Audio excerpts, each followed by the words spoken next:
Welcome back, ladies and gentlemen. It is the Mediterranean Poker Party. I am Andrew Headley, joined on set here at the Merit Complex by Mr. Jay Harwood, making his debut in Cyprus. And we have more action for you today, the EAPT Grand Final Main Event Day 2. Before we jump into that, Jay, give us a reminder of what went down last night. Yeah, last night's final table, we had the 10K PLO FT. Everyone's favourite Scotsman, Ludo Geilich, taking that down for $149,000 on a stacked final table. Absolutely, Ludo crushed it. And today, as I already mentioned, we have that Grand Final Day 2 of the 2K. About to jump into that. Jay, can you give us a rundown of the prize pool? Yeah, it was 2 million guarantee on that. That has been smashed to 3 mil, just north of 3 mil in the prize pool. We got just over 1,500 players in the pool. Coming back to day 2 today in the booth. Looking forward to jumping into the action with yourself, Andrew. Brilliant stuff, guys. Well, with that, that's enough talk. Let's take it over and get into the action.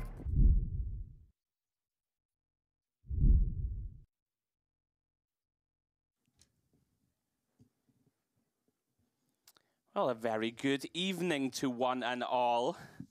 This is the Mediterranean Poker Party. And look at that. What a beautiful view of the complex out here in Cyprus.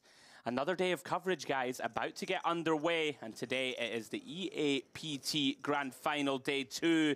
Chip counts on stream.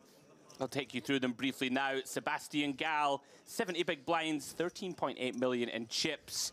Anton Vinokurov with a shade over 11 million. Christopher Putz in there with 7 million in chips, 35 blinds. Then we got some mid-stacks. Uberton Aquino, 30 big blinds.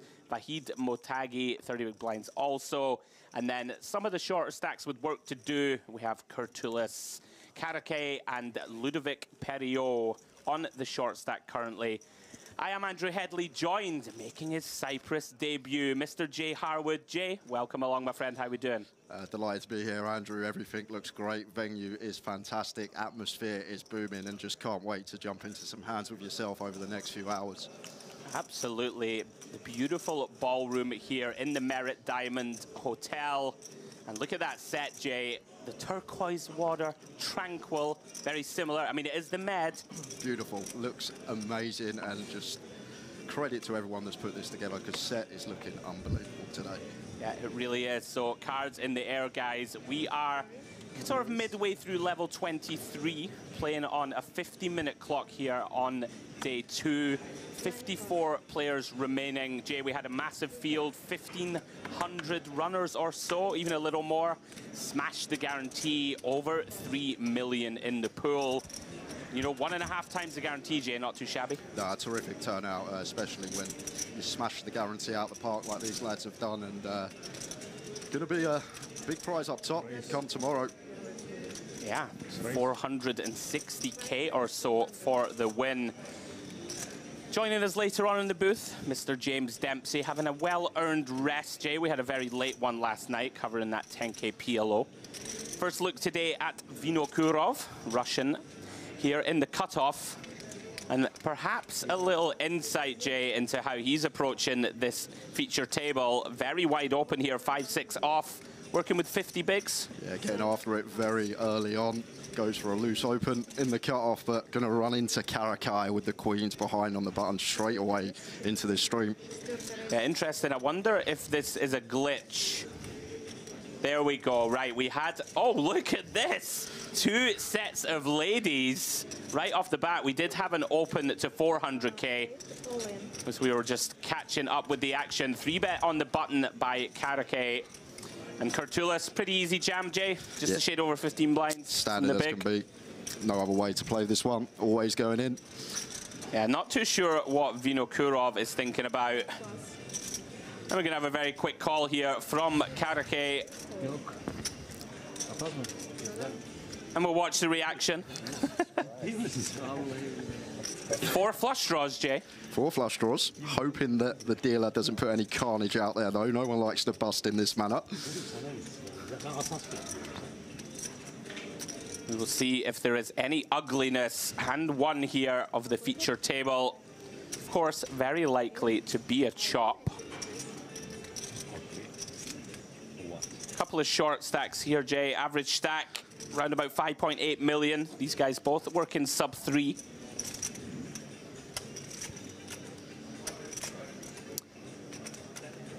Dealer just getting a countdown of the stacks, I believe.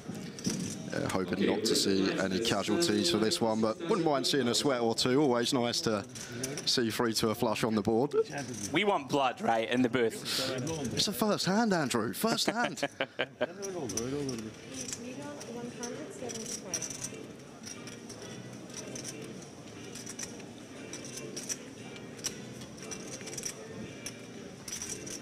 It looks like Kurtulis, of course, with the covering stack. And there we go. Hand over, Jay. Gonna chop this one up. Both players gonna be relatively happy with that result once they get it all in. So Jay, talk us through it. First visit over to Merit. First impressions of the complex? Well, one thing I will say, the place on a whole is just fantastic. And I've been to a lot of places that I've heard good things about and got there and sort of was too overhyped for me. I got there and was a bit like meh, but this place, where it's situated, everything is just brilliant about the place. And you mentioned to myself before coming over, the food is unbelievable as well. The food, you cannot go wrong with the food here.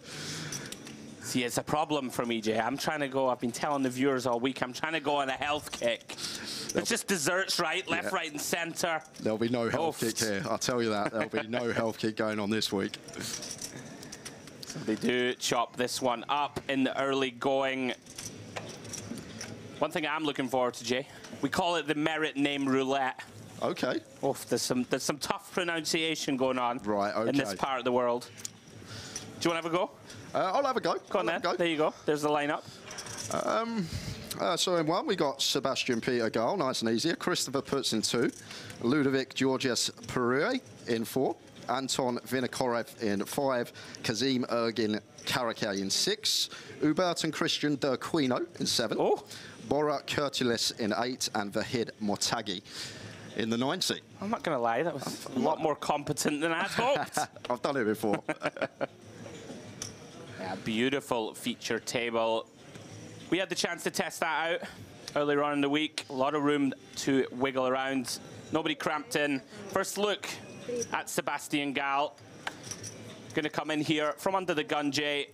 Biggest stack at this feature, shade under 70 blinds. Going to open up with the ace deuce of diamonds. Yeah, really suited ace. Fair for us from under the gun as a chip leader at the table.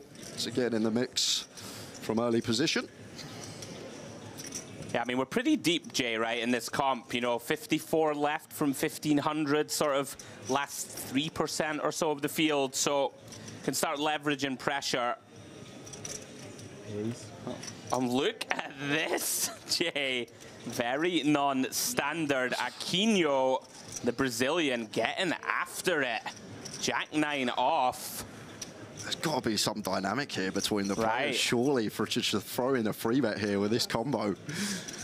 Yeah, and I mean, he's gone pretty big. 8.5 blinds. Seems pretty large in position to me. Yeah, especially off of 30 at this stage of the tournament as well. Tend to scale down our sizes, but gets the job done to credit to Aquino. Unorthodox 3-bet working on this occasion. Yeah, we talk about this, right, sometimes that players on the feature, they tend to go one of two ways, right? They shrink into themselves a little. Yeah. They don't want to make a mistake, or they are in there swinging punches, so to speak. And Aquino, little glimpse into his mindset.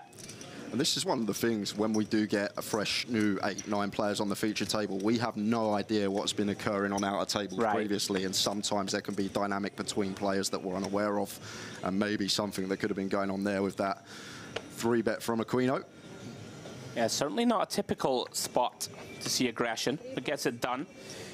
As you guys had a look at that beautiful, you know, array of trophies we have during this edition of the Mediterranean Poker Party. Of course, we're going to take you through all the action this evening, playing to the end of level 27, as I understand it. And we will be covering all of the final day tomorrow, where we will be crowning our champion. First look at Motagi, Jay, limping, King 8 of clubs in the small. Gal with one of these hands, Jay, that can sometimes choose to ISO? Yeah, the 7-3 off. I think maybe we start dipping into like stuff that don't have a straight possibility, like the 8-3 off, the 9-4 off, this type of stuff. But spot on, Andrew definitely can go for a raise. Polarized. We want to be in these spots. We want the bottom. We want the top, and this is definitely in the bottom. Yeah, does go on the attack against Motagi. Working here with 26 blinds, Jay. Typically, you're going to see limp call, I think, but maybe, you know, deeper in the tournament. There's an illustration. Wow. Gal deciding, you know, if you can leverage enough pressure, Jay, to get someone to fold King 8 suited here, yeah, you can go ballistic, right? If that's the case, I love that raise. Like, probably can raise 80% of the deck there if our opponent's folding as high up as King 8 suited. So, nice little pickup. Small one goes his way. Yeah, great feeling for Gal. Big stack at this table. And with 54 left, this is sort of the time of the tournament. You start to dream, Andrew. You start to think, I'm not far away. I'm not far away from that big money. And can veer you towards the tighter side. It's that balancing act also, right, as a big stack. Like, you want to leverage pressure, but you don't want to overdo it, you know, like ridiculously so. But it's one of those things, Jay. If people are going to let you get away with it, right, you just keep going until they stand up to you. So, Vinokurov, King 4 suited +1. We saw him opening 5-6 off, Jay, in the cutoff. Yeah, and if I've got that to go by, I can't see him folding this one. Yeah, I mean, he's here to play. Of course, some of these suited King X can be viable, but he's going to run into a big one again. Karake, Ace King, 18 blinds, Jay. Yeah, only real one option here, I think, is just a shove, but looks like going to go for the not all in size in here, but effectively saying, I'm not folding to a 4-bet rip with that size. Yeah, he's gone for the old half stacker. One thing I will say, against players that you know are like sort of obscenely wide like this, I don't mind widening that sort of 3-bet get in range. Obviously, Ace King, very big hand. Of the offsuit variety, people typically just rip it. One more piece.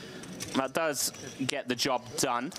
Yeah, maybe it's suited Ace King is one that we do go for the 3-bet not all in size in.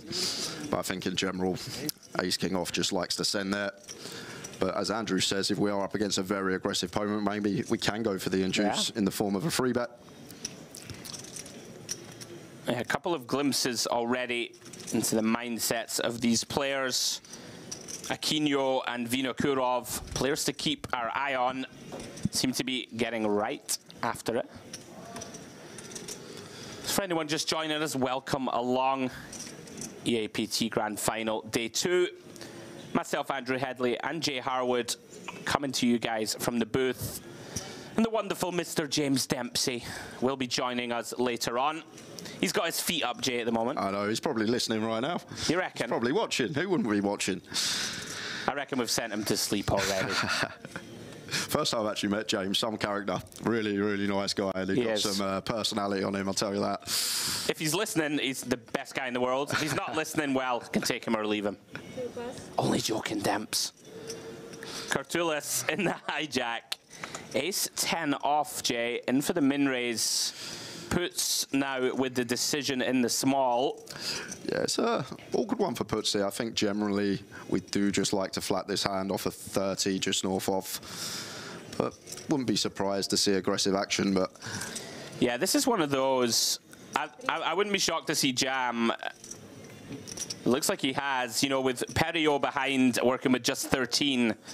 If you think that Curtulis has enough raise folds, right, and you can get a hand like this that dominates us to fold, hand like a king-queen off, Jay, something like that. Oh, he flicks it in. Wow. Bravo to Curtulis. Not having it, Jay. Wow, people typically lay that down. Has decided, I'm not folding, and what a situation to find himself in, Jay. Huge favorite here, crushing the queen 10 of puts. Here we go. See if he can hold him off. 10, 3, 6. Ace 10 holding. Puts dead to one of the remaining 3 queens, Jay. Yeah, no runners for us here.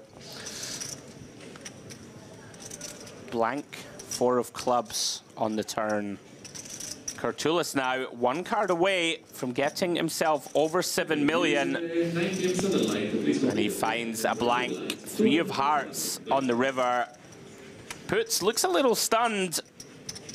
Yeah, one thing I will say, Kurtulus actually 17 bigs, although Putz's jam was just 32 big blinds. Kurtulus only had 17, and I actually missed the stack in the big. So if the big blind had effective of sub 20, then I actually really like jam with Queen 10 suited. But thought he was effectively jamming for 33, but lovely double up for that man. Yeah, wasn't shocked to see it. One of the old modern theory, let's jam it in, did not count on his man Kurtulus. It was a very quick call, in fact. Ace-10 off. Bravo, sir. Sniffed it out. Gets an early double here on the feature table. Early blow for Puts.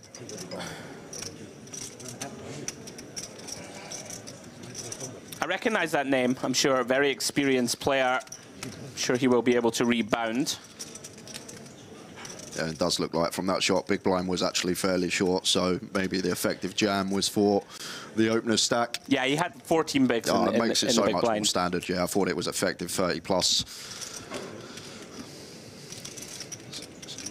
So nice jam, just not working out. Button move. Thank you.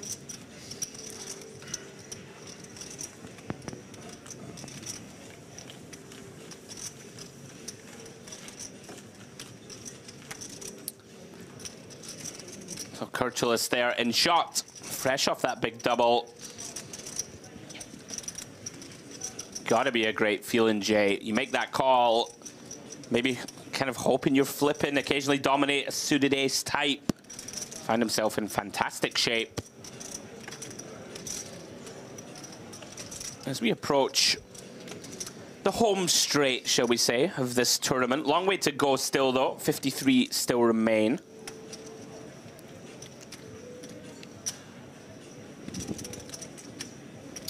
Action on Karake. Back round to Kurtulus. Fresh from that double up J. Queen Jack O from +2. Yeah, straight back in the mix. Pendulum swinging the right way now. Got the momentum. Going to open this one from EP.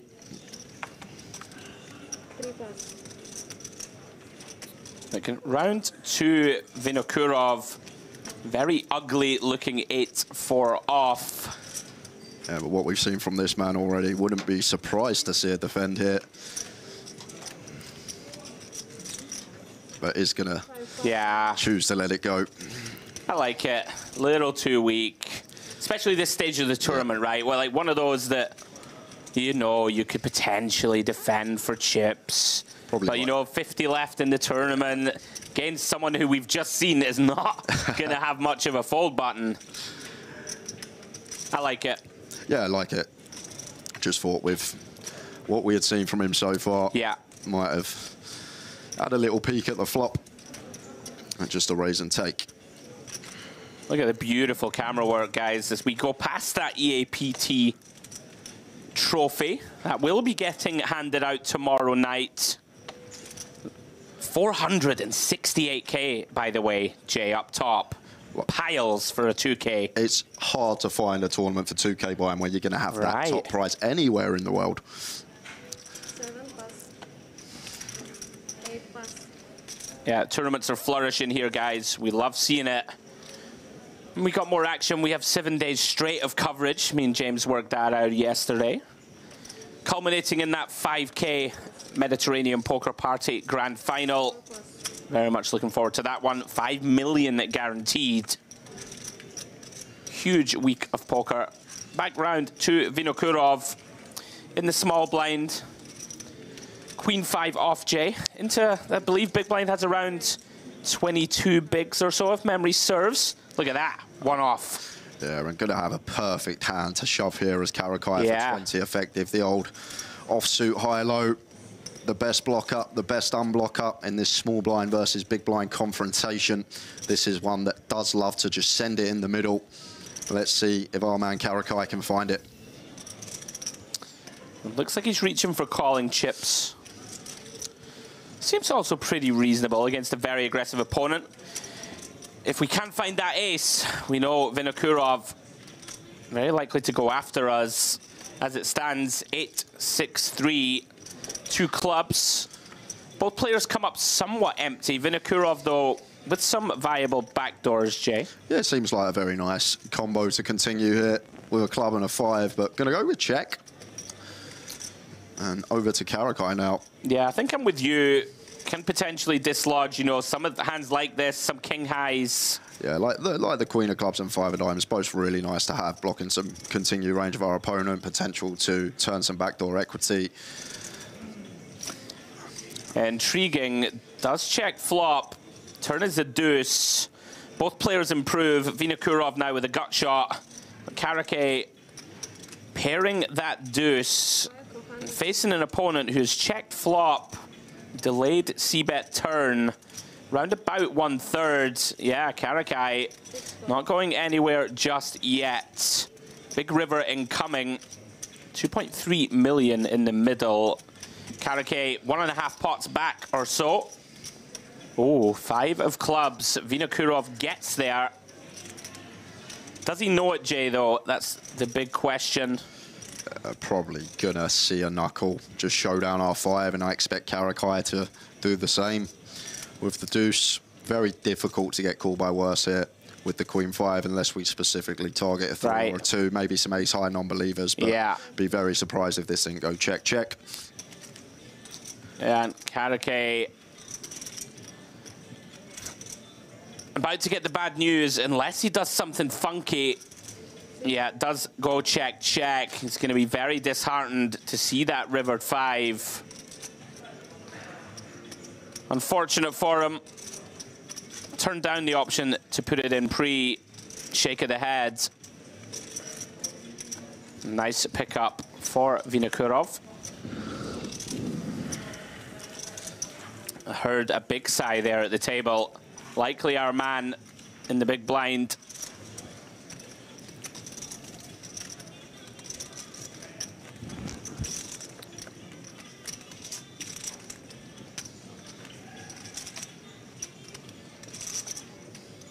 Such a fantastic shot.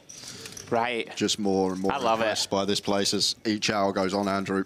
You hyped it up to me, and you done so rightfully. Yeah, I got to give a shout out to our production guys. Just a beautiful, beautiful work. Another look at that trophy.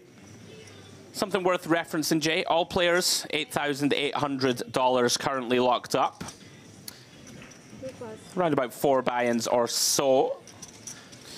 And here comes Puts in the hijack. Finds a real hand. Pocket jacks, 16 big blinds deep.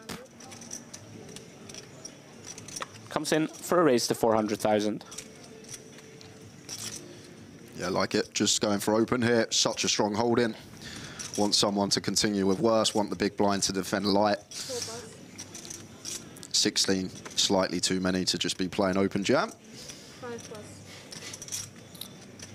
6+. Round 2, that big blind, and Aquino finds a very playable 7-8 of diamonds. Yeah, great example as well as why we open the jacks here and we don't jam. Keep hands like this in with 2 undercards and slim equity, even pre-flop. So expect to just see the defend from Aquino.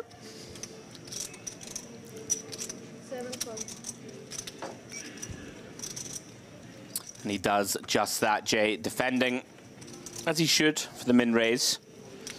Coming up effectively empty. King, Queen, 5, heart, heart, diamond. Does, of course, have some backdoors working, Jay, but at this sort of depth, it's going to be pretty difficult to continue. See how Puts proceeds here with the underpair to those 2 picture cards.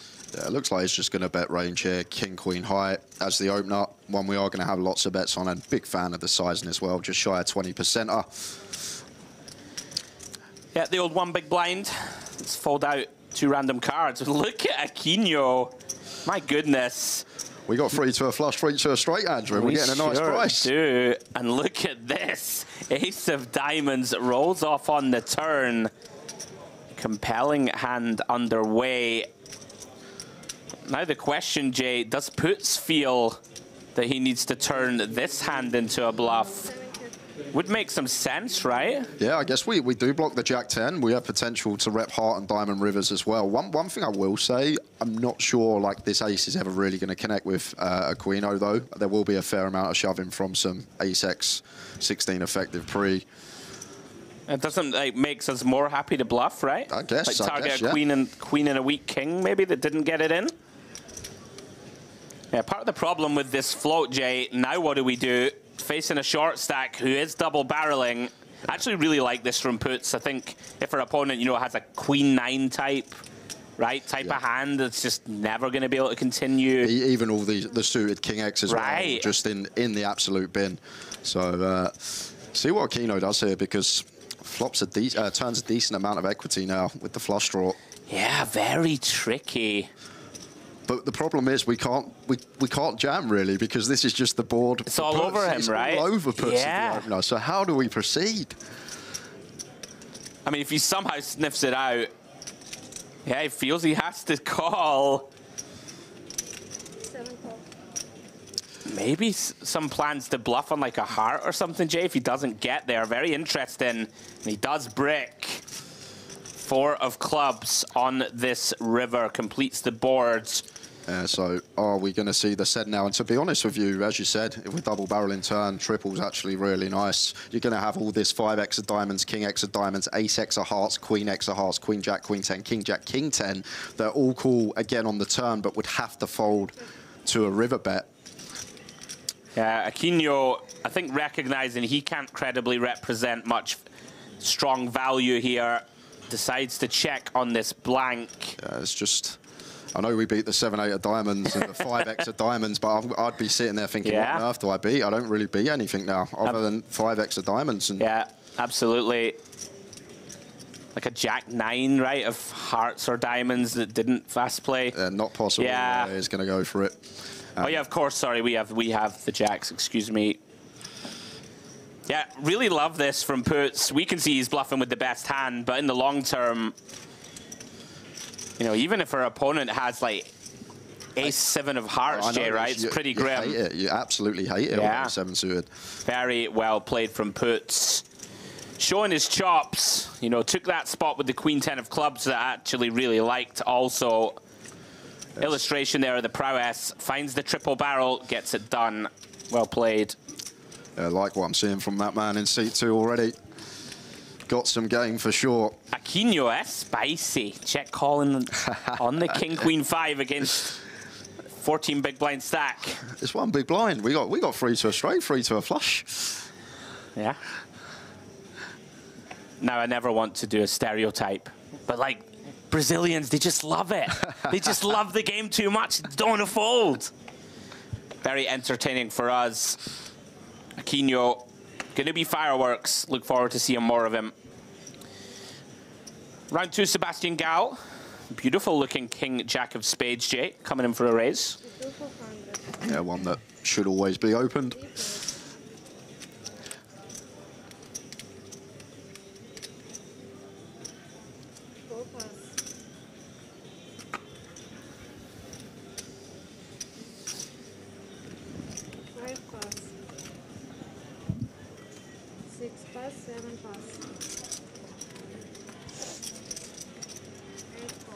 How much do you play? Like 6.5? 5.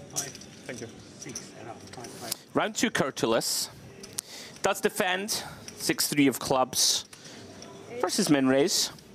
Comes up completely empty. Gal now king high with that Broadway gut shot draw. Yeah, it seems like clear continue. Yeah. Our board is the opener. And 6 high can't do anything from Curtulus into the muck.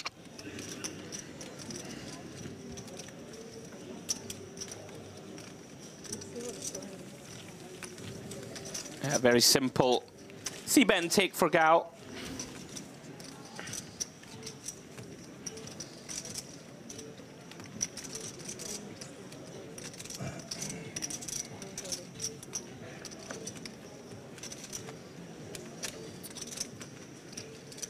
Nonetheless, nice start for this feature for Curtulus.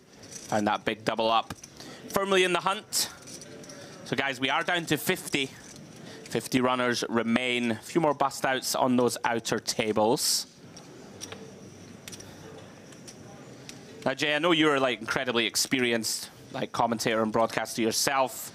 You know, when you get down to this business end of the tournament, do you find that people, you know, their demeanor and how they behave at the table, people get a lot quieter when the big money's coming, or like very business-like table this, right? And there's no real chat going on. I guess it depends on the characters you've got on the table, really. Maybe this 9 are just happy to sit there and get the job done, but you will come across some tables that are more lively. I guess it just depends on the players that we've got. Yeah. I don't tend to see it. Never really something that stood out to me. As we see, Vinokurov has a real hand this time. Pocket Jacks been moved from puts to him. Makes it 400k. Round to Matagi. 24 blinds. King 9 decides, got to defend this one. Makes the call. Check blind. The old dark check. And wow, Jack in the window. Followed by a 5 and a 3. Rainbow board. We're going to see bet a lot, Jay, right? But is this one that we can check behind? Like, so hard to get action from the big blind? Maybe we do just go for very small here versus the big. If we're up against like maybe button or small blind, then maybe more heavy check, but the big will have some more of this 3x, 5x, 6-4 stuff that we can get a street from. So I really like this from Vinokurov going for 1BB. And yeah, but he's got top set, Jay. I know he's got top set, but you can see Matagi's cards. He's only got King Ivor. Looking at it from an overall spectrum. I know. And the other thing I just want the fun stuff, right? I agree. I want the check and 10 turn. Okay. And Motagi to just go ballistic. And it's very difficult when we're at that SPR to get all the chips in by the river with a check back. So I guess it's better to just maybe build the pot by 2 BBs, the bet and the call. Reduce that SPR, easier to get all the money in by the river.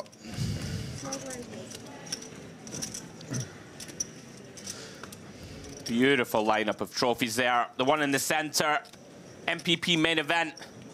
Winner of that tournament later in the week will be crowned. We've been calling it the Kryptonite Trophy. I don't know if you ever watched Superman, Jay, or are you too cool for that? I'm too cool for that. Yeah, I thought so. Right, but you've heard of like I know Kryptonite, yes. And it's, you know, on I think it's his home planet, and there's loads of these stalagmites and stalactites, stabby looking Kryptonite things that hurt him. Okay. So that trophy looks very dangerous to me. Look at this from puts, Jay. We referenced it. He's very aggressive. This is pretty out of line, right? Yeah. Sort of 24 bigs. The only way that would get me to open this hand is if the table isn't 3-betting enough. And to be honest, the only 3-bet I've seen so far is with the queens versus queens hand. So maybe it's a function of the table playing slightly too tight, not 3-betting enough. And does get it through, so fair play to the lad. Nice pick up from puts with the King 6 suited. Yeah, nice adjustment from puts as he continues to recover from that Queen 10 versus Ace 10 early confrontation.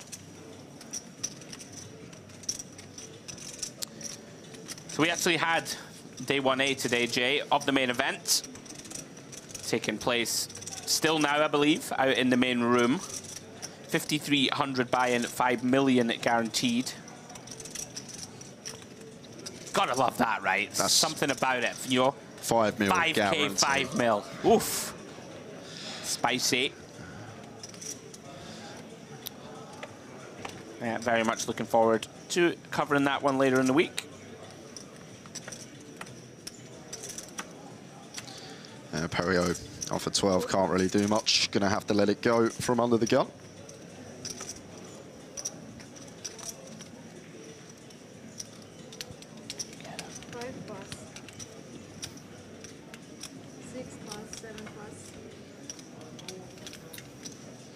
A very warm welcome to everybody railing along on YouTube. As I see my man Jay, he's going to fire up the laptop. We're going to interact with you guys. Any questions you have for myself or Jay? Tell us who you're rooting for. Tell us who you're rooting against. We like the violence. Speaking of violence, Jay, Motagi, ace deuce on the button. Very reasonable open, of course. A faintly unappetizing seat for him into two very strong players on his direct lefts. And we see that Gal here actually has a real hand. Ace-king off, 3 bets out the small. Oh, wow. Puts, cold finds, ace-10 of diamonds, Jay. Yeah. Potential trouble. Yeah, big potential trouble here. It depends on how he perceives Gal. If he thinks Gal is a good, competent player and will find correct 3 bets in the small, could definitely get behind a 4-bet send here. But it's a tough one. It is a real tough one. I guess it's very player dependent. If it's someone that's going to be overly tight in the small, we can just easily fold, but does go for the 4-bet rip. And I think this is very nice from Puts. Got to take the whole cards out of question, Andrew. I know we can see he's done it straight into ace-king, but just looking at it on that wider spectrum in terms of range, and I think this is actually a really nice shove from Puts, and unfortunately, we're going to run into it of Gal. And it's a respectful jam to Gal as well, basically saying, I think you're good enough to 3-bet correct range, so I'm going to send this one in. And the ace-10 suited, one that does fare well equity-wise. Yeah, Puts, of course, a little disheartening to see your 4-bet jam get snapped. But he still has, if we look at the percentages, 39% to win this one. I believe taking into account folded cards. So he is a long way from dead. Here we go. And wow, spikes it. 10-5-6. What a flop for Puts.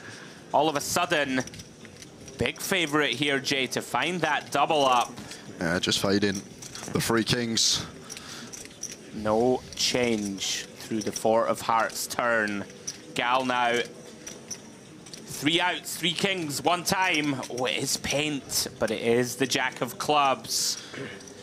And sort of doubly painful, I believe, for Gal, Jay, in that Puts is very accomplished and aggressive, and he's on our direct left. Yeah, it's not makes good this to even see. worse. Very unfortunate for Gal. Was in shape, Jay, to basically cross the 20 million mark. Yeah, which would be huge stack. 100 big blinds. Aye, aye. But Puts gets there. We know he's aggressive, Jay. Yeah, Building a big stack to wield. One of the merits of going for that rip there as well, like when we are called, most of the time we'll get it through, but the times that we are called, we have the chance to get there. We're not out of the tournament, and best time to be caught bluffing is pre-flop. Equity's running fine, and found that 33%. A nice big double up for him. Chip counts on the screen, guys. Anton Vinokurov now. Chip leader at the table, 12.2 million. Closely followed by Puts. Gal, still healthy, even after that little hiccup. We see Cartulis there, 7 million in chips, middle of the pack. And down to Aquino and Motagi in the sort of 20 to 25 big blind realm. And our 2 short stacks, Karake and Ludovic Perriot with 2.5 million chips. Our resident Frenchman in the mix here. One thing I will say, Jay, merit. Look at the range of nationalities. It's awesome. Yeah, great. You know, you have such a wide array of nationalities coming to visit us here in Cyprus. How's your flag game? Your flag game any good? It's not. It'll be all right. It'll be all right. Okay. It'll be all right. I've got you. Don't worry. From all them years of playing FIFA, I've got you on the flag game. Don't worry. The benefits of a misspent youth. Exactly right. I'm too old for computer games now, unfortunately. Not too old for basketball, though, as I saw the other day. Oh, don't. Please. Although, I may have redeemed myself today. You may have. No spoilers, no spoilers. We did have another leg of the commentators' Merit Olympics today. No spoilers. I made my debut. It was about as good as Jonathan Woodgate's debut for Real Madrid. Oh. If you ever remember that. Oh, my goodness. Very niche comment.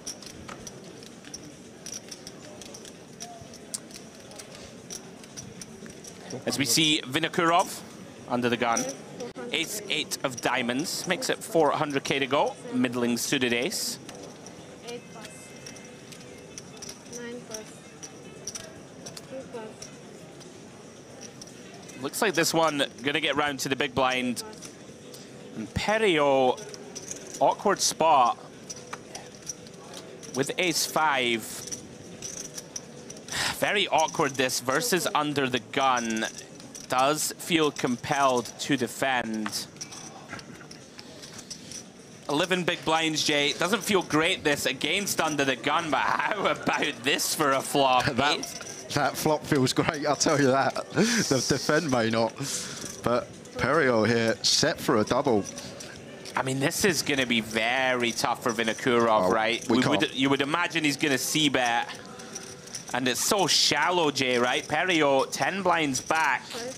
Do really like this size and choice. One big blind. They're very nice on the mono board, however. Yeah. Going to get some bad news, and we just can't fold Andrew simply because our opponent will have hands worse ace-x. He'll have some 9x with a spade, some 5x with a spade. Lots of hands that we're in front of. Unfortunately, we are just going to be running into one of these value hands of our opponent. But right. Now, interesting that Perio decides just to check jam. Perhaps thinking, Jay, that this could look, you know, quote-unquote bluffier, right? Just like a naked spade. Or a pair and a flush draw, as you referenced. There are some available worse ace-x, right, also. Like an ace-7, ace-6, ace-4 suited types. Really difficult spot for Vinokurov. Yeah, if he finds the fold, yeah, he just can't. Does make the call. Credit to him, took a little time. Figures he can't get away, Jay, for 10 big blinds. Here we go then. Perio looking to dodge 9s and 8s to secure the double up. We can see pretty big favorite to do so. But the turn, Jay, it's never easy. Yeah. 6 of clubs opens up 4 7s. And a couple more 6s, right? Additional outs for a chop. 10 on the river, no good.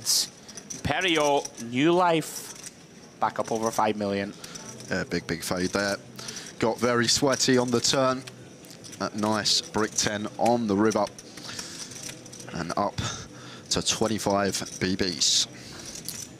Now, my intrepid co-commentator, Mr. Harwood, he's in the YouTube chat streets. Jay, what's going on? Anything to report? Not much at the moment. People saying hello. Good evening, Peter. Good evening, Gambit. Any UK players out here? Oh. There's a few. There's a few. I've seen Brandon Shields, Jamie Nixon's here, Yanis Liparis, Simon Higgins, just to name a few. I'm sure there's plenty more.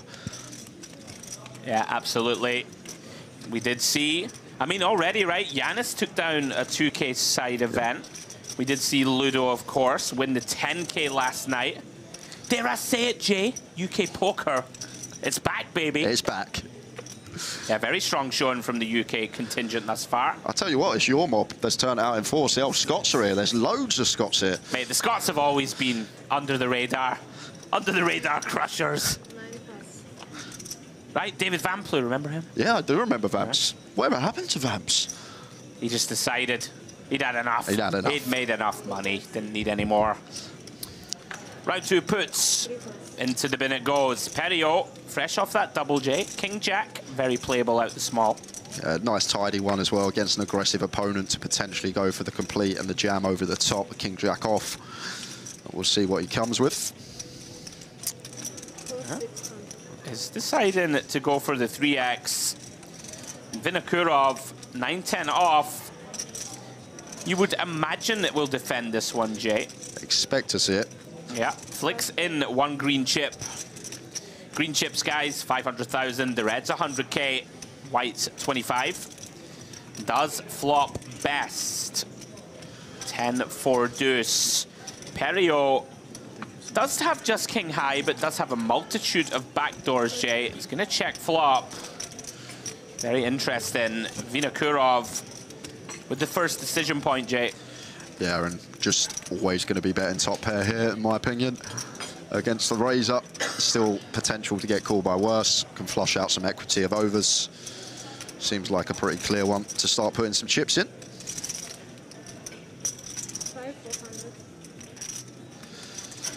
And that third pot just shy off as size of choice. And it's kind of awkward here for Perio because for chips, clear call. 2 overcards, free to flush, free to a straight, and can still have the best hand blind on blind. But at this stage of the tournament, when ICM is a thing as well, just going to take the tighter approach, and Vinokurov keeps him honest, shows him that he flopped the top pair. Yeah, kind of interesting. You know, we can see, of course, there, makes a nicely timed check fold. Seems like kind of a lot of hand to just check give up to me. On like a 10-4 deuce, right? Like relatively disconnected. I'm somewhat surprised it doesn't either go with c-bet or, you know, check call, maybe even check raise, Jay, right? Occasionally your opponent's going to stab a lot. Little surprised to see him just give up on it, but perfectly timed. Yeah, maybe small check raise could be in there. I'm not actually sure about it, but maybe that works okay. I think the problem with check call, Andrew, what we've seen from the man that was in the big blind so far, very aggressive. Yeah. So the times we do turn a gut shot, we do turn a flush draw, going to be difficult to realise that equity when met with a double barrel. Yeah, that seems fair. Round 2, Mr. Puts. The cutoff out of the way. Perio, pretty unappetizing. Queen 6 on the button. Yeah, I'd like to see it go into the muck, but... Yeah, disciplined. Not much to do. Unfortunately for him, Vinokurov. Now, this is interesting. We've seen these two clash already. Last time, Vinokurov had the Queen 5 off when he opened the pot. This time, he has the goods. And this time, mixing in limp, Jay, going for the trap. Yeah, love it. Really good here from Vinokurov. Reason being, Karakai going to shove a lot of hands over off of 14 bigs once completed 2. And a lot of his check range has 2 undercards to our hand. Right. So therefore, we're not actually too fussed about going post-flop because the times... Oh, wow. Oh, wow. The times it comes ace high, there's not really any ace-X out there, but look at the flop. Goodness me. If Karakai could have drawn a flop onto the fell, it would have been very similar to this. And Vinokurov with the overpair. I mean, this looks like a stone cooler to me, Jay. In there for one big blind. Karakai loves his hand. Counting out raising chips. And here we go. Looks like 550. Yeah, and at this stack depth, not really much room for flatting as Vinokurov with his hand, so expecting to just see the free bet send here. Yeah, we will see you at the river, gentlemen. Vinokurov going to be pretty happy with this development in general. Just hoping now, though, when he gets snapped, not to have run into 2 pair. As it stands, runs into top pair with diamonds. Karakai, infinite outs, Jay. Infinite. Although, once again, we do have the benefit here at Merit of seeing cards that have been folded, and a lot of his outs are dead. That helps him. Picks up more, adding 6s to those available outs. Can he find it? Oh. No, it doesn't do so. 9 of clubs, river. Very disappointing indeed to flop top pair with a flush draw and be out the door. Yeah, credit to Vinokurov for finding that complete pre rather than going for the jam. Would have lost his customer. But takes all of his chips and adds to his stack. Yeah, sometimes, Jay, nothing to be done. We do lose. Kazim Karakai, GG, sir. Very nice run. Out in 46th place. And we are down to 45 players here in this EAPT Grand Final. Vinokurov consolidates his position, top of the chip counts. 13.6 million, just a shade over 50 blinds. Christopher Putz and Sebastian Gall, the 2 Germans, in 2nd and 3rd in chips. Kurtulis and Aquino on the kind of mid-stacks. Perio and Motagi with work to do. Had you say about the Brazilian always being pretty aggressive, liking to get involved, what do you think about the German flag? When I always see the German flag, I'm like, this guy's good. He's always good. I don't know why, but the Germans are so good at poker. The old country assumptions, eh? It's like when you get jammed on and you're playing online. Quick country check. Brazilian. Oh, I will call. Scottish. Oh, fold, for sure. He's got it. Scots have got it. Yeah, pretty unlucky for Karakai. What are you going to do, Jay? Sometimes the money's just going in. Exactly. Thing about this game, sometimes you're just destined to bust. Speaking of our resident Germans, Putz King Jack in the hijack. More than enough artillery. Makes it 500k to go. Yeah, blinds up now, 250k big. Yeah, going to start putting pressure on these short stacks. Perio does find an offsuit Broadway. Yeah, gonna be a fold. Maybe once in a while we could make this like 4 BBs at a very small frequency, but I think that's the way we proceed. Just letting it go. Yeah, interesting decision now for Vinokurov. Do have position. 5-6 of diamonds. Although we are facing a very capable player. Yeah, don't hate this. Deciding, you know, so often here, get to play a pot in position. Somewhat problematic to have Aquino behind with a rejam stack. Whoa. Now this, oh, he's in the big, excuse me. I thought he was small blind. Even still, this feels pretty wide to me, Jay. Yeah, I think a 3-way one that could definitely just hit the mark. I think it's a big misconception made in the big. We'll jump back to that in a minute. Expect this from puts to be c-betting fairly often, but maybe wary about this Vinokurov bottom range. So he's going to go for check. Now, Vinokurov now, bottom pair. First decision of this hand post-flop for him. No backdoor flush draws available. Deciding, just going to check back, see what develops. Remains best through the 3 of diamonds turn. Action on Aquino. Not a lot to work with, of course, just king high. Yeah, a whole lot of nothing here. I think we just want to be checking, done for the hand as Aquino. I mean, if he goes for this, I mean, this is pretty wild. Let's go. Wow. We saw him earlier, 3-bet Jack-9 off. I mean, this is spice. 2/3 pot as well. I mean, it's probably going to work. Vinokurov. I mean, and on this dry board, Jay, right? I guess not that many bluffs, yeah. In theory at least. You wouldn't expect so. So credit to the Aquino winning a pot. I don't think many would have won there. I'm loving him already. It's going to be box office. I mean, that is out of line. Timed it to perfection, though. There goes for the defend with the king 8 off and finds a way to win that pot. Told you. Brazilians, let's go. Oh, well-timed aggression. That's why we love the game, though, Jay. I'm never, ever finding that. And, you know, he's found a way to earn that pot. I'm not even finding the defend, Andrew. No, me either. See, UK guys, too tight. All nits, all of us.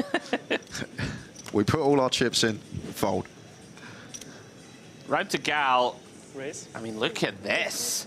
Some spice at this feature table. Queen 7 suited. Pretty wide. And when I say pretty wide, very wide. Back to your seat. We're going to start in 2 minutes. But once again, Andrew, maybe just aware of the situation. Absolutely no free betting going on this table other than the one we saw, which was a premium hand. So if Gal doesn't expect to get played back at, getting out of line from early position. All right, Aquino, you've had your fun. if he continues here, I'm leaving, I think. Now, Kurtulis, he decides King 7, good enough to continue. Very rare you have your opponent dominated with this holding, but he does. How many 100k? And we do see a 7 Sorry. Yeah, no worries. on the Jack 8-7 rainbow board. 5. Yeah, perfect. Thanks. Love that from Kurtulis. How many chips you got? I don't know, 5? You got 6.4, mate. Checks it over. Very tricky spot now, post-flop for Gal. Jay, bottom pair. Let's have some backdoors. Find these boards difficult to navigate, EP versus big blind. Whether to check, whether to bet, difficult to know, but it's going to go for the small continue. Quickly called from Kurtulis. Does indeed have the best of it. Now, Gal improves to a queen high flush draw. Yeah, but it does seem like one, Andrew, that we're probably not going to turn into a bluff here. Horrific if we get jammed on if we bet. So seems like a nice one to check behind. Still beating some worse 7x, some 9x, 10x. We can still occasionally win, right? And you've called it. Does check back. Board completing 6 of spades. And I think both just happy to showdown now. Both high enough up showdown. Beating enough hands. Check, check. Yeah, Gal hoping to see a hand like a 7-9, 7-10. Something like this, an ace-10, ace-9. Unfortunately for him, he is pipped. Kurtulis, great start for him at this feature. And we got the legend that is the poker tourist in the chat. Oh, Mr. Azif Juarez. Hello, mate. How are we doing at CFO? You know what? Poker tourist, you know, like people have nicknames and stuff. His really is applicable, right? Yeah. Sifo, he's everywhere. He's everywhere. He's everywhere. There's photos of him in Madrid, in Barcelona, in Paris, down the local in Bolton or wherever it is. The funniest thing is when you speak to him, you go, how'd you get on out there? He goes, oh, I didn't play anything. I was just out there to see everyone. He never plays anything. Welcome along, buddy. And for everyone else just joining us, hope you're having a good evening. Hope you're enjoying the coverage. EAPT Grand Final, Day 2.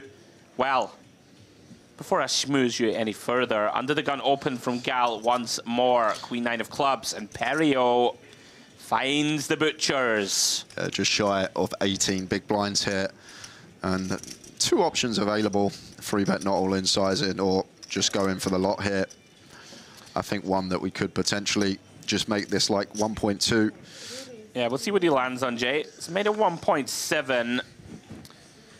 Feature of what we've seen so far, people not really employing these like very small, sort of in fashion 3 bets off the shallow stack. All it is, Andrew, all it comes down to is we want to choose a size that if our opponent jams on us, we're not getting that 2-to-1 price, effectively pricing ourselves in. And we want to do this both with our bluffs and our value, so that where our opponent does have the potential to shove an ace-5 suited, to shove a king-queen, and we can snap it off. But once we go this size, our opponent just becomes aware we're not folding whatever we free bet, so can't play back at us light. But does the trick, does get it through. I'm with you. And it's something to keep your eye on the rail. You know, some of these sub-20 big blind sort of confrontations, you want to give, you know, throw your opponent a little rope. And like Gal, right? Aggressive guy. If you give him a price with Queen 9 of clubs, probably comes along. Yeah, agree. Right? Either might call, might do something crazy. I think in this day and age with poker, people with free bet sizes, they just stick to one size all the time rather than actually recognizing stack sizes and how we need to either scale up or scale down our size dependent on that other variables to take into account.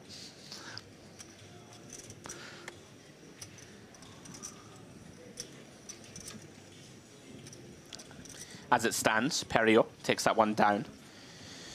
Throws away King 10-0, very reasonable, 22 blinds. I'm kind of loving this feature, a lot of live wires. Vinokurov very clearly wants to get involved with a myriad of holdings. Does decide to get away from this one. Yeah, if it carries on like this. Wow, here comes Kurtulis. Queen 4-0. See, I'm kind of loving it though, right? It's great. We talk about stereotypes in poker. If you'll permit me to throw one out there. Oh, older gentleman. It's going to be tight. Right, so Kurtulis, I mean, I'd imagine his opponents probably don't give him Queen 4-0 on the button. He's like, whatever, boys, come on. Great start for him. Effectively trebled since arriving at this feature.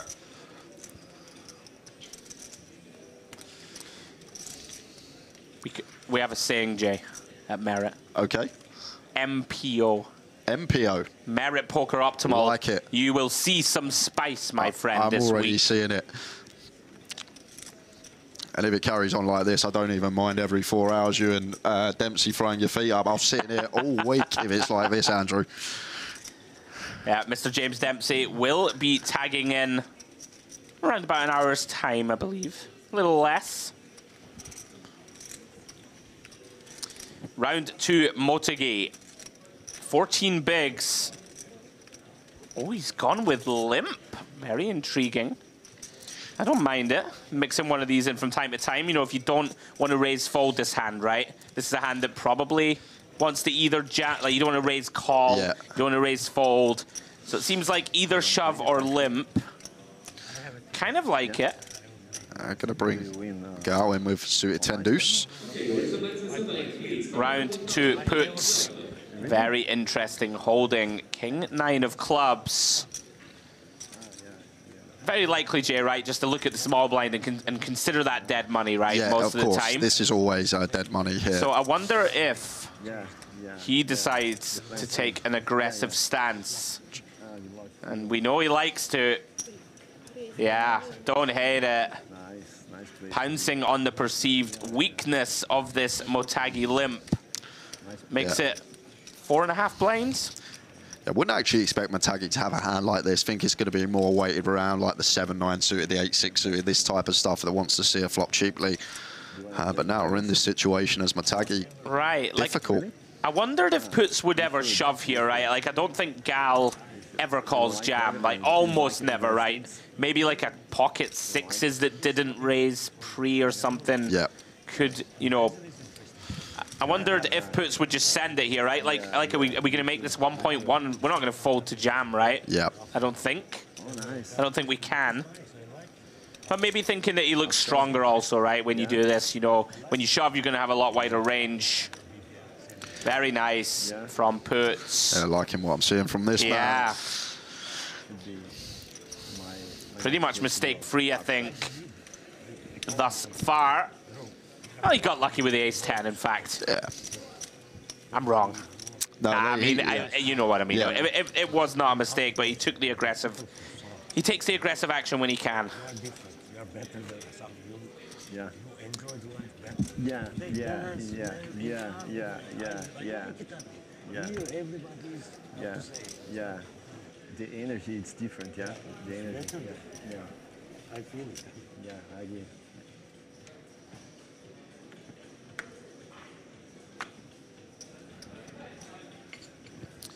Cards back in the air. Round to Motagi. Now he's going to limp again, so employing this limping strategy off the shallow stack. Yeah, and off 2 hands that both could have plausibly gone for jam, the ace-4 suited and the queen-jack off from late position. Now, of course, worth us discussing, Jay, that before these guys came to the feature, very possible that these guys played, you know, a bunch of hands together already. So whether Motagi has been limping all day, right, off every stack depth, we're not privy to that as of yet. But potentially, right, Gal over-limping a hand pretty wide, right, queen 10 off, perhaps thinks that Motagi is really in there with an incredibly wide range. And Perio gets a free look at an inherently ugly holding, but we can see he has 34% here. Motagi and Gal, card sharing. Well, 4-4-4. Motagi has the best of it. Of course, no way to know it. Relatively rare that queen high is going to be good. Although having said that, Gal probably ISOs quite a lot of hands that are better than this, right? The interesting thing here, Motagi, I don't think he can ever bet here because all his pocket pairs are just going to shove. He's not going to have any 4x, maybe ace-4 suited, and then maybe a trapped aces. But see if Gal sniffs this out, because I think it's just the cleanest bet of all time here with queen 10, because expect Motagi just to be shoving every pocket pair pre-flop, one combo of 4x. Yeah, perhaps a little concerned about Motagi's limp. Let's check back. We see a king of hearts roll off on the turn. Motagi and Gal now chopping. Will Gal try and steal this pot? Does have nice blockers to that king. Queen and 10 in hand. Blocking some of those king, queen, king 10 types. Yeah, good point to make. Here he comes. It looks like a nice piece of timing. Shade over one big. Decides can get away with a cheap bluff here. Perio gonna be done with it. And Matagi, even if you suspect Jay, right? I mean, what can you do here? Very nice from Gal. Earns that pot.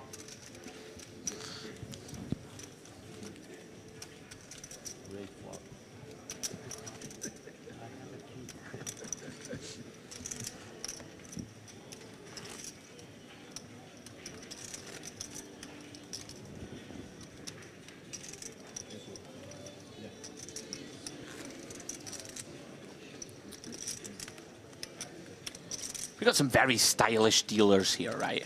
Yeah. Have you noticed? Everybody all pristine. Well put together. Not just stylish, but top-notch as well. They really are. They really are very good.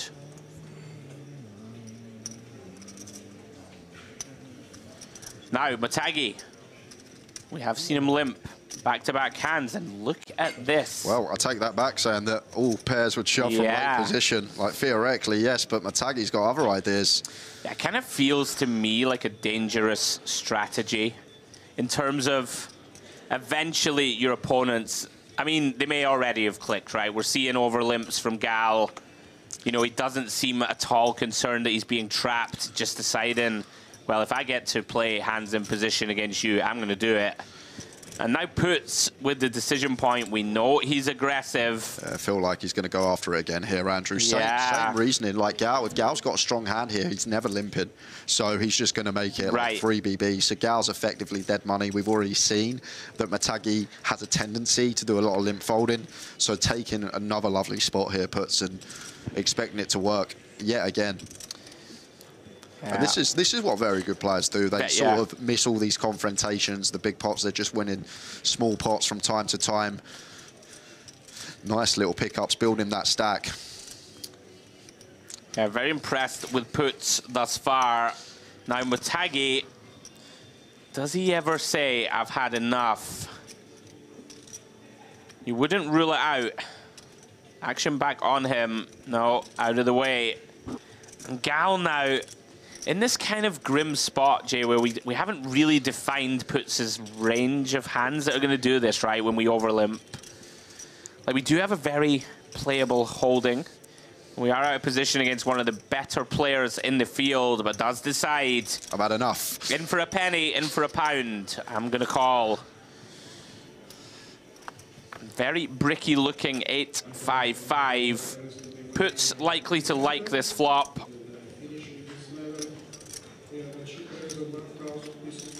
You know, you already referenced it. If Gal had, you know, 9s, 10s, jacks, queens through aces, they're all going to raise pre. Faintly unlikely to ever have a 5. 8, 9 suited, really. Like, it's really tough for him to have any of this. Agree, Andrew. Just seems like a nice one to put some chips in, flush out some equity. Hands like Jack 10, King Queen, Queen Jack, still going to have 30%. So nice to get those out of there. Ah, he's gone pretty big. Maybe looking to just maximize. Maybe this is just equity. Leveraging the range that you just mentioned, Andrew, when it's very difficult for Gal to have anything here the way that the pre-flop action has gone down. And maybe just leveraging that with a larger size. And yeah, I mean, Gal here in no man's land. Even if you suspect, wow, he's not, is he? He's not, is he? Glance at the chips. Yeah. Really can't do much. That would have been wild. Well, Puts, loving how he's approaching this feature. Puts the pressure on. Oh, beautiful. I mean, there's so many puns available. There's so many. Hey, licking your lips, absolutely brilliant. Puts him in the bin. Puts it in. Puts on a show. My goodness. We'll have a field day. What a treat. If this man makes the final table.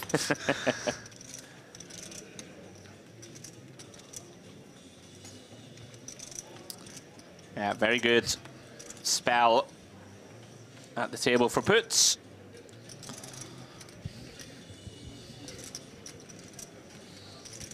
Matagi lets this one go. And Gal, in one of these spots, Jay, right, where essentially lost Ace-King versus Ace-10 for 20 million. And not to say the wheels are coming off, but he is Opening very wide still, right off the sort of shallow stack. And look at this, his nemesis. This is one of the worst things at the poker I mean, this table. is max tilt, right? You absolutely hate it when you're sat there and the same guy constantly 3-bet shoot time and time again. But we can see, actually with the goods this time, puts nice size of choice 3x on the nose at this stack depth. But this is just infuriating, isn't it, Andrew? Yeah, like I said, like didn't want to say the wheels are coming off, but Gal, he hasn't downshifted. You know, maybe sometimes, Jay, right? Your stack's dwindling. You've got a very tough opponent on your left. We saw him open Queen 7 of Hearts, lose that one. You know, now we're opening the Queen 8 suited. Yeah. Of course, it's not an unreasonable open, I guess. You know, I'm probably nitpicking a little. Yeah, I think it's fine from the hijack. Just Sure. think it's annoying that the same guy goes after us yet again. But with the goods this time, puts some more chips added to his stack. Yeah, puts loving life. Building that big stack. Average chips, guys, at the moment, excuse me, 8.2 million. Shade over 30 big blinds. And we are losing them quick, Jay. 38 now remain. I believe we had 54 start of coverage, so a third of the sort of streamed field have departed. Yeah, I'm surprised to see that, Andrew, with average stack being north of 30 big blinds. That's quite an influx of bust-outs over the last hour or so. You got to remember, we're in the Mediterranean, mate. It's the poker party. Things to do. Let's just get after it. Yeah, 38 remain. Everybody now has locked up, guys, $10,000 into the 5-figure paydays. Round to Vinokurov. Pocket 3s on the button. Certainly playable. Yeah, always going to be in the mix. Expect to see open if there is a situation of the two stacks in the blinds being sub-20. Could even be one that we go with jam with. That most certainly won't be folding. Yeah, he does have a Quino on his left, right? So if you have the sort of live wire, maybe you jam, Jay, if he's like 20, 25. You know, there's not many hands we want to shove, right? Well, here we go. Oh, he did. He did just shove, and we can see Aquino probably would have 3-bet jammed this hand versus just open. Great. Very nice adjustment from Vinokurov. And this is why... Oh, wow, sorry, I didn't... Sorry to cut you off, Jay. I mean, this is a big shove now. 33 effective. They're going to be working, though. Yeah. But one of the merits, as you just see, getting the ace-9 to fold, the 2 overcards, even the 9-8 off in the kind big. of close, right, ace-9? For 30, I know, when he shoves to 30 effective, I'm not sure we should be sticking it in. But if it was just for people are never balanced here, right? Like, they just never have ace-queen, ace-jack suited types. It's always like the always small pairs, hand, right? the king-queen suited, the stuff like that. Yeah, it's, I agree, some suited wheel aces. But yeah, you probably don't want to flip here with ace-9 and very occasionally be dominated, I guess. I like that adjustment, though, from Vinokurov, thinking Aquino is going to stick it in my eye a lot. I'm just going to put it in and make him find it. I think another merit is at this stage of the tournament, people don't tend to call off correctly. They tend to go a few pips tighter. That's fair. So maybe making it even more viable in that situation. Such a sweat for these guys. 37 remaining from a field of 1565. They are deep. They really are. Round to Perio. Queen 8 off into the muck. You would imagine Vinokurov to follow suit. I feel like he just wants to be in every pot. I like, you know, we talk about table presence. Here we go. I do like how he's looking around, surveying the stacks every time, right? Sometimes players sort of autopilot. Aquino, Jack 8 off. Yeah, Vinokurov, I mean, this is so wide again. Oh, Aquino. We know you love the game. Oh, he loves the game, all right. Really? And this is just seeing Vinokourov. This guy, I'm loving him. I'm loving them both. Oh my goodness. 3-Res Jack 8 off. We got the Germans battling in 2 and 3. We got the Russian and the Brazilian going at it against each other. I am loving this. I mean, it's kind of like old school street poker, Jay, in a way, right? Like, you're in a cutoff. I know you're at it. I don't care what my hand is. I'm going for you. Taking it back to like 2012. Yeah. I'm here for it. And surely this is going to be working. One thing I will say, love the size from Aquino that he's chose here. Right. Just going for the 2.5 XR, not the full 3X off of this stack depth. And gets it done. I mean, this is like 3 pots we've seen Aquino play. And he basically had no right to win any of the 3. And he's won all 3 of them. Yeah. Keep your eye on this man. And this is the thing about the Brazilians sometimes, Andrew, so unpredictable, so hard to put them on a range. Like, when you're in a pot, 3-bet coup, you're not even going to think about the Jack 8 off being in there. Nah. I'm loving it. Give that man a stack. Let us enjoy him for a little longer. I guess it's the playing style, right? There's genius and insanity, right? It's like always, they're very close together. I mean, so far his timing has been perfect. At some point, he's going to run into resistance. He's on the genius side of the line at the moment. He is at the moment. I mean, you know, 3 for 3. Credit to him. Perio finds the ladies. +1. 20 blinds, Jay, to start. It should just see open. Way too many to be shoving it in. Yeah, that's coming for shade over mint. Vinokourov now, yeah, recognizes my opponent has 20 blinds. And look at that, Aquino. Tell you something, his timing. Perfect so far. I mean, I would fold this hand anyway, right? But, you know, there's obviously method to the madness is what I'm getting at. It's not just saying I'm going to play every hand I can. Thank you. Gal, things have gone against him thus far. Feels as if he has to defend. Once again, up against a much better holding than his. Does have that overcard, and there it is, Jay. Ace 8 deuce. Out flops the ladies of Perio. Checks it over. Let's see if Perio's going to go for the range bet here. Ace high, it should be small size if he elects to. Does come with 400k.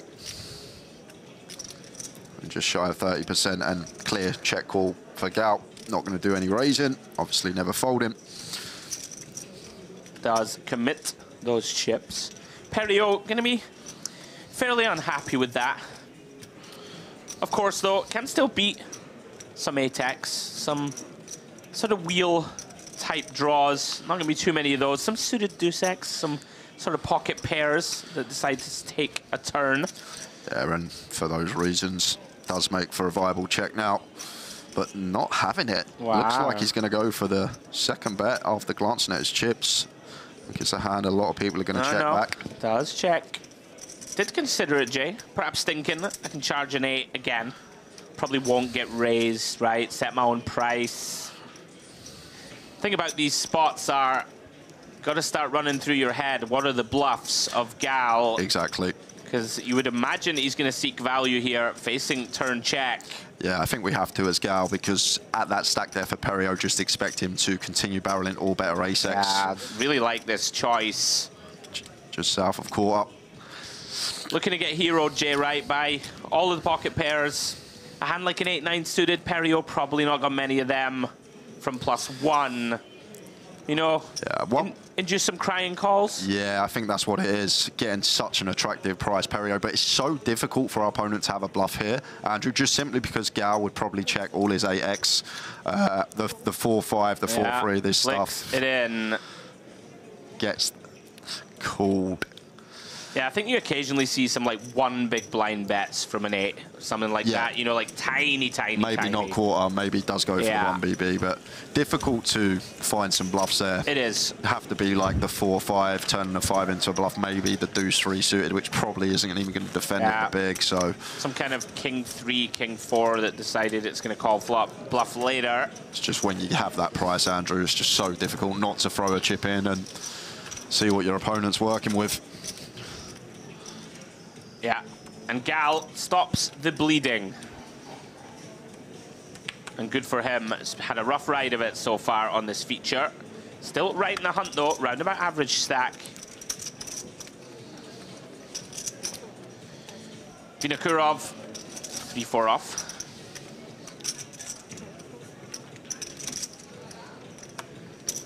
Let's it go. Round 2, our resident firecracker, Aquino. And here we go, 650. Deciding to go for the old 2.5x. Because we need some lottery for this year. An interesting spot for Kurtulis. Just trying to listen in there. Couldn't hear what the floorman was saying. He's obviously given some information. Maybe we're on break in 15 minutes, so maybe just letting the players know. Are we getting a new feature, or do we? Yeah, we will. We will. Maybe just making them aware that we'll be switching back to the action. Yeah, Kurtulis got out of the way with the ace-10. Fair enough. Close one from the cutoff against an aggressive opponent.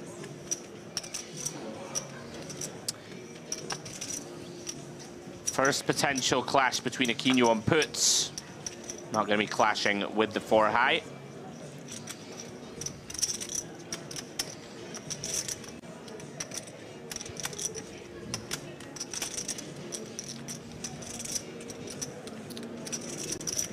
Been a very entertaining first frame for us. We are down to 36 players now, guys. Going to be playing to the end of level 27 this evening. We had our first merit power cut earlier for you, Jay. Yeah, 2. 2. It's 2 blackouts. Does happen often, this part of the world. So we're going to play to the end of level 27. And then tomorrow, we will be with you for the duration, taking you through from the start of play all the way to the crowning of our champion. Round 2, Aquino, +1. Never rule anything out with this man. Jack 7 of spades. Does lay it down. As he should, but you never want to predict anything at this table, especially Jay. Just be prepared to look foolish a lot, I would say. Ace-Queen, Kurtulis, and Motagi. Pretty frustrating spot for your opponent to raise 1 seat in front. Probably sends this in unopened. Yeah, room 4, 8 bigs. May just wait another orbit, see if we can find a better spot. Does burn 1 time bank. Only has 2 remaining, as you can see on your screen. Each of those time banks gives the players an additional 30 seconds to act. We are, of course, playing on a shot clock. iPad there to the right, the dealer. He's had some interesting spots, Motagi. He looks very annoyed.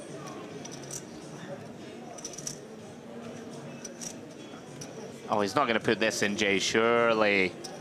Wow, it seems strange spot to burn your last 2. I'm not a fan of this, like burn your last 2 time banks. Like what happens next orbit when you come up with a really tough spot, right? Yeah, it seems I'm not a big fan of this, you know, like leave yourself with 30 seconds only. I think like 6s I go with, 6s plus for sure. Sure. But like the deuces here, it's just always flipping or dominated. Yeah, I mean, come to the lay down.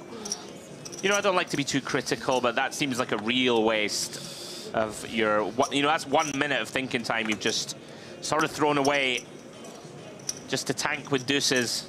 Not a fan. In any case, Perio, King 8 off. Another one of these hands that you don't really love to defend, Jay. We are, again, an attractive price. We are short. Yeah, one multi-way I'd always fold. Heads up does become a bit closer. At this stage of the tournament, though, as you said, Andrew, maybe one that we can just send straight into the muck. Yeah. Perio looks like he disagrees with both of us. Yeah, much better to defend like a 5-6 off, 7-8 off, this type of stuff that's not going to have sort of interaction with the opening range. But this sort of hand has a lot of reverse implied odds. Times it comes king high, times it comes 8 high up against an overpair. Sure. As it stands, 7-4-3, Curtulis. Ace high still best. He's not going to love this texture. Perio does get a look at a free turn, which is the jack of clubs.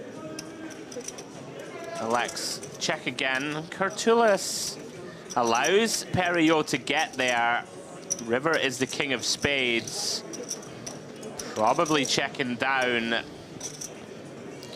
Curtulis gonna be very frustrated to see you let him get there.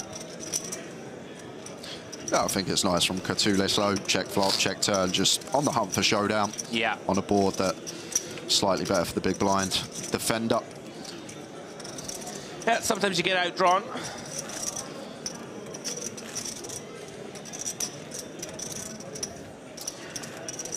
So guys, for anyone just joining us, welcome along. Mediterranean poker party in full swing. Packed room, you can hear it in the background. We've got day 1A of the main event underway. Bunch of satellites and side events. It's all going off.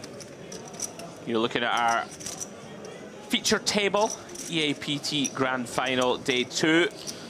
Aaron over to Matagi, and I'm really hoping he finds this one, Andrew.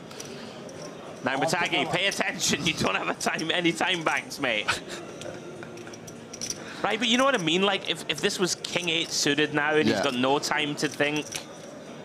Right, no more. I won't give him any more of a hard time. In they go. Oh, Matagi runs into the aces of Sebastian Gall. Brutal timing, Jay. I mean, he's got a jam, of course. Of course he has. 8.5 blinds.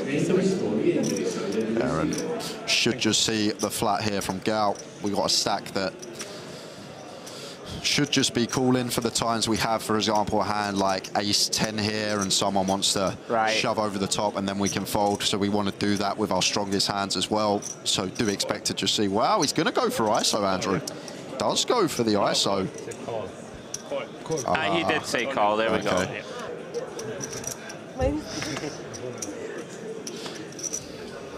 Always cracks me up there when he's like, no, I said call. Which is kind of not a tell, right? Because you either have a really good hand or you're like, oh, no, I didn't want to jam with my king-queen off. Anyway, does make the call. Yeah, nice call from Gall. Yeah, it does have Vinokurov in the big with a lot of chips.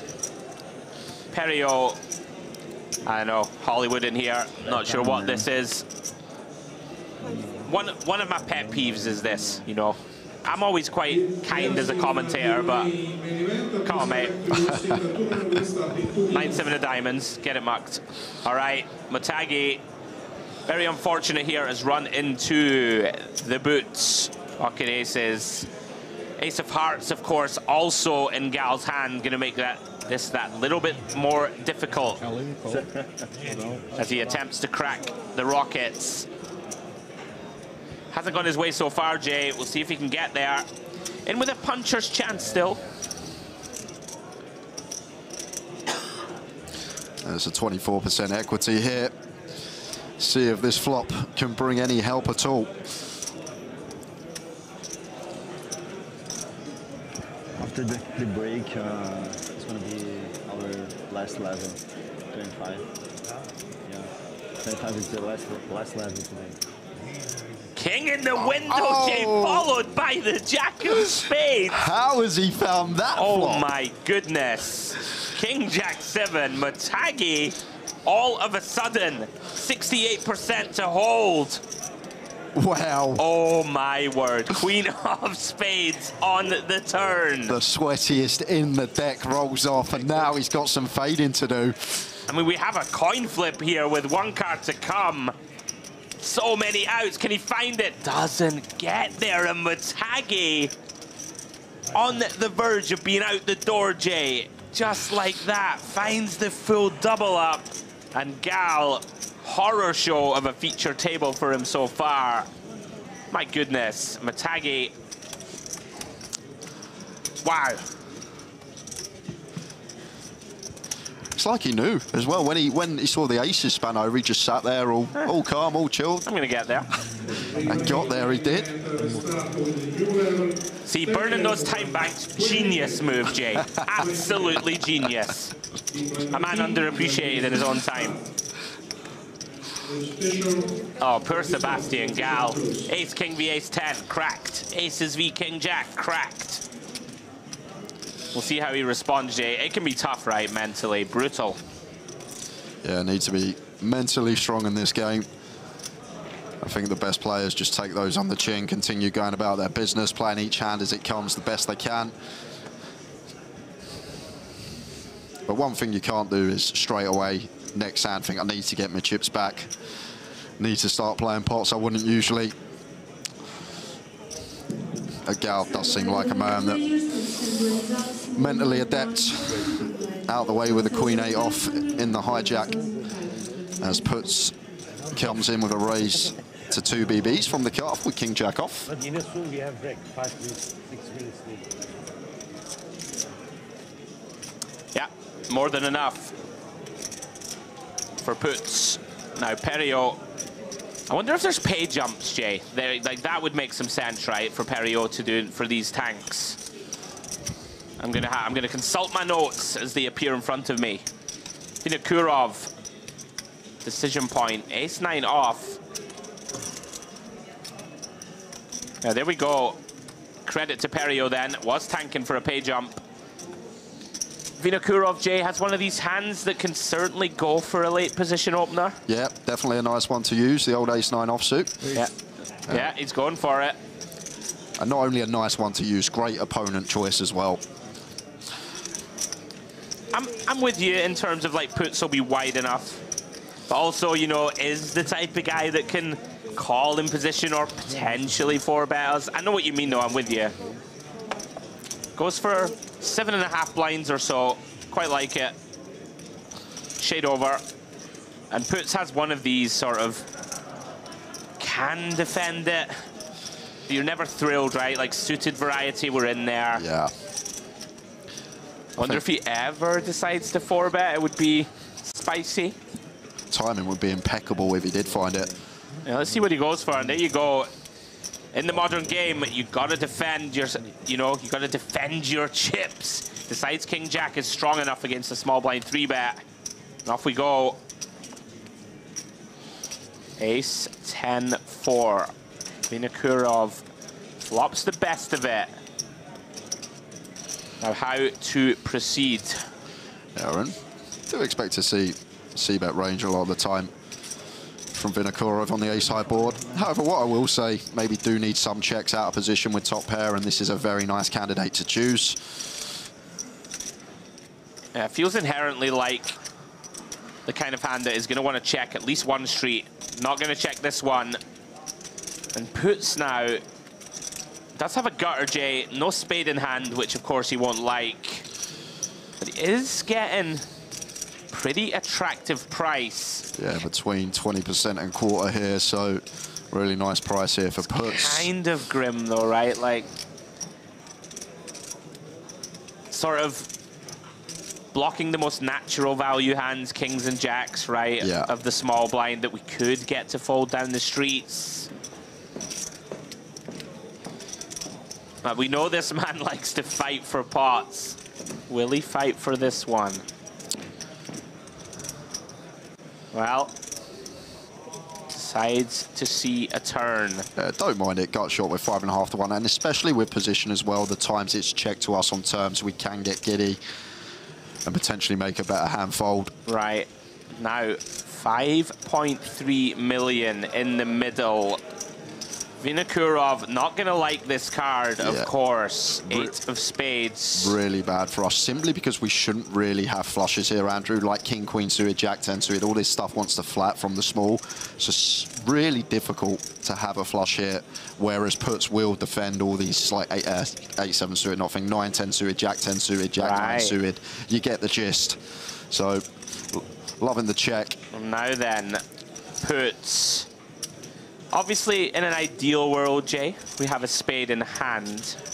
Agreed. But you know, sometimes you don't have the perfect combo, and here he comes. Loving this drama developing. Big pot. And puts deciding. Don't have to bet huge here. You know, we can elicit turn folds occasionally. Yeah, from hands like king, queen that's given up, hand like queens, jacks, 9s are in there as well. Definitely some hands we can target if Vinokurov was just messing about pre. I mean, even hands like this, right? Like, I don't expect Vinokurov to fold to this size, but it's kind of getting grim already, right? Like, of course, puts is going to have Broadway combos, right? If we give him all of them. I mean, if he's defending this, he's going to defend king, queen off, pure, I'd imagine, all this type of stuff. So we can, of course, be good against hands like this.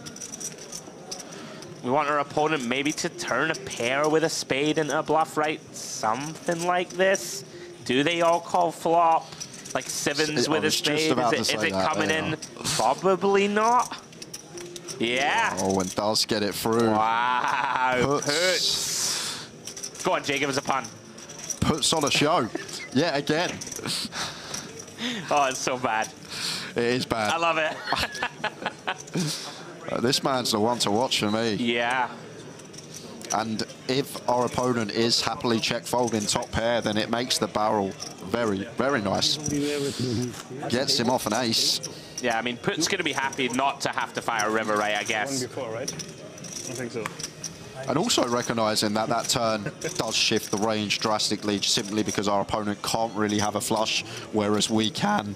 We can have top set aces at best, I think, there as Vinokurov. Like, something kind of interesting for me there, almost in a way, having ace-9 is like maybe a little better as a catcher than ace-jack, ace-queen, because you want puts to have queen-jack, right? King-jack, king. I'm blocking kind of the bluffs. interesting, like, I don't want to call it weak, but it feels a little tight to fold to 1 quarter pot bet on that turn, you know. But it sucks, right? It's not a nice position to be in, right? Very uncomfortable. And credit to puts, gets it done. Yeah, it's a nice little hand for us there. Takes us into the last one of the session. And Perio getting his tank on.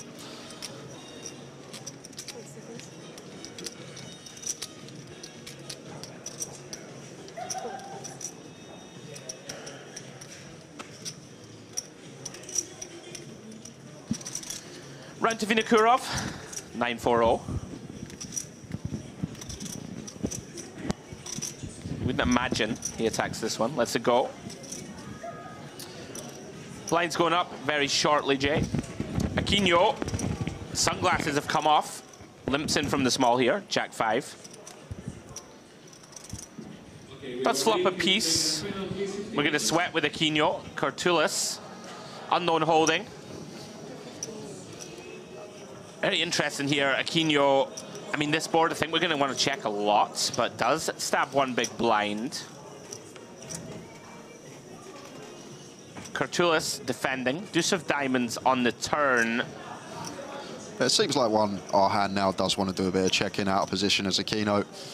Look on the hunt for showdown with a 5 here. Still one that could plausibly check call if met with a bet from Cartulis. Going for another barrel. He is spice. Really is. Aquino. I'm gonna put it out there. I'm not predicting what this man does at all for the rest of the stream. I think we're 4 out of 4 hands. We got them all wrong. Anyway, last hand, guys, has just concluded, and we are going to be heading very shortly for our first break of the day. Mr. James Dempsey strolls into the booth. Here we go as we see our players packing up. Quick look at the leaderboard, Jay. Want to take us through it? Yeah, Christopher puts up top, and he has put on a show this session. I thoroughly enjoy watching him play. Very aggressive, but aggressive in good spots. Vinokourov, second in chips, been a good session for him as well. Up and down, swingy stack. Aquino, the Brazilian, we've loved watching him play. And then Kurtulis, Gao, Matagi, Peru, down at the bottom of the pack. Yeah, very nice. Guys, we are going to go on our first break of the coverage this evening. So that's going to be, you know, around about a 20-minute break, guys. So please, don't go too far. Come back, where Mr. James Dempsey will be joining us in the booth. See you guys in about 20 minutes' time. See you soon.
Estoy impaciente, quiero comerte. Quiero jugar, baby, 1 hora más. Estoy impaciente, quiero comerte. Quiero jugar, baby, 1 hora más. Estoy impaciente, quiero comerte. Quiero jugar, baby, 1 hora más. Estoy impaciente, quiero comerte. Quiero jugar, baby, 1 hora más.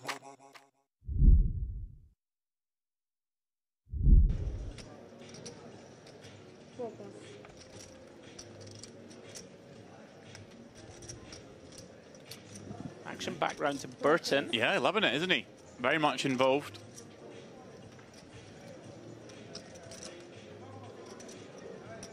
Raising this one up with an unknown hand until now. But it is the ladies. We'll see how to raise fold the last hand. Here's the man who 3-bet him. Oh, and he's sent it in, Demps. Yeah, he's got him. Whoa, I say he's got him. Don't know what he has yet. Oh. Oh, my goodness. Oh, the same action as the last hand. Look at this. We see the open from Burton with 2 queens. Melchizedek with a very, very reasonable 3-bet jam him. Slam dunk with ace-king. And given that he did this last hand with king-queen-o, now waiting behind, wondering. My goodness, you would imagine this is not Hollywood. This stage of the tournament. It does get out of the way, Demps. Is that a call? No, call. Here we go. Of course, snaps it off. 2 top-of-range hands, James. Top of range. Absolutely. Cutoff versus button. 2 monster holdings. And this is pretty sick for Melchizedek that he could be 1-2 punch out of this one, having had 16 million 2 hands ago. Big flip developing. And it is the classic. Yeah, this is the flippy of flips.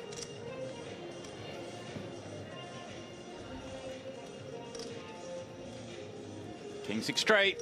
There it is. Finds a partner. No diamond.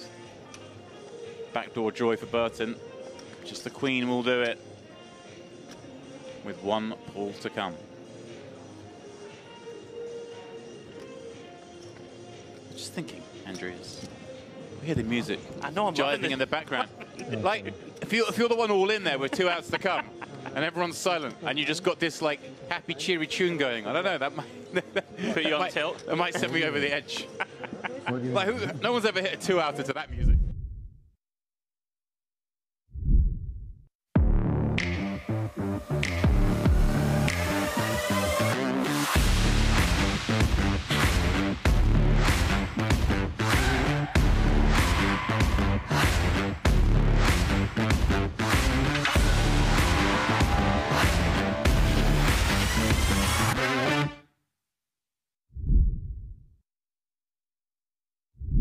family based in Grenoble, I believe. You know, the foot of the French Alps. You know, I'm just having a bit of fun with it. I know you are. Mont Blanc. I'm just getting Mont Blanc, that's one. Mont Blanc is a, there you go. is a mountain, yeah. Yeah, there you go. There's a lot of mountains in France that begin Mont, as it happens. Yeah. Coincidentally, of course. Hence why I made the joke. I'm one step ahead of you, Demps. Speaking of being one step ahead, Melchizedek has been one step ahead of the competition so far. Getting after it, ace-9 under the gun. Fairly reasonable, you know, to open here. Lots of sort of medium to short stacks that will only have one move. So using that ace blocker, going to come in for an open. In a fold round to the big blind. Burton. Lots of shallow stacks now, in fact, Demps, with that blind jump. You know, 5 or 6 players at the table working with 24 bigs or below. Burton, we get to sweat with Melchizedek, and Burton with an unknown hand. 9-7-6, very much a texture that connects with the big. And you will see some donking. Does look at his chips, James.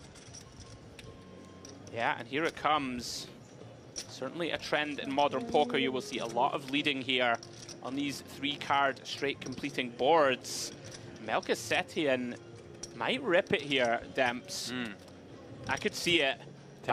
Backdoor nut flush draw, top pair, top kicker, very vulnerable holding. Right, it's a situation where he just doesn't know what the bad cards are on the turn, does he? Yeah, there are a lot of them. Hand rates to be the best right now, but I think it does make the committing raise. Really impressed with him so far. Just seems super attuned to what's going on. Has decided to go for the raise call, James, instead of shove. It's effectively the same thing, right? When we're talking about this stack depth, isn't it? Making it 5 million. I mean, oh wow. Here we go. Here we go. Burton tables what looks to be 8-9. Is that 8-9? I think he might. Oh, it's top pair with an open ender. Yeah, it is. So Melchizedek has got his man to stick it in here with effectively just the straight draw on the live card, looking to pair up for the 2-pair. So again, in the best spot, in a monster pot. There's 26 million chips in this one. Huge. As we see the 8 roll off. Now, of course, there are chop outs. And, of course, the ace would still do it for Melchizedek. But all of a sudden, he is bang up against it. And that's where he remains. Everything was going so right for this man. But now, all these chips moving to Burton.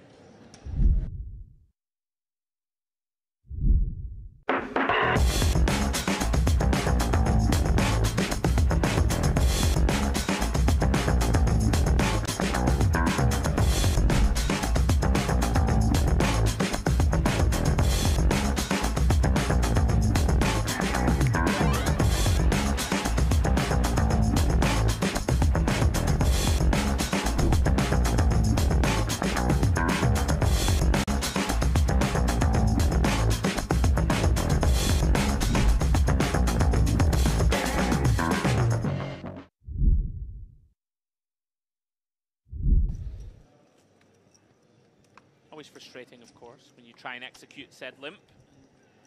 Don't get to C3. Round to God's Danker. Pocket 6s. +1. Very likely to be in there with this one. Yeah, man doesn't need 2 6s to enter a pot. So already a Jack-6 suited from this sort of seat. Of course, it was the 2 6s that he did the damage against earlier with his ace-9 offsuit when he came out with a rather creative turn at check raise bluff with the lone ace of spades. Stoica finds the 10s. Here we go. Gonna get to rip this one in for 11 blinds. And one assumes, given the bounty nature of this, given that Guzdanka's had a little sand thrown in his face, that he may elect to just run. Burton wakes up with the hooks behind. Stoica, how cold is this? My goodness. And now Burton with a real decision point here, right? He gets to call here and allow Guzdanka to perhaps go bananas behind. Does he call here and just fold if Guzdanka goes bananas behind? Because, hey, like, I have to have a pretty strong hand here, cold calling 11 blinds. Right. Does he ever click it to sway Guzdanka? Or is the nature of the fact that the 3-bet is 211 blinds big enough already? I think 50, right? We're 50 big blinds here, effective. Jacks probably strong enough to just rip it in. Wow, okay. I think it's very close, James. I think if we have 40 here, we wouldn't call and then fold to jam. I think Let's see. Yeah. Yeah, he has sort of gone for the clicky. Pass. 6 pass. Melchizedek would have had a decision. Pass. Instead gets saved. Gabisa. Oh my goodness. Wow. Well, this is grim because he was loving the action until now with just that shallow stack in the big blind. And this may factor into this, right? You think, all right, because Danka's gone after this big blind. Because it's a shallow stack, we are playing a bounty. Right. So, Stoica probably plays his hand as the value range that it is. Because, hey, he's only got 11 blinds himself, doesn't have much fold equity. But Burton could be that little bit lighter with that in mind. Yeah. The fact that Gozdanka is raising here with a really high frequency. And there's just so much money in the pot. I mean, we have 7 blinds, James. Of course, ace-queen figures to be in a lot worse shape than it is. We can see it's in fantastic shape against these 3 holdings. Yeah, I think he's just going to look at this. And we only have 1 time bank, by the way, James, I think. So he's not got long to make this critical decision. I think might time out here. Kind of cry fold this one. Yeah, I like it. I like it. Obviously, we can see that in this instance, he would have wanted to be in there. Gozdanka's showing, hey, look, I wasn't in with nothing. Stoica's going to get the very bad news. It just feels like ace-queen wins this hand every time as well. There's just going to be no justice. Yeah, well, if that's the discussion going on there, Burton kind of looking in Gabisa's direction. What a spot for Burton. For a bounty and to get to around 40 million. 10's alive, hence the 27% equity. We see it there. There are 2 10s left in this deck as we head to the turn. He's happy with the ace-queen so far. Wouldn't have got there. Yeah, desperate to see another brick. Can Stoica find one of the remaining 10s? No, he can't. Wow, what a collection of hands. Because Melchizedek had ace-jack of diamonds in there. Gabisa had ace-queen of clubs. We had 2 jacks, 2 10s, and 6s.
My head shape doesn't suit a cap, you see. Like I say, Gabisa, this man's not come from the Mediterranean. this man's, yeah, I don't know what's going on. He's ready to go to Sterling, as you mentioned before. Yeah, absolutely. It's like a lumberjack look. I like it. I like the shake. Now, Rudsar in the cutoff. Ace, queen, very big hand, of course. 16 big blinds effective. Likely to play this one as a raise call, James, but he does decide just to ship. Interesting. Yeah. Oh, wow, and here we go, Dems. Wow. Not against Melchizedek again. It's a stone cooler. Melchizedek. Seen these guys tangling all night long. The final battle potentially about to get underway. Super unfortunate for Rudsar here to run into a better hand. Cutoff versus small. And if he does not improve, James, gonna be out of here in 13th place. Yeah, this is just cruel on Rudsar that it's gonna potentially finish this way. He's been dealt a couple of rough spots. One hand, maybe, we feel, was of his own making, but this is a tough one. Nothing on the board. Of course, not to overlook the fact that Melchizedek only has 1.9 million back himself. This is effectively the pair of them all in. Looking for stacks. But the flippers have resulted in just 3 outs with 1 pull. Can Raudsar find it? He can't. Queen, not enough. Melchizedek with another big all-in pot.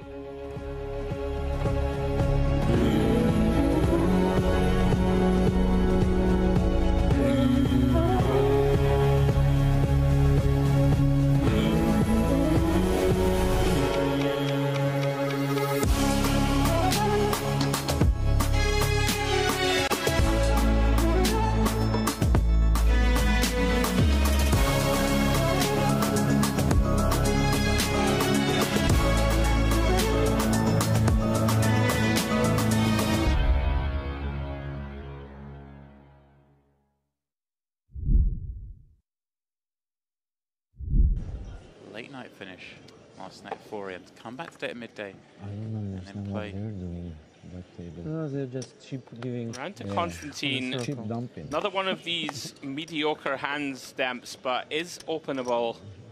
We have seen these sort of 20 big blind stacks shy away from these sort of weak mid-range ace-X. Problematic that you are raising into the chip leader's big blind, right? Something to consider. They put 2 here, actually. Yeah, let's get out of the way. First and second. Oh, one. We were 3 tables back then. Another big hand in the small blind. Yeah. Now, can God's Danker find the trickiness? I would like to see limp here a lot, Demps. I think the big blind, we've seen he's going to attack very aggressively. Whether God's Danker agrees with my appraisal. He does. It would appear that he does. Oh, wow. My goodness. Wow, wow, wow, wow, wow. They needed far less hand than this to get these in. But as it is, surely we're going to see a big showdown here as Burton going to raise up over this limp and God's Danker with the true value in pocket jacks as a limp raise hand, one suspects. Guys, is there any way he does anything like clicky? I like click. I like click for sure. This is one of these, you know, where Burton is going to isolate lots of trash Demps, right? And lots of hands, you know, that are strong. And that could, he's gone very big. He's gone big, yeah. 5.5x. Wow. Okay, probably no clicking now. Don't think we're going to click over this size too often. All in a snap, and we have the biggest pot we've seen thus far. 44 million chips in the middle. In the most classic of scenarios, Ace-King versus the 2 jacks. Obviously, we're cheating a little bit today, Andrew. We see the percentages down to just 41 for Burton by virtue of some of the folded cards. So God's Danker in great shape here to double up and basically switch stacks. Here we go. Does not want to make a set, Demps. Blank 3 of clubs turn. Does cancel those jacks as outs for Burton. Looking for an ace or a king. Not to be. The 10 pairing the river. We'll see God's Danker retake the chip lead here at our feature table.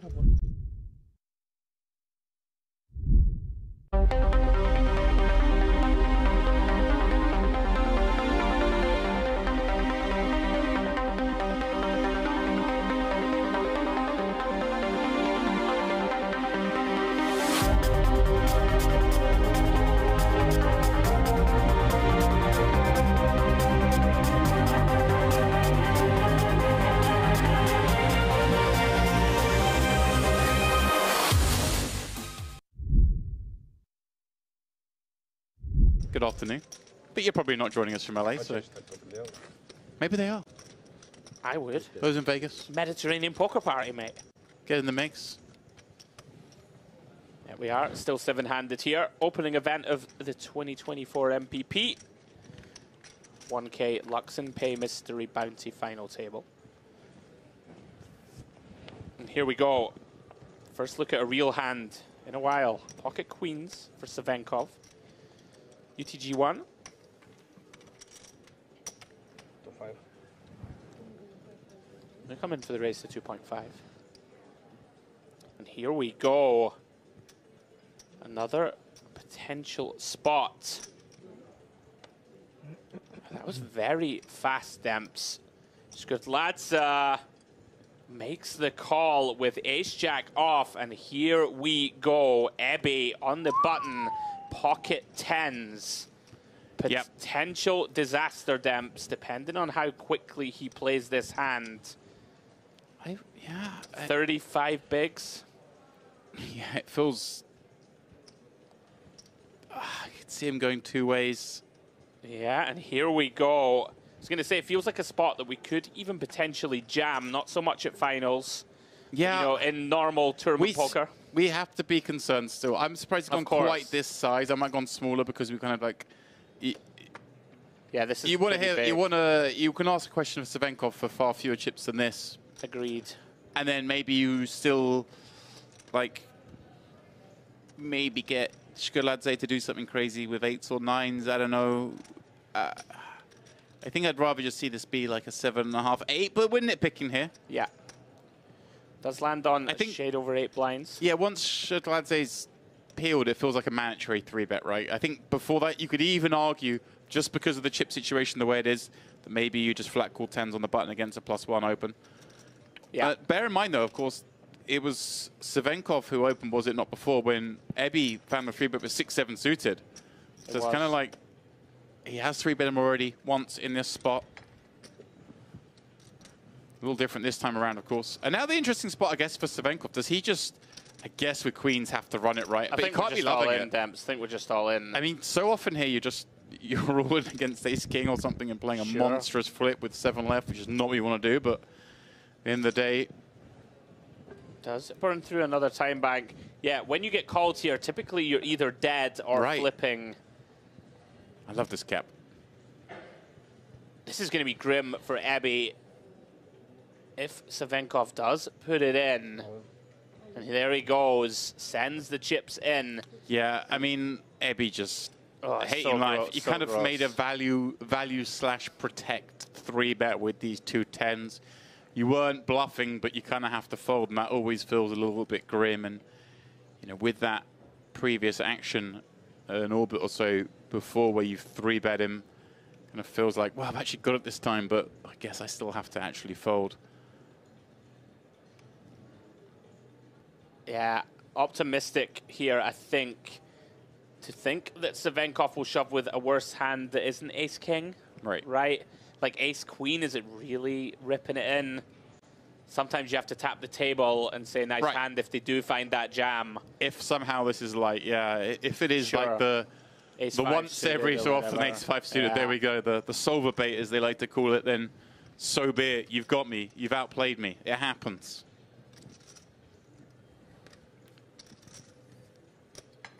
A faintly grim spot indeed for Ebby.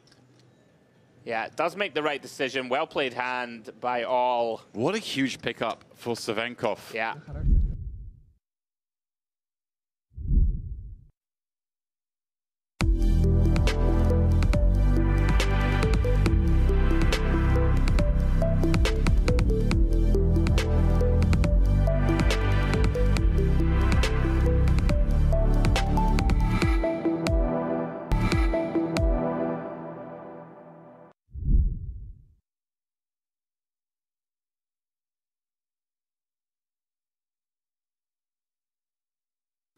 And welcome back, one and all, to the Mediterranean Poker Party here at the Merit Royal Diamond. It is, of course, the EAPT Grand Final. It is day 2. We are down to the final 35. Everyone guaranteed $11,500. I am James Dempsey and joined by Mr. Jay Howard for the first time. Pleasure to be here, James, and looking forward to doing some commentary with yourself, one of the legends of poker commentary. There we go. And what a table we have here. A couple of names jumping right out at me there. Boris Kolev, Andrei Petachuk, 2 of the sort of long-time crushers in our game, very well respected. Maybe Kolev more recently, but one of the biggest names in the game at the moment. And for me, I'm always nice to see these locals. Recep Aydemir, a player I've called the action a lot in Merit events in the past. And nice to see him making a showing here. But as always, the star of this table is probably going to come from somewhere else. We will see. We'll see how here, it goes. right? These guys do love the action, and we love streaming it to you. Welcome, everyone who is watching. Myself and Jay have got a keen eye on the YouTube chat over on the DTD Player channel. I know we're obviously going out on a few streams, but if you do want to ask, that's where we are lurking. And what a beautiful shot we have of the room here. With the main event going on, the Mediterranean Poker Party main event also going, of course, that 5K. A lot of speculation as to the runners in that, but field is, well, the room is buzzing with two big fields. Looking forward to another couple of hours of poker. If the first session's anything to go by, there was some madness going on. I don't know if you caught any, James, but there was some fruity play, let's say. Saw little bits. Welcome to Merit, Jay. Yeah. You know, I tell everyone when they first come here, I'm like, just, you're going to see some stuff. I've already learned about MPO. Andrew's already told me about that, so I'm set, I'm ready. Here we go then. Our fresh lineup. As I say, 35 players remaining. Plan to play today is to play another 3 levels. There is Kolev, the danger man. Player on quite a come up over the last few years. You're going to know a lot more about these players than myself, James, so maybe you can talk me through some tendencies when we get into hands. I'm more of an MPO guy, you know. Oh, okay. I'm like, I'm a bit more old school. We go exploit. We do some stuff. Aydemir, as I mentioned, a Merit legend. They're an interesting one straight off the bat here. 9-7 suited on the button. He's going to go with fold.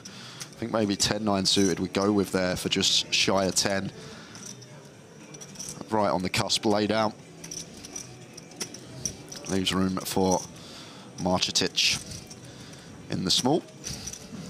Yeah, 7-5-0 coming in with that, what, 50 big blind stack. He's going to pop it up. Ah, a Kiki. This is actually a player I do recognize from in this very room. Aaron just going to let the 6-2 suited go, facing 2 BBs with position.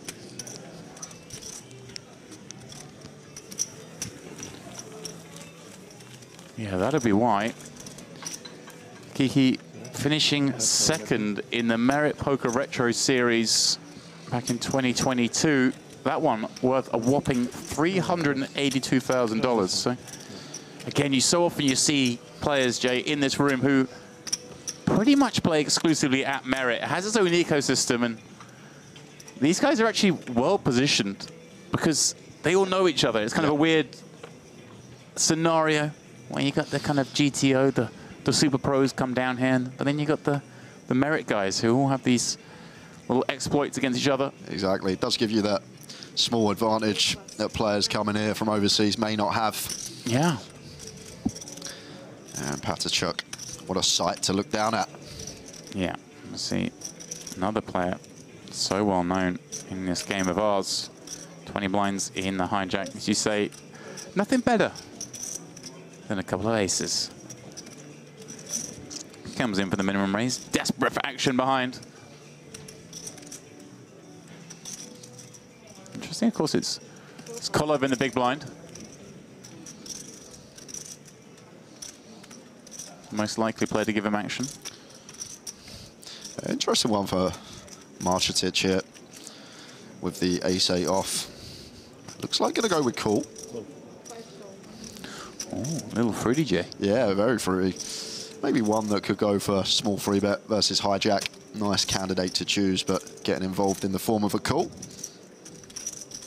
Yeah, of course. We're coming to this table anew. These guys been battling potentially all day. Yep. And there could be all sorts of dynamics have been established. So it's always a little difficult, I find, when you do jump into a table like this and you don't know the previous history. Oh, Kolev. Mixed down a nice one. But probably too nice a one to do much more than cool, right? Yeah. We kind of like playing this one three-way. Exactly right, James. Just a nice one to defend, take to the streets.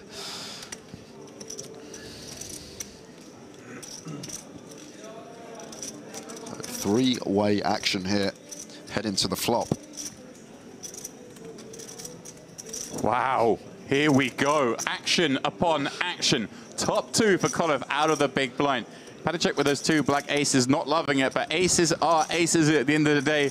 Marshasic, as you say, like getting fruity with the ace of hearts, but what a flop he's found here. Yeah, so everyone with a decent piece, and do expect to see some chips flying in. So Padacek going with a well-timed check. Assume kind of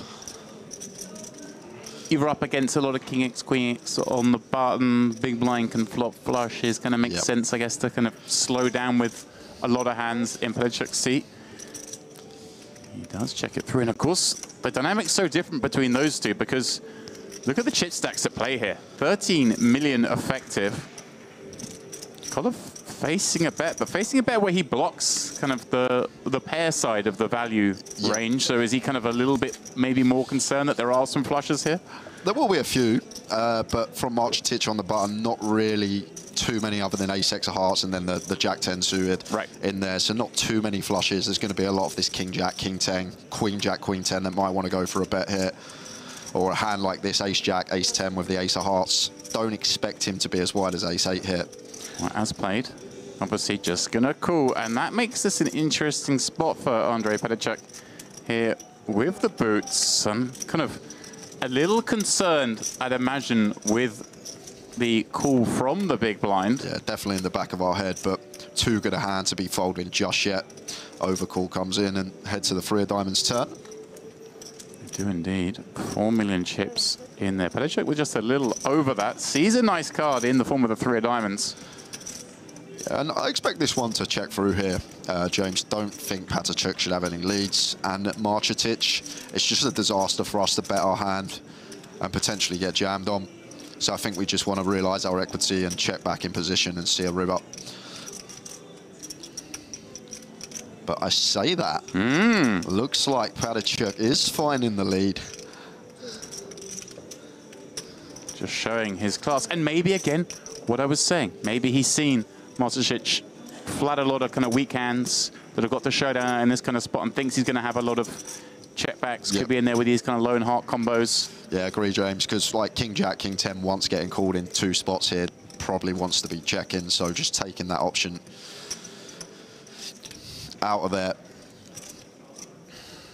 Small size, of course, gonna pick up a customer. Now this is really interesting with King Queen here. It's a really intriguing spot because against this size here, I think we do want to raise James, but could Padacek ever just have some flop nut flushes here himself when he goes for this sort of alarm bell size on the turn? I want to call.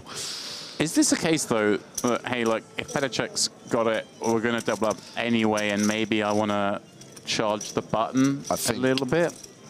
Does Electrica just call? I think against that particular size, it seems like a really nice spot to go for raise. But then Marshasic can still have some nut flushes of his own on the button. Well, as played, Padacek gets 2 callers. But gets a pretty nice looking river. But surely we can't go for value now. James getting called in 2 spots on the turn after flop goes check, check, bet, call, call. It's a bizarre one. Like how can we go for value? If you're just tuning in, you're certainly at merit. Padacek and Kolev in this one. Both check it over to Marshasic on the button, who, well, he just has the ace of hearts. Knows he can't win this one at showdown, and he's reaching for chips. Let's go, this man. And maybe a good argument again for Padacek. Checking this, kind of a nice bluff catch, but one assumes Kolev with a hand that isn't going to fold. And I'm not loving this though. With King Queen, you're hating it really. You need it to be kind of this hand, right? The ace of hearts. That's all it can be. Ace Jack, Ace 10 with the ace of hearts. That's what you expect. Right, and like, as you mentioned, there's going to be the.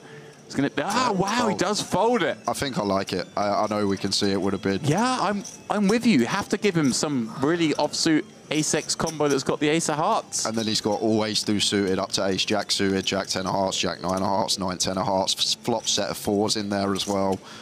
Let's see if Padacek he has a weaker hand than King Queen, but with one player fewer in the pot, certainly maybe a more attractive spot to make this call. But he also folds. Wow. I think I like the fold from both, James. I'm not going to lie. I know we can see they both would have won, but what a move there from Marcetic on the river, finds it, and does look very strong there. Once he bets flop, cool, just flats the turn probe, and now wants to bet river. Like, what does King Queen beat other than a bluff, James? Right. What do we beat? There's no other value than flushes. Or the same hand, maybe. Maybe the same hand. I mean, he's sitting there. Do you think he's got any clue that he made King, Queen, and Ace as well? I don't think so. I don't think so. What a hand to kick us off for the session.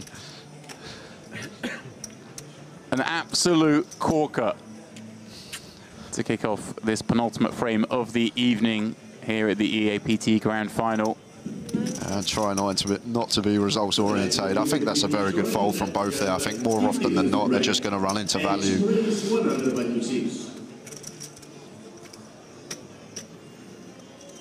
I'd admit, just over 9 blinds, 10-5 offsuit. Won't be one he elects to play.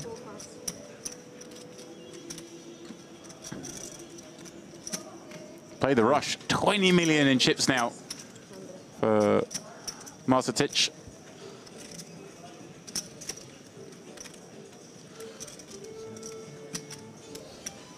Collapsed, I think, still thinking about that last hand. A head scratcher.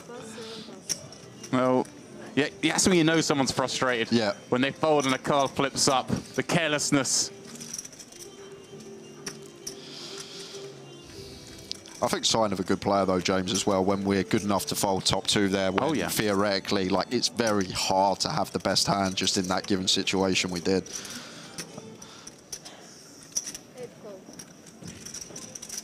So Sebastian, suited 7-3, does defend off of his 10 BBs. And flops the flush draw on ace, queen, 5, 2 diamonds. Marcetic with middle pair, backdoor hearts. Yeah, another interesting one. And seems like a nice one to check back middle pair here, but may just go for the range bet, as this is our board as the opener. Right, yeah, it's one of those, isn't it? We expect to see the opener bet this kind of board, but if everyone would check back a hand, it does tend to be these sort of second pair with a backdoor flush draw type holdings, but he's going to play this one as expected. Goes for the reasonably larger sizing, just given the depth of stack behind, right? But yeah, just south of 40%. And Sebastian shouldn't be going anywhere. You can look down at that 7 high flush draw. Obviously would have much preferred to see a real small sizing. Yeah. Oh, he's coming out with the check raise. Yeah, I'm a big fan of this. Do you see a lot more of this, like in this day and age in poker, James? Because people are aware that people basically see about 100% of range on the ace-high boards, especially against late position. So we just fold out all these like 10 highs, jack highs, king high type stuff, start putting some pressure on some queen X and 1 pair ace X potential to fold out by a river. And also we're free to a straight, so can pick up some equity on a 4 or a 6. Marcetic going nowhere for now. Makes the call with that second pair. And as you mentioned, Jay, of course, he's going to bet so much of his range here that he kind of can't be folding second pair. 4.45 in there, and a good-looking river, pardon me, turn card for Marcetic, in that it removes some of the hands he's beaten to, and even if he was unlucky to be up against a queen 5 type hand.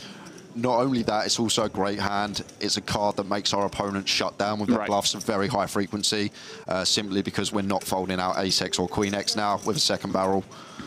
So very difficult for Sebastian to be continuing here, but he does not care. Yeah, decided perhaps, hey, look, I've got a flush draw. I want to run it. Yeah, I've just actually realised the stack as well here, James. Yeah, only 1.4 back. Third pot. And again, I hate to say the same thing I said in the last hand, but I wonder how much this is down to what these players have seen Marcetic do up to now. We've only seen him play 2 hands. He's been in there, though. I imagine he's been very active. Never a regrettable call, isn't it? It's a call you don't expect to win too often. As it is, he calls and puts Sebastian at risk. Sebastian needing a diamond. All in the deck, James. They are. He's live as could be. 26% heading to the river. 33 players left. And that is where he will finish. Sebastian picking up $11,500 for his efforts. Yeah, goes for the raise on the flop. Don't mind it at all. I just think maybe a turn that... It's hard to shut down, though, when we got that SPI. It's so hard. I actually didn't see the stack on the flop, and maybe does make more of a call on the flop for that reason. If we're deeper, yeah, can get behind the raise, but at that stack depth, gets after it, but not working out. This is the last level for today in day 1-8. This is the last level for today. No. That announcement, of course, for the MPP main event. That's going off here. 1A underway. 5K, 5 million guaranteed. A lot of speculation around these parts as to the final number, and that, of course, as you mentioned at the top of the show in this one, this smashed the guarantee. Absolutely smashed it. I can't see it not hitting the guarantee just from the numbers already this week.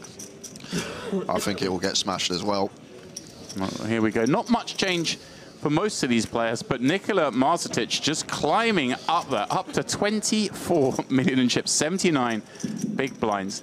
Average right now, 9.5 million. So we see he and Kolev above that mark. The rest below, Idemir with work to do. And Petachuk the same, having found the aces off a sub-20 big blind stack, managed to play 3 streets of poker, 3-way, and ended up folding what was the best hand. Not that he could really know that.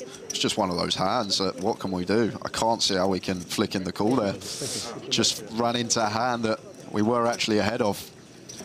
Yeah, as the saying goes, if you don't get bluffed every now and again, then you're making too many calls. That felt like one. Alexei Naski joining us as the field whittles down.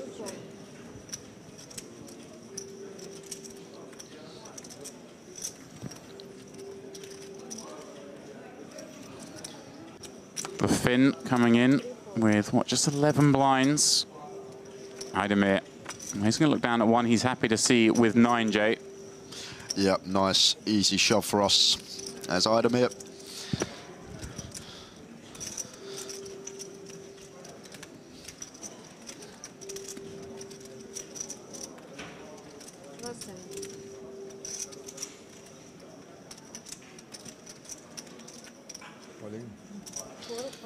Does find the jam. Oh. Marcetic looks so interested there when it went in. He's just got king deuce off. He just wants to play. And nothing for Neyman Bayev in the big blind. Where's that flag from, James? That is a new one to me. Was that Kazakhstan? Kazakhstan. Could very well be. I think you're right. It is indeed Kazakhstan.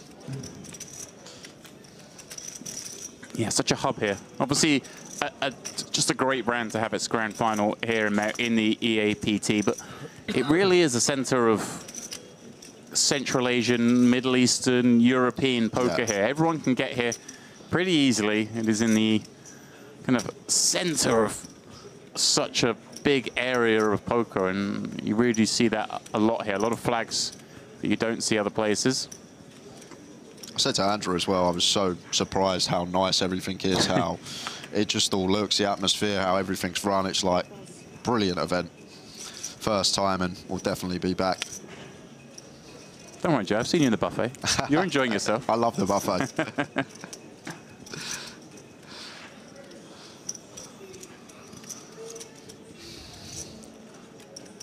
Idemir, this time under the gun. Just taking a moment every now and again. Yeah, at this stage of the tournament, does tend to slow down. Obviously, ladders incoming every now and again. Neyman Bayev, 11 blinds, wasting no time from the small. He's ripping it in. Petachuk with an ace in the big. Albeit the worst one, but for 10, hard to imagine he can get away from this. Yeah, I think it's actually pretty close, but as you say, 10 big blinds, we're likely to be ahead. It's just one that, even if we are ahead, a lot of the time, just that 60% against 2 middling cards. Right. Well, he's not 2 middling cards. Well, I suppose it is 2 middling cards, but these two are match. Walking six for Nurmanbayev. Big favorite to send Petacek to the rail and get a double up at the same time. Two short stacks colliding. Petacek's come from further behind than this in his career, though. A man with 5.5 million in live earnings. Wow. And well, there you go. That's how you get it done. Finds an ace. Nurmanbayev going for the stand-up. Needs running clubs, needs a 7.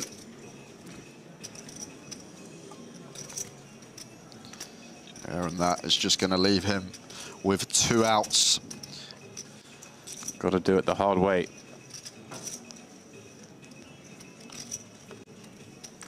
GG's, Nurmanbayev. Good game, my friend. Is it GG's or is it 50k spin? You're quite correct. 50k spin with the big blind ante. And he gets a whole orbit, sits on the button. Just having a look here, the next pay jump doesn't come till 26, so that's not really a consideration at this point. He's just looking to get that spin. We will, of course, get confirmation here. Every now and again, graphics can be wrong, but no, there we go. 2 chips back, 50k. Still alive. He is alive, but the first shot he gets to this is going to be a big one with that 300k big blind ante in play. Plus, say he gets it in just against one player in the blinds, another 150 being there. So the worst thing he can do is beat a 9x pot when he gets it in. Petacek, motionless, emotionless.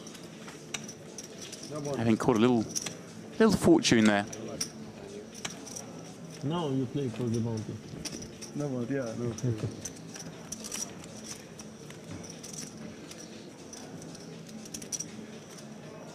Petacek, of course, both an EPT and WPT champion, and just last year had a very deep run in the World Series main event, finishing 17th place, which is got to be a galling one. Finishing 17th any poker tournament always feels like you were close, but the World Series main event when it was $12 million up top, that's got to hurt more than most.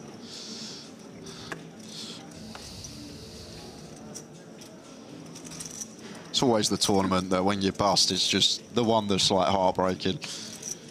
You always go in, this year's my year, I'm going to have that deep run. Yeah. Well, I wouldn't know. 5+. I'm in a rare camp. Rare camp? I'm one of the people, and it's quite hard to do this, I'm over $100,000 down in the main event lifetime.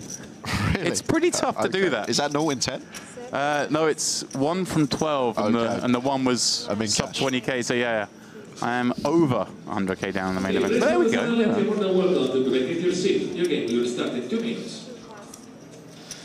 Everyone tells me it's a great tournament. I've heard that too, James. Kolev popping it up from the cutoff. Nurmanbayev saying run it with his ace. And Naski now.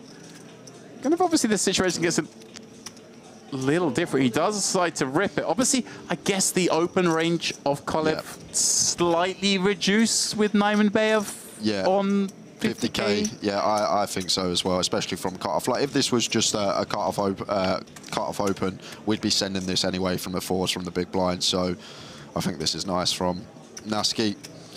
Yeah. For 10. And obviously, anytime your opponent asks for a count, good news when you're holding 2 4s. 3,050,000. Kolev will make way. And here we go. Nurmanbayev with a chance to spin. Can he turn 50 into 500?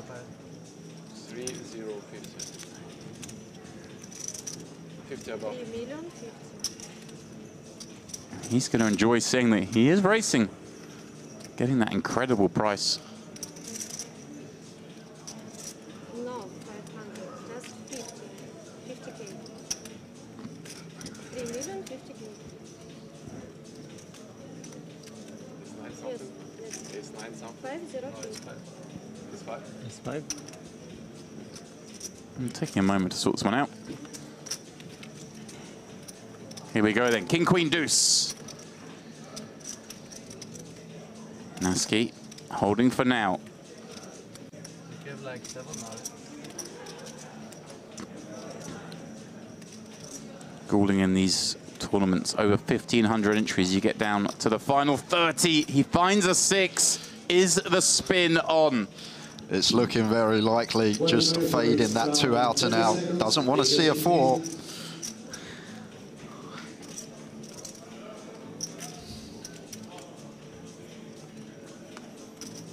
Here we go, does it in style. An unnecessary second pair. We're back to 500K. I mean, we're far from out of it. Yep. Sub 2 blinds still, but... One more double and we can dream. And here we go. Like I say, though, you just get this deep in a tournament like this. 30 players remain from 1,500 plus who began. So much variance, a whopping $468,000 up top for what is a relatively small buy-in in 2K for that sort of prize money. Yeah, it's great prize money for a 2K buy-in. I probably won't find many tournaments outside Vegas with that top prize for a 2K buy-in. Yeah. If I don't beat him, good fault. Now bad fault.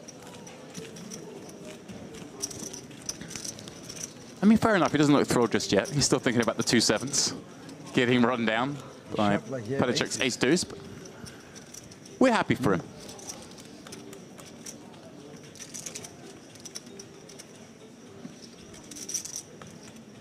Big blind.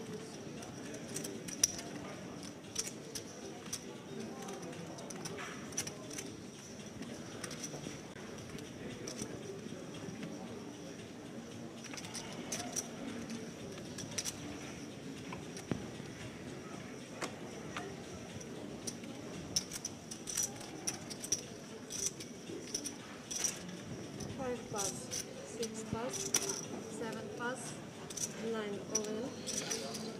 And here we go again. Naimanbayev. 10-8 of clubs. Petacek thinking about finishing the job.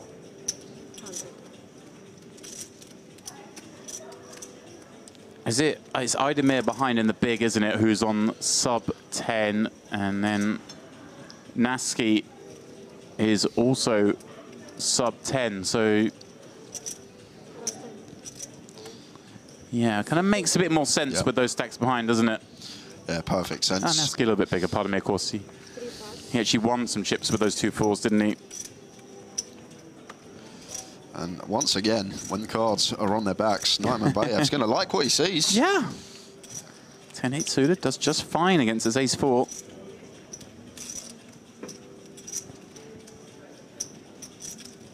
I may just see for a bit of TV time.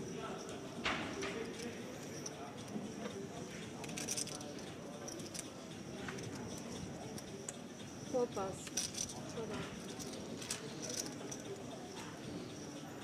A fair fight. 1.75 million is starting to become a stack for Naimanbayev if he can hold. That is something you can spin. An ace in the window is disastrous. Another ace behind it, a shake of the head. The faintest of backdoors still available. But I think it's stand up and mic off time. Agreed. 25 to 1 shot. That does find a gut shot. Here we go. Needs a jack. 2 are still live in this deck.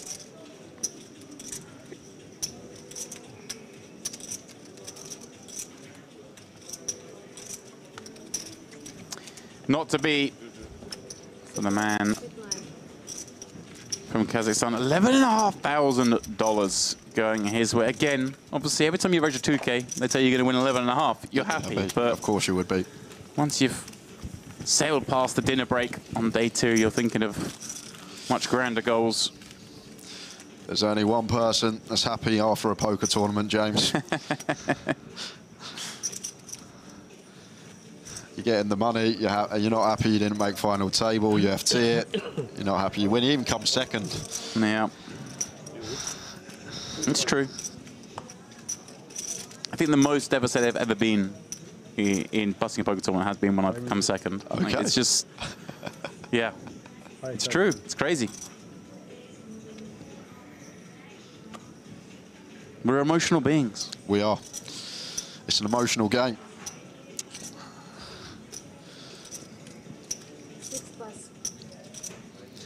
And Kolev here, King Jack opens to 2 BBs. And they're going to run right into it. And that Nasky off of 12.5. Going to have a nice, easy all-in. These are the spots we like. No stress.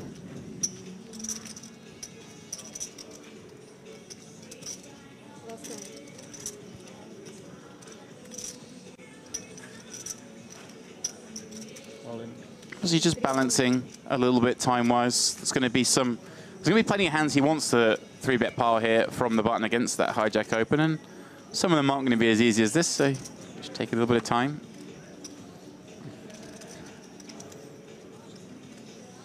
Wait a minute. Certainly been taking his time. I'm kind of curious as to why. We're not on a direct pay jump. I mean, we're still 4 away from that, but he's been rather deliberate in these spots. And it's just not something I've seen from him before. And, he's someone who, it's not like, sometimes you could be like, oh, this is someone who's playing maybe much bigger than they usually would, and they're even looking at those pay jumps 4 off and trying to play a few hands. But he's someone who we normally find wedging the high rollers here in Merit, so. Trust it.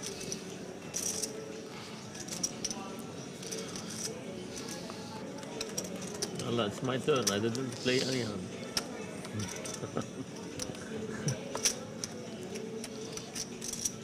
Maybe just slowing things down as he's coming to the button now. 29 left. We go on a 3-table redraw at 27. Maybe not wanting to post another big blind before that happens.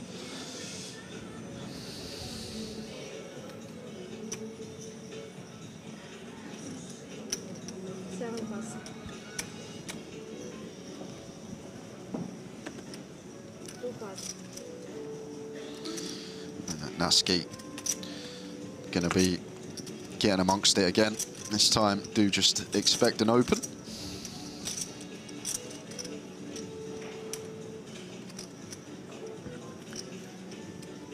Yeah. One of the lightest kind of hands he's going to open, I guess, here, Jay, in terms of the ace-x combos. Just enough. Yeah, offsuit ace-x, like probably start folding ace-6 off below. A7 probably might even go into the muck, so maybe right on the cusp. Well, timing up so far. Kiki in at the big. He's going to flick it in with the 5-3-0. Take us to a flop. And ace-king 4 flop does produce a gut shot to the wheel, but of course it is Nasky with not just the best hand, but surely the better range for this kind of flop. Yeah, good flop for hand, good flop for range. Those two things should just lead to bet. 3, 4, 25. Finds quarter. 6, 4. And a snap from a Kiki. Wants to find that deuce. And of course, this with a view to potentially, obviously, well, forget about needing to bluff later on, because you just drill the offsuit deuce. It looks so innocuous for Nasky. He loves seeing that card. Little does he know that he is now drawing dead. Oh, McCumming with the lead, Jay. Wow. 6, 800. And just trying to take the betting lead himself so he can set it up for an all-in river jam. And how do you feel for Nasky's shoes when this happens? Are you...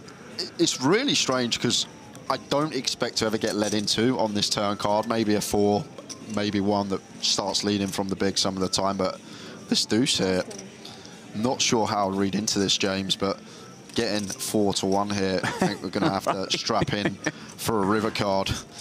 All in. Whoa! Wow, he just decides to run it. Maybe wanting to charge potential draws, deny some equity, and He sees the bad news. You're drawing dead. Kiki. How many time out there? Does it dirty. Sends Naski to the rail in 29th. Yeah, one expecting jam there. Alexei Naski shoved the top pair on the turn. It's just very difficult to ever get called by worse in that given situation. I love this game. Naski takes a huge one. Straight in the head. Yeah. This guy is Easy money, huh? Easy money. Back, fall in. Yeah. Wow.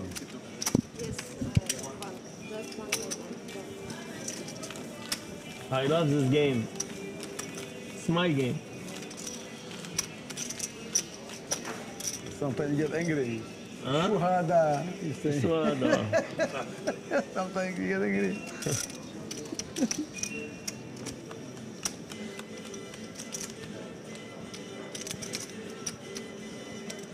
What do you think? يا أخي شو هذا؟ حرام. Ace King.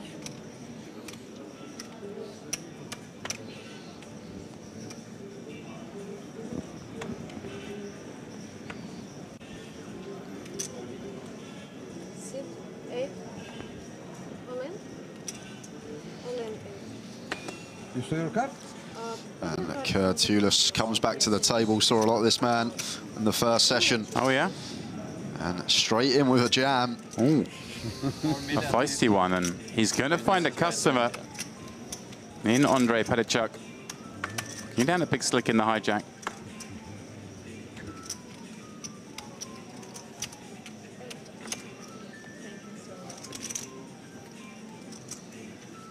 It's literally welcome back, put the mic on, here are 2 9s, send it in.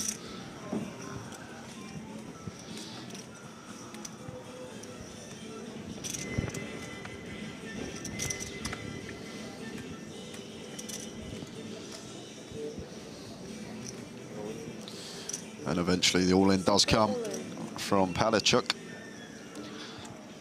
Isolating for 8.2 million. Palachuk's been in it this frame. He had the aces, forced to fold. Ran the ace deuce, through the ace 7, spiking.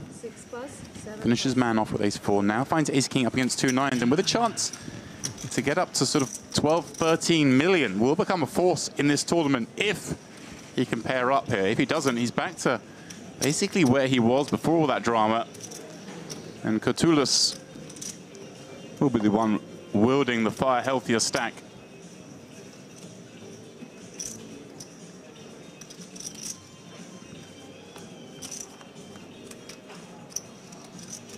King 5 deuce. He finds help from the deck.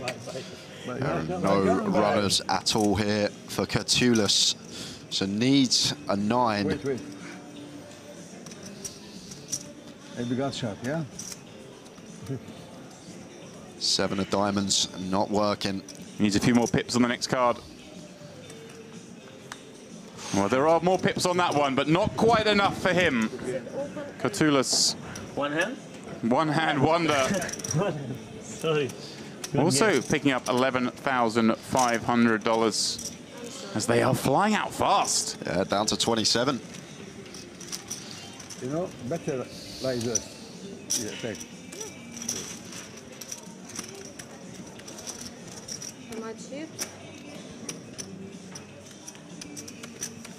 Andre Petachuk, not a man the rest of the field will be thrilled to see chipping up. As I mentioned, $5.5 million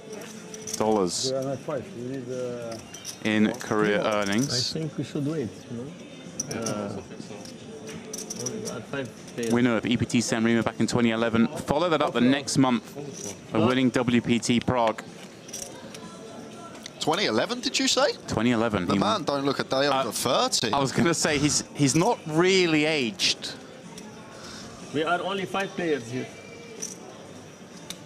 A little balancing effort needed, Are we playing on the call? given the buzzsaw nature of this table. we'll say. Yes, but we should play now, the hand? We play or we wait? Because he's big blind. I'm big blind. Big blind is coming. Yes, wait. There we go. Because blind coming. But we need 3. Obviously, with 28 left, they're playing. Yes. They can't really play 5-handed. Should be 4 tables of 7. But should certainly be at least 6. So they're going to move someone in. There's an empty seat between him and the big blind. So that person will unfortunately assume that position. Niedobra, Zemo, niedobra.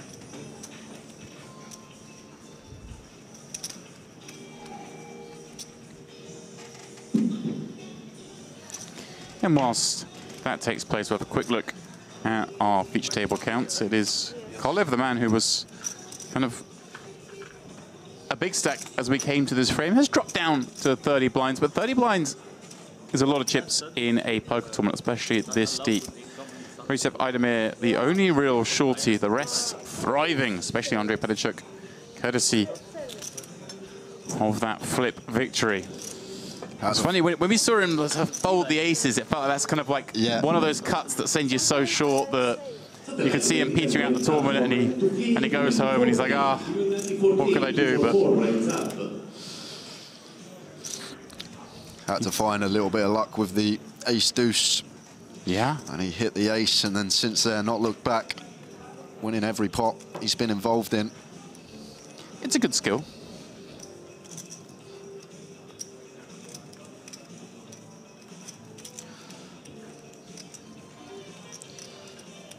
Just awaiting some outer table hands to finish, and we'll get a new player coming to the table.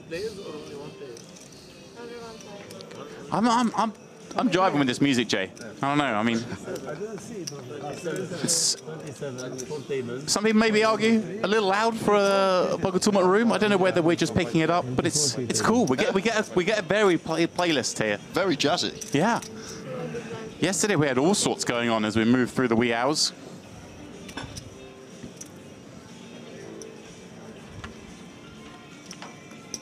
Obviously, you as one of the resident voices of the GUKPT, well, I mean, it's been a long time since I played GUKPT, but I always remember GUKPT Luton, and it would be like the Friday evening, the bar there, they'd have like some tribute act or something. It would be bouncing in there. You'd be trying to play poker and you can't hear anything. It's still the same, believe it or not, James. All right.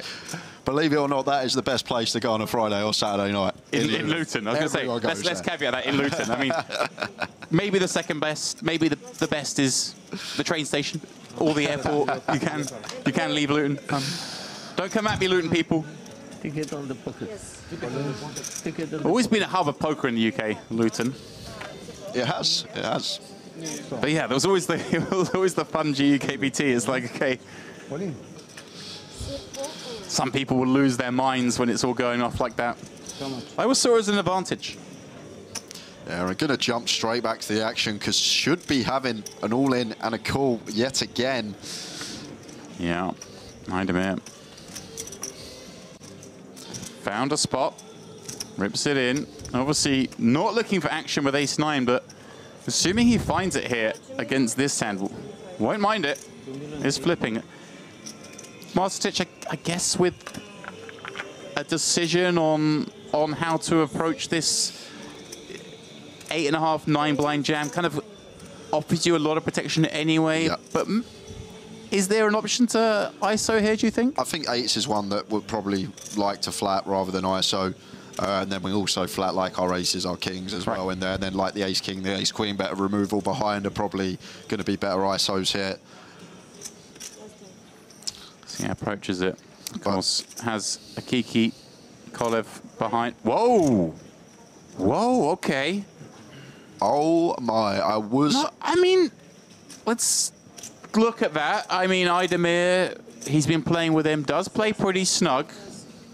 Maybe of the opinion that, okay, sure, Aydemir may have some smaller pairs. Yep. But he does have the whole table behind. I guess. I'm really surprised to see it go into the muck. Could you expect 7s for deuces to shove for 8? You expect ace-x suited up to ace-8 is going to shove. I'm surprised because he's got like 25 million in chips and we've shown a willingness to get involved. You know, it's... Sorry, can we have coffee? Seems like a different man from the man that had the ace-8 off with the ace of hearts about 20 minutes ago. Yeah. And winning that huge pot with the river bluff. Exchanging information. Six-handed as well, James, there. Pocket 8, six-handed. Yeah.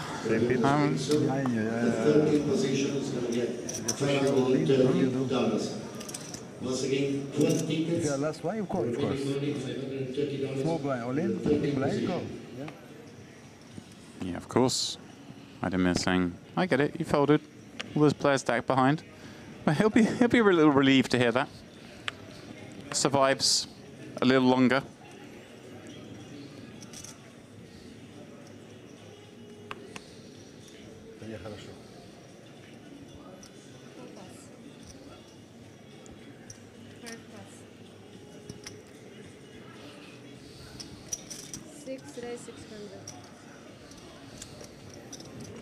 Kiki trying to sneak one through from the cutoff with his ace. Kolev with the kind of hand that we sort of see in vogue these days. Yeah, can use, especially versus cutoff specifically, just the function of folding out better king highs and all the ace highs that will open. It's a nice little tidy candidate to use the suited king X, but just goes with fold, which is fine as well. Like, gonna have a mix, sometimes free bet, most of the time fold. Yeah, and good timing in terms of turning down the spot, because Padachuk continuing to be involved here at our feature table. Looks down at 2 jacks in the big blind, facing that Akiki open. At 40 effective here, probably wants to make this around 10 BBs. Let's see what size he comes with. Goes a little smaller. Maybe just fishing for action. Could be the case, James. Hand as strong as jacks here, facing the cut-off open, maybe wanting to try and induce something from a Kiki or get him to come along with a lighter holding. Is this the sort of, when we see these deviations here, you said you'd expect something in the 10 big blind range. Is this something here we see as kind of a little bit of an exploit maybe, where he... I think that's all it is. Yeah, Kiki might not know. Sort of going after someone who's not really looking into sizes and then just trying to get like maximum from hands that would fold to 10 BBs but might come along with 8 BBs. It does make sense.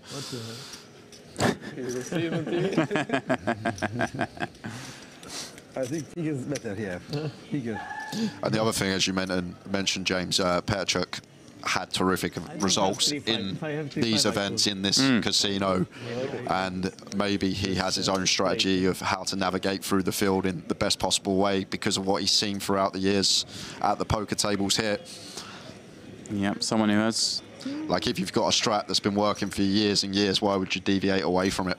Yeah, he's someone, obviously, he's played all around the world, but he has caches going back. I'm just scrolling through here at Mera. I'm back to 2013. He was here grinding. So, in fact, Andrei Pedashuk's first recorded live cache was here in 2010. 2010. So there you go. That's where the man became the beast. So yeah, 2010. 14 years ago. That man that you just saw there, 14 years ago was playing poker in this venue. When he was 3 years old. Must have been 18. He's got to be 32 now.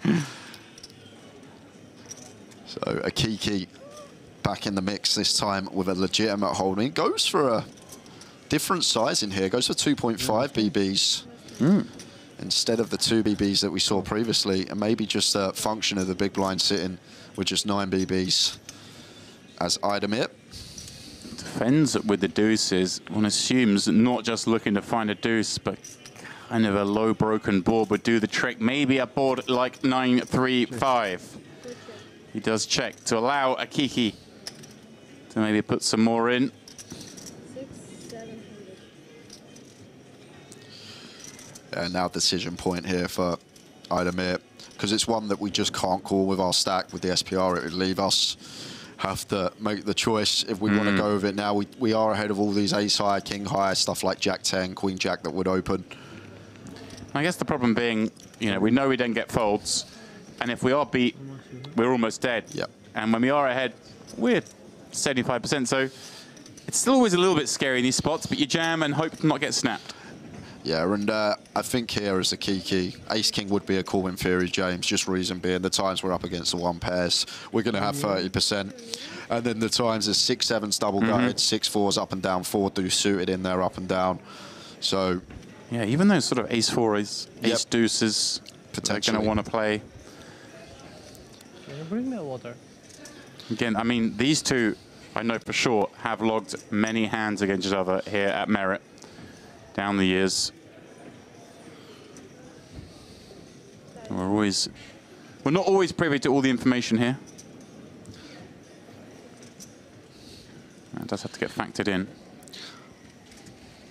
Really tough one for a Kiki here, because we do beat some hands, and even against the one pair holdings, still going to win the hand just under 1 in 3 times with our backdoor wheel and 2 clean overcards. Yeah, it does make the call nice to see, because we see here, even against his hand, getting the right price. Factor in, as you mentioned, there are a fair number of hands we do beat. A delayed race.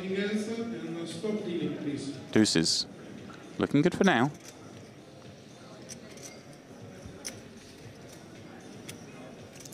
Well, an interesting one. Does rob a Kiki of an out. Yeah. Loses an ace. Loses the aces, pardon me. Picks up the deuces. 5 out and 2 juice. Queen, a safe one. 4 double up. Recep Aydemir. And it's all smiles. For the Merit reg. Just imagine how it changes. A Kiki was all smiles 10 minutes ago, and now it's doom and gloom after losing that one with the Ace-King. Why? Introduces you call 800 big blind. Blind. Yeah, I put that. That's one big problem. This is my cut. This is. I mean, I've heard these sort of lines for 20 years, but they still make me chuckle. You call no pair? Like, what are you doing? Nikola Marcetic, the one leading the way on our feature table. As the blinds increase, we're going up to 200, 400. Recep Aydemir just found that double, but with the blind level change, back below 20 blinds he goes. Kolev a little ahead of him. Akiki now not far above the Bulgarian after losing that one. Petachuk has been thriving here, and Maxim Isaac joining us at this feature table as we are going to play 6-handed. We are playing down a couple more levels tonight. We will be having a break when we get down to the final 24. There will be a full redraw, I gather, at the final 3 tables. What's your opinion on redraws, James? Do you like them? To me, it just seems like an unnecessary thing in poker. There's random stuff on where you get set anyway. Yeah. I understand the argument, but yeah, I don't think they're particularly necessary. Yourself, I feel you're nodding at me there. I feel like you might be in agreement. I'm not a fan of like 2. I think 1's nice at 24 rather than 16, because it usually goes 1 at 24, right. 1 at 16. But I think 1's okay. But like when there's 2, sometimes just a lot of mix of the tables over like a small period of time. But like I say, I understand why they're there. Yeah, part of the game these days. I get it. You know, if someone does get a really bad draw or has a bad seat, then it balances out. But I mean, what are you going to do next? Make sure everyone gets aces some frequency of the time, you know. We play now the last 5 and 4. We play the last 5 and dinner is start. So Kolev with the ace-4 suited. Nice one to open from hijack. And Petachuk here with the king-queen offsuit, and definitely can get aggressive with this hand facing the LP open. Yeah, this is the sort of combo, isn't it, that loves to get frisky. It's the one everyone knows about these days. I was going to say, I wonder, though, how much of this is, and not doing a disservice to the other players in the field, but Petachuk's looking at Kolev going, is this the guy I really want to tangle with? This is a 1,500 runner tournament. And there's some maybe more profitable spots to find than going after Petachuk. Better than going after Kolev, pardon me. Does just side to flat. Yeah, not the most difficult to play in position when we do elect to flat as well. Pretty easy decisions on a lot of boards with this hand. And do keep some dominated holdings in there, like King Jack, King 10, Queen Jack, Queen 10 from the open up. And you encourage the big blind to come in, which is obviously a double-edged sword, but they can have some of those hands you referenced that you do get to dominate.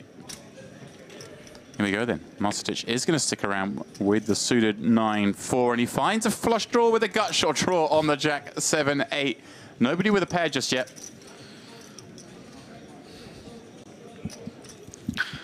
Yeah, it seems like on first glance one that we expect to check through multi-way here. Patter check, maybe king queen with a diamond could be one that likes to bluff, but seems like a flop that everyone wants to do a lot of checking on with their particular holdings. Yep, Kolev hoping to see a free one, maybe find another heart. Patter check looking for a high card. Has to be concerned about the kind of hands that peel from the big. This kind of board. Ah, okay, look, he is going to get a little frisky here. Bets 800K. And now, Marcetic with a big draw, but just 9 high at the end of the day.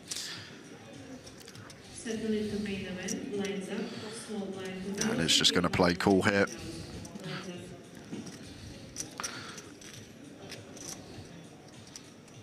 Oh, neither player with a hand as we head to the turn. It's going to be an interesting decision for Patter check if check 2 here. Right. Whether to keep running it. And I suppose, you know, we can be up against, I mean, the 9x and 10x less likely, but certainly some of those diamond draws, and the 8x and 7x going to find it really hard to cling on. If they cling on the flop, which isn't necessarily given, certainly I assume for the 7x, but the 8x type hands would struggle, would they not, to a second barrel?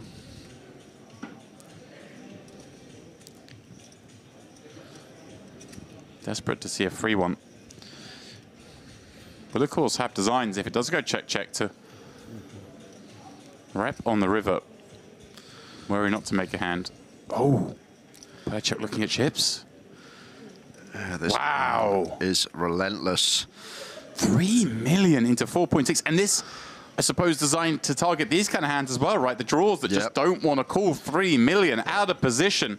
2/3 pot will, or should at least flush out the flush draws. I say will, but well caveated, Jay. You are in merit. You never quite know. But like even if like we're at ace x, a diamond should theoretically fold. Like a king x suited, a diamond should theoretically fold. But looks like the combo draw wants to see one more card. And what equity he has as well. Does have that additional gut shot. Even the 9 and 4 alive. Little does he know it. And this is a bizarre one because it's not a card, is it? That it should go check, James, right. because how on earth can Patter barrel this river when a huge proportion of Marcetic's range is Jack X? But does he ever just feel the need to? I mean, a lot of Pateric's range is Jack X as well, right? So it's hard for Marcetic to bluff this. They both find it hard to bluff. But at the end of the day, he's got here with 9 high. Yeah, he. Oh my. I think it just has to go check, and King High somehow going to show down the winner. Incredible. Like, how on earth can we run it here as Patter? I'm with you. This would feel, when you've made that sizing of the turn, designed to knock out the 8x to 7x, the diamond draws, you think you've just narrowed your opponent down to a jack. Obviously going to burn some time thinking about this because there are 11 million chips in the pot.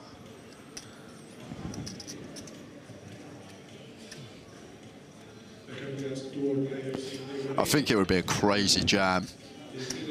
Going to win the hand no matter what, whether he bluffs, whether he checks, but just looking at how the hand's played here, Marcetic going to get to the river with so much Jack X here. Jack X of diamonds is huge as well, never fold in turn, so the fact that that's a big thing, all this Jack deuce of diamonds up to ace Jack of diamonds. I'm as an observer, I'm hoping for the check because I want to see the comical showdown. This is going to be great. And Patachuk's thinking, how on earth am I taking this pot here? 11 milli with the King Queen high. King Queen, no business on this board. Barreled off twice, got called twice. And somehow he's stacking up 11 million chips to throw on top of the 9 he had behind, and he suddenly has 20 million, Jay. What is going on? I have no idea. And I'm not sure about the barrel there, the double barrel. Not sure. Maybe we want a diamond in our hand, but that was some crazy hand for King Queen high to win a pot of that magnitude. Incredible stuff. But maybe, as you said earlier, James, he's on the exploit train and maybe thinking that people just raise their strong hands too often from the big blind on the flop. So maybe just going after all these one-pair holdings on the turn as a bit of exploit, which makes sense. We saw the 9-4 diamonds call. That has a lot of future chances, right? It can make a big hand. But the AX and the 7X that would have stuck around surely would have folded, I think, there. Agreed. So almost like a kind of a merge in that he can get some draws to, well, in this case, got some draws to call, but also knocks out all those big hands. But I'm with you. I like the no bluff on the river, as grim as it sounds, to just check back with King high and 11 million chip pot. Well, well, well. I wonder how Marcic feels about that one. Aaron Idemir here off of 16. I just heard the announcement in the background. We are about to go on that full redraw, which means, of course, we're down to 24, which means we've actually found a pay jump as well, which is something here when you're Idemir popping it up with your ace-3 suited and finding a flush draw on the 10-7 deuce. Loving the dynamic between these two. Goles laughing, looking at Petachuk going, how have you got away with that one, pal?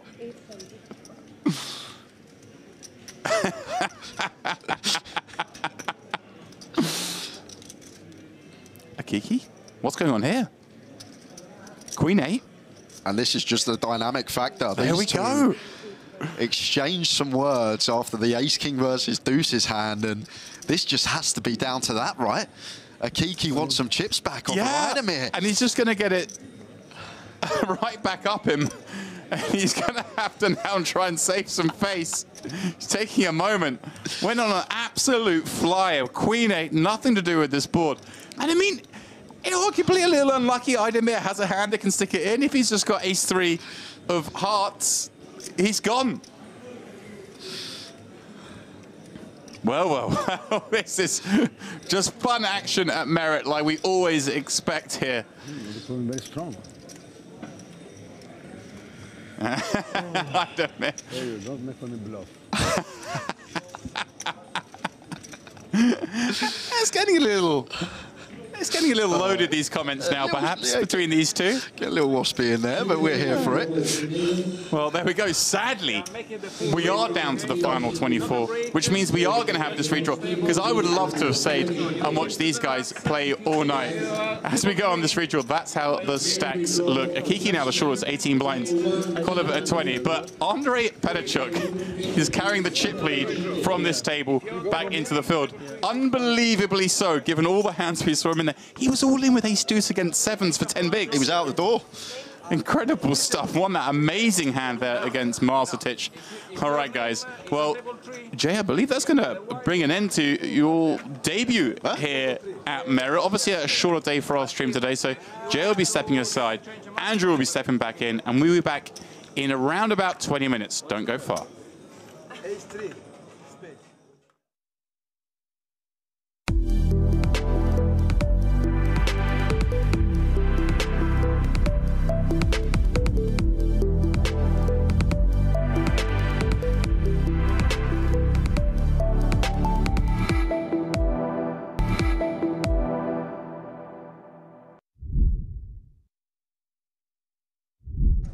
Stephen Andrew, beaming this to you from the Merit complex.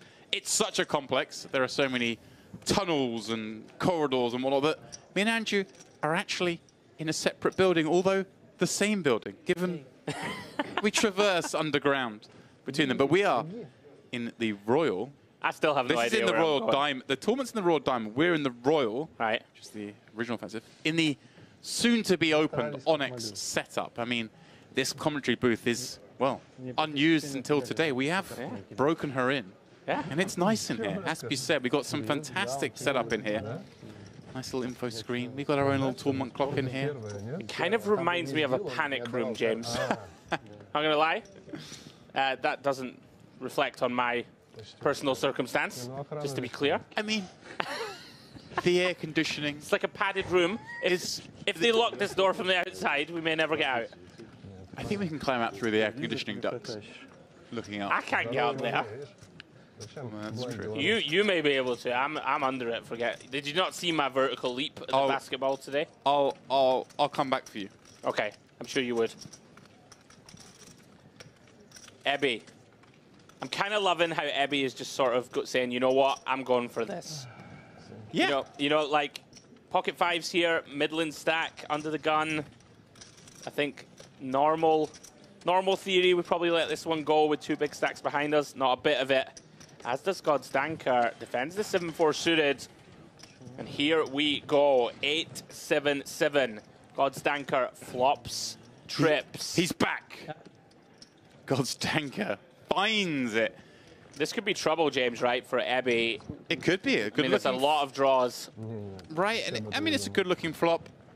Oh, but he likes to check it back, recognizing that this isn't really his texture, even though he has a kind of hand that wants to bet some of protection. Godstanker improving as if he needed it to a boat, whilst Ebby picks up that inside straight draw.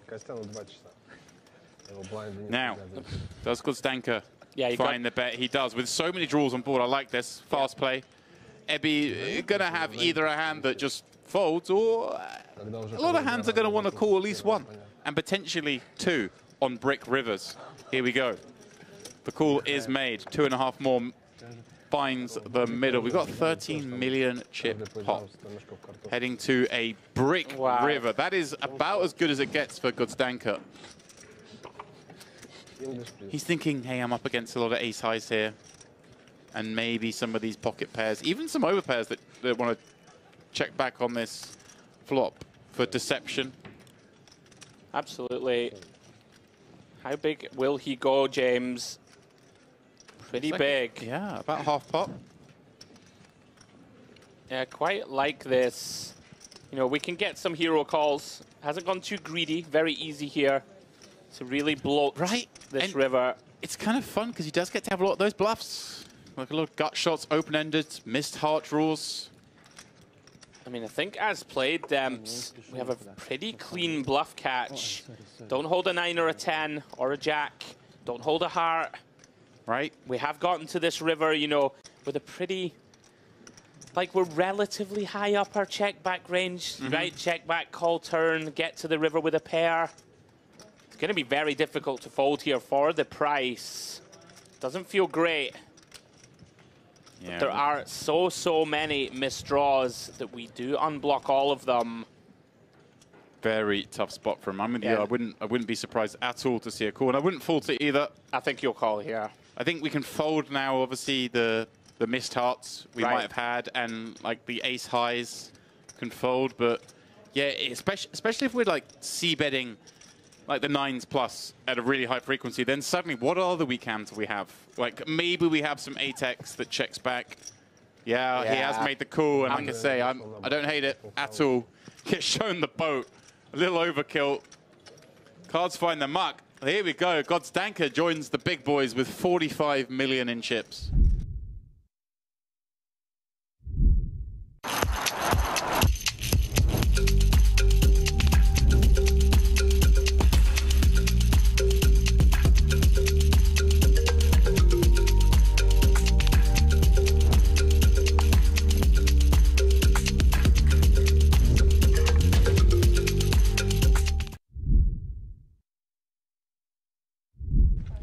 But yeah, of course, 3-bet, never going to be a bad thing. Here we go, Burton with a big one.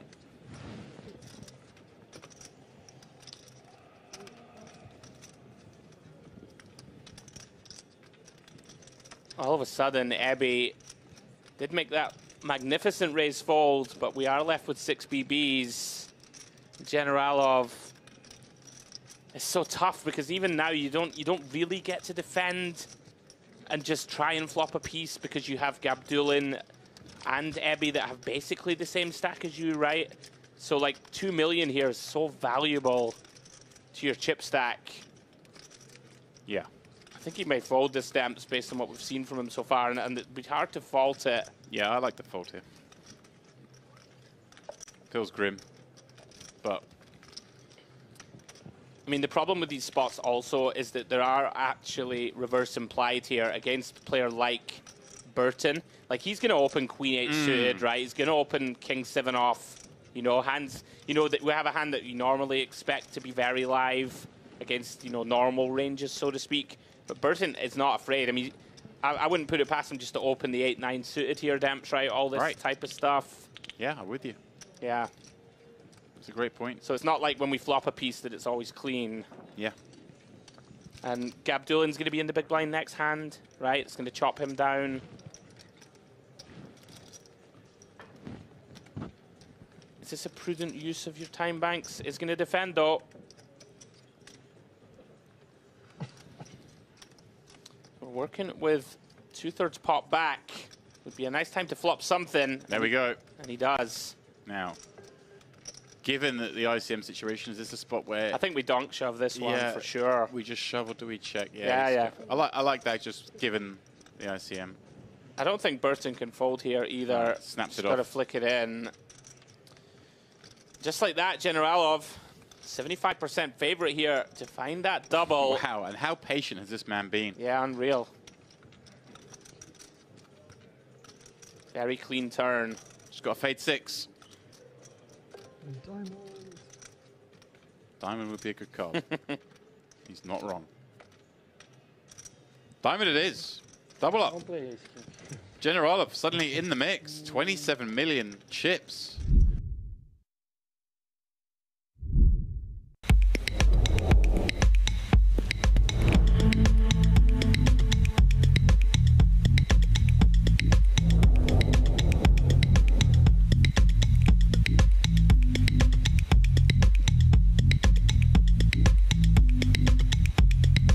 Welcome to Mediterranean Poker Party.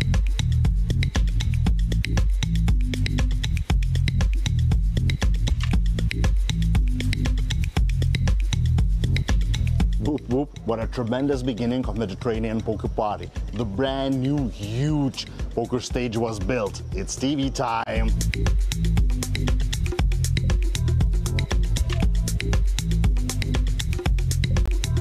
Don't forget the main thing that unites nations. A bunch of poker events running now. And I'm from Norway. Turkey, Australia, the Netherlands, Lebanon, France, Bulgaria, Venezuela, Belarus, Iran, Ukraine, Austria, Serbia, Russia, Germany, Armenia, Hungary, Kazakhstan, Italy, Greece, Romania, Moldova, Scotland, Poland, China, Spain, Sweden, England, Georgia, Mexico, Croatia, USA, Lithuania.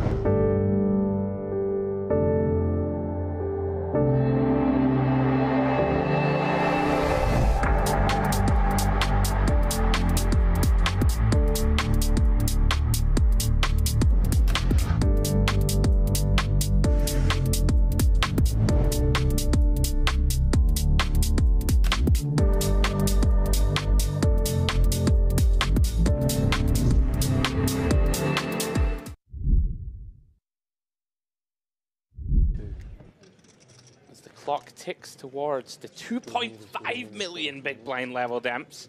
We can't make it that far, surely. Oh, we're getting to 2.5 we actually million. might now. Oh, with 7? I mean, with 7. Oh, no. I'm sticking my neck out on the line. I said we can't do it. I said we probably, I think I gave a caveat. I think I was like, very unlikely on the 1-1-2. There's no way we do another level with 7 players. I mean, I suggested to you earlier, I think that, you know, once we get to the 2.5 million big blind level, that's kind of like where you can see the tournament finishing. You know, between this level, that level, the 3 million big blind level, that's about where you could see it ending. There's still 7 players left. I mean, what is going on? Got Zanka. Absolutely crazy. Ace 10. He's going to pop it up from under the gun. They keep giving him an ace every hand. It's a good situation to have. Sure Sometimes they give him 2. Oh, Gabdulin now with 2 jacks. Here we go. Just got the double up.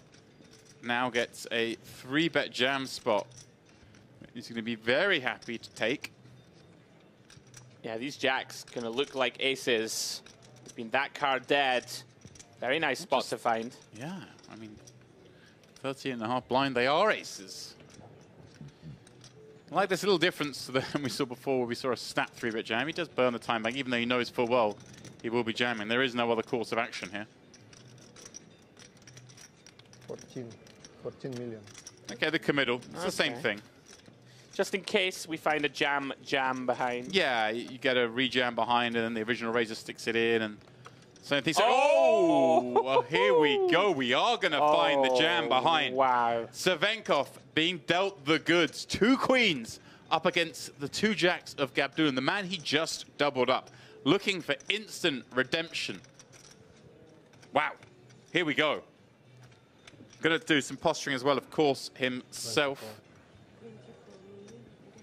And he is going to raise it up again himself, clicking it, making it 24. We've got some cutesy stuff going on here. But, of course, Kodstanka now can only ever put this in with the absolute top of top. And that's not what he has. Very unlucky here for Gabdulin. Well, let's see. Insanely, though, Demps, if he wins this pot, finds a jack, he's going to take the chip lead. There is just 1 jack remaining. You see that reflected in the stats here. Down to just 13%. Stand-up equity has been activated. Yeah, this is a good time to do that, I think. In this long 7-handed battle, we see a King 8-6 board. No, you need to send it to guys. Clubs, No use to Gabdulin as both hold 1. For keep the jack. We are in the Mediterranean. He needs to find that fish hook. 2 of hearts.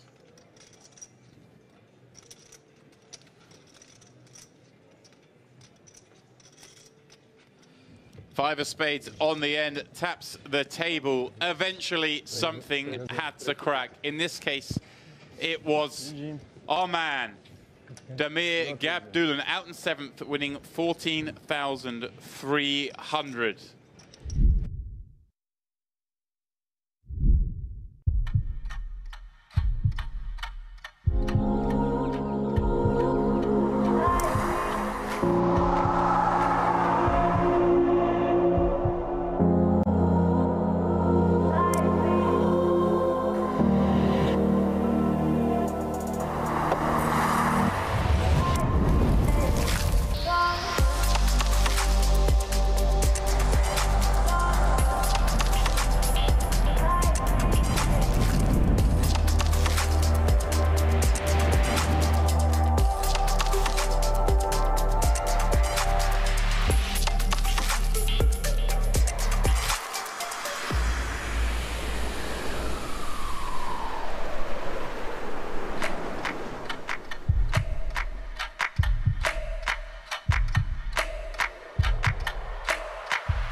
Your unique journey starts now. Merit Starlit.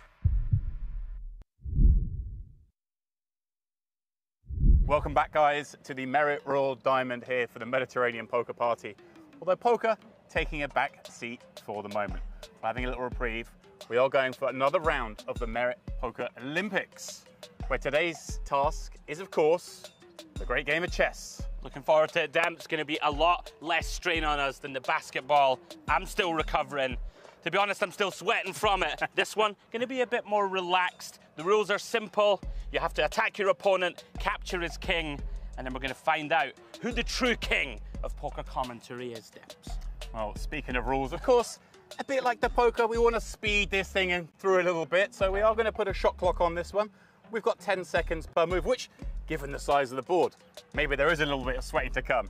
But first, we must find out who draws white. Of course, a little advantage in chess to go first. Position the opposite to poker. Okay. So, Andrew, All right. I'm going to shuffle this bad boy behind my back. All right.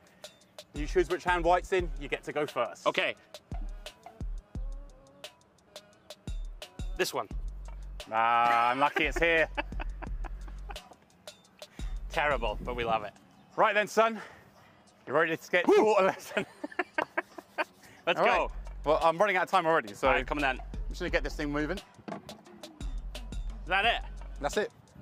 You intimidated? I'm going bold. Oh. In for a penny, in for a pound, son. There we go. I'm sending Queenie out to do a bit of work early doors. Really? I think so. I'm not sure. Yeah. Go on. What's that? That can't be a strategy, a viable strategy. I'm playing aggressive. I don't even know what I'm doing, but it's going to be good morale. I have no idea what I'm doing. Oh, all right. Putting it right on you. Get out. Get in the mud. Wow.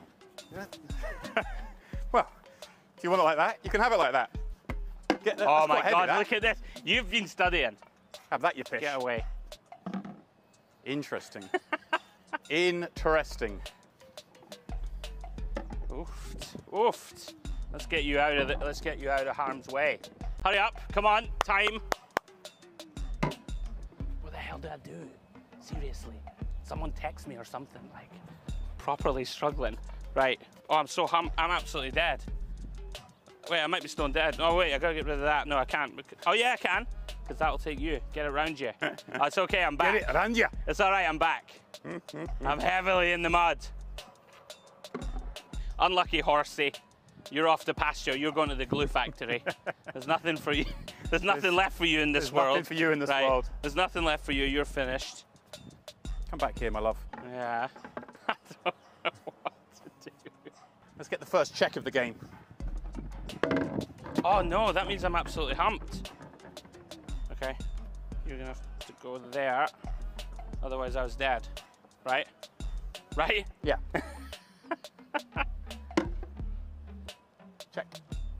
I mean, I'm absolutely shockingly bad. If we're being honest, it's better than the basketball. God, it's quite complicated, isn't it? Christ, this one's heavy. He's a heavy horse. Not bet on him to win anything. Oh, we can go aggro. Yeah, I'm going aggro, fuck it. Because if you want to take it, then I'll just take you. I was hoping you weren't going to be aggro. Your race is run. See you later. All right. See you later. And then I have no choice but to dispense of the second queen. Now we've got an open game. Goodbye, darling. Goodbye, sweet princess. Look at him. Look, Pan. He looks stressed. Come on. You know, poker, you pop a set, you look a bit nervous. Oh, a check. That's what's going on here. Why have you done that? Because I'm just aggressive. There's no logic to this. Why would you do that?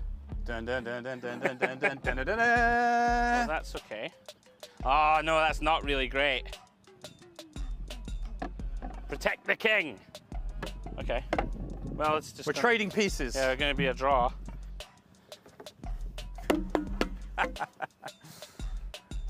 This is a very aggressive game, it has to be said. I foresaw this move. My heavy horse. I foresaw this move. It's very heavy, that horse. In fact, I did not foresee that exact move. Well done. I'm officially back. Oh, no. It was a failed move. Okay. You must retreat. Brilliant. All right, then.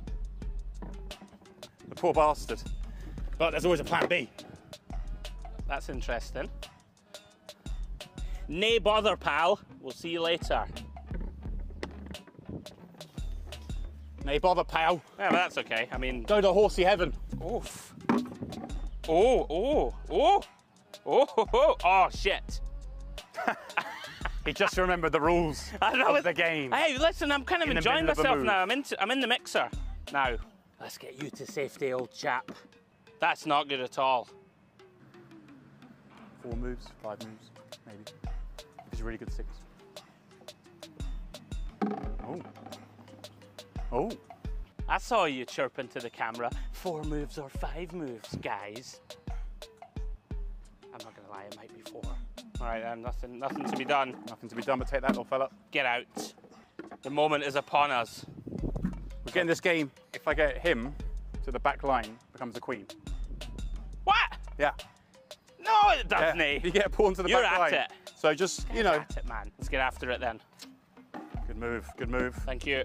I do know what to do. Big genius move coming. Oh, hang on. Check. But can't I just take it? Well, you could if that was. Ah, I would have saw it, don't worry. Very sharky indeed. We're now in the final throws. Oh shit, right, if I go there, you go there, and I'm dead. Very final throws. No, I wouldn't be dead. No, you wouldn't be dead just yet. You just get closer to death. Yeah, I'm feeling threatened.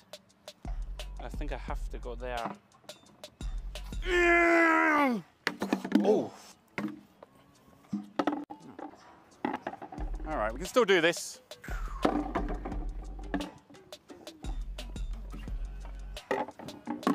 All right, it's all speed now. It's all systems go. Oh no! That was a interesting decision. A huge misstep. It must be said, it was a big misstep. I've got you here, I'm afraid. Yeah, it feels like you've got me. Check. You can go diagonal. Full steam ahead, mate. You can. No guts, no glory. Check. No guts, no glory, mate. No. The King of Scotland, his days are numbered. They are. I could just get this. No, I'm going to keep messing with you. Check. Oh, brilliant. Well, whatever. Pish off. Oh, I'm dead. Now we've got him pinned in there. Yeah, I'm dead. You can keep going back and forth. We're just marching to certain victory here. Yeah, I can't do it. I mean, a noble king would recognise, you know, time's up. It is up. And take his own life. It is up. I'll see if I can do this without. I'll just get a queen. Where's Queenie? Come on in here, love. That's not how it works, surely. Come on in here, love. All right. Back you come.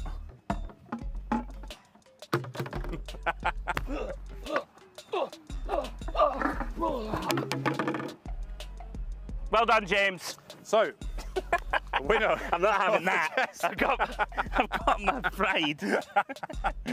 Good game, my friend. GG's. I did well for the first half. You did very well. He did a lot better than I expected him to do. It took a little bit longer than we expected to do as well. You can't see the whole crew behind here in their black jeans and black t-shirts. They're sweating a little bit. Nearly as much as this man. You're going it's as red as he was at the basketball. I'm not made for the sun. It's the Mediterranean. It's beautiful. Well done, James. 2-0. I'll get you next time. Yeah, time for some more poker, shall we? Let's go.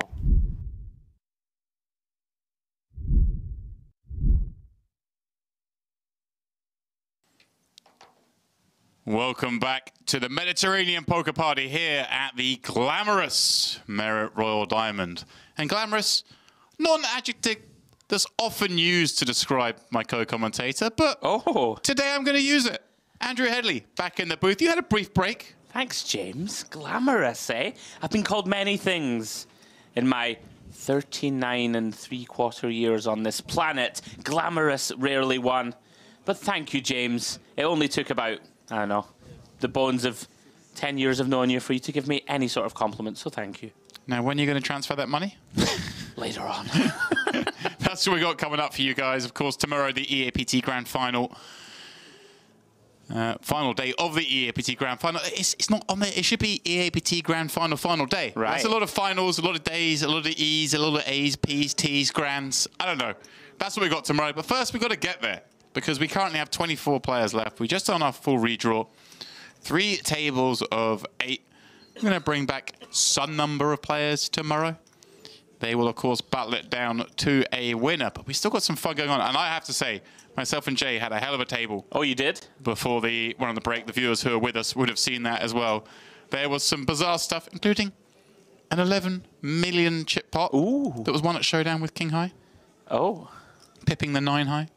There was all sorts going on. Somewhat unexpected. People were giving it a go. All right, this is our new table. Almas Umarov. He is the one leading it. Look at that, 25.5 million. Nikola Mazetic, the man who lost that hand with 9 high, but had previously made both top 2 and aces fold with a river bluff in a fun spot. So he was getting amongst it. And Gabriel Akiki, who of course was on our previous table, he was battling with our friend Recep Aydemir, the kind of 2 regular players here at Mera were battling off. He came out with a check raise bluff on the last hand before the break, but got it stuck back up by a 3-bet on the flop. So some action players, certainly. And I know you had some of these players before, right? You had Perot, I believe, was on your We did original have Perot. table. He was kind of handcuffed, basically with exactly the same stack he has now, basically having to tread cautiously, but showed good patience. He seems pretty relaxed out there, making sure that he's not making missteps. He's looking to get some upward momentum.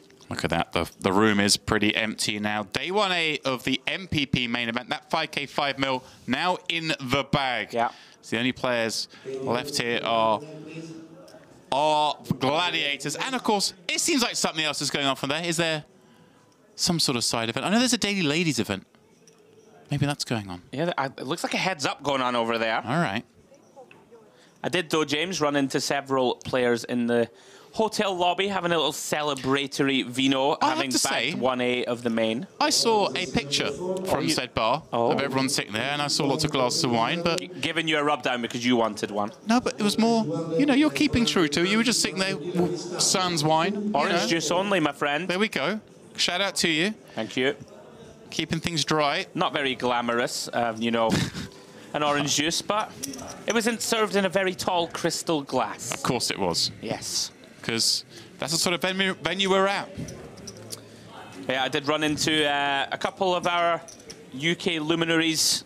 Dean Hutchison through to day 2 with a very nice stack.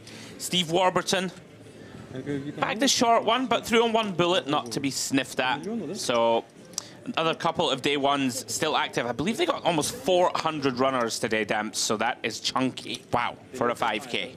Wow, wow, wow, wow, wow.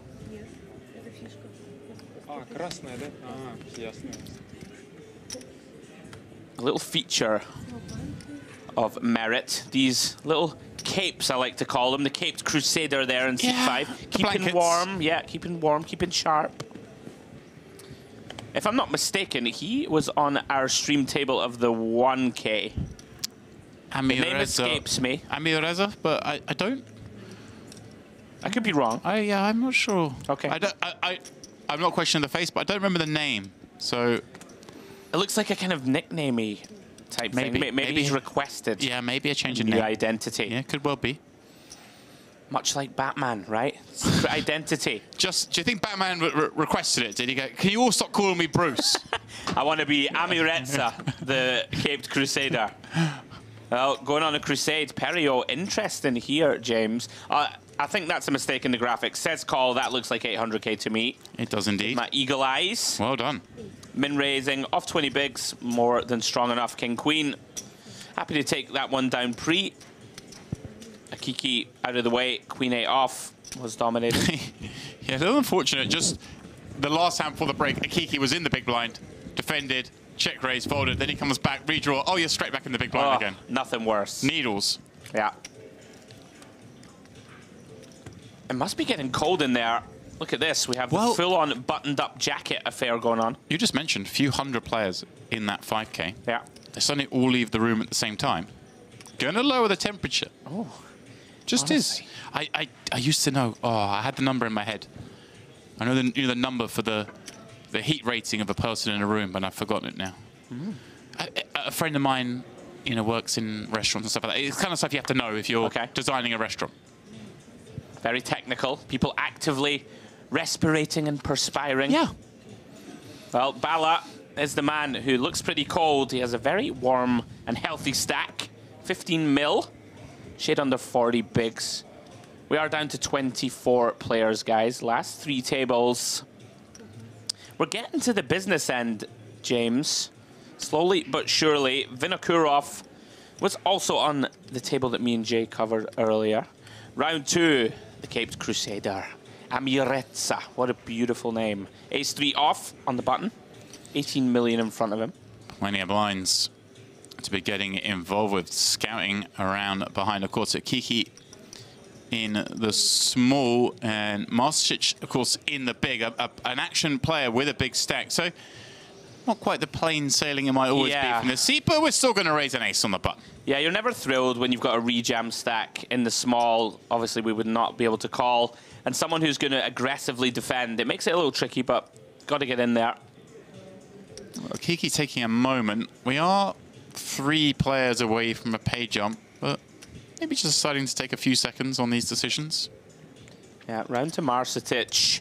Suited 10-5 of clubs. We know that as we get to this sort of, you know, 1% of the field almost now, these sort of hands do kind of lose their value a little. But versus a button open, deciding the price is still right. Of course, going to be up against a pretty wide range on the button. Flicks in the call. Off we go to the ace. Ace 4 flop. All Amirezza.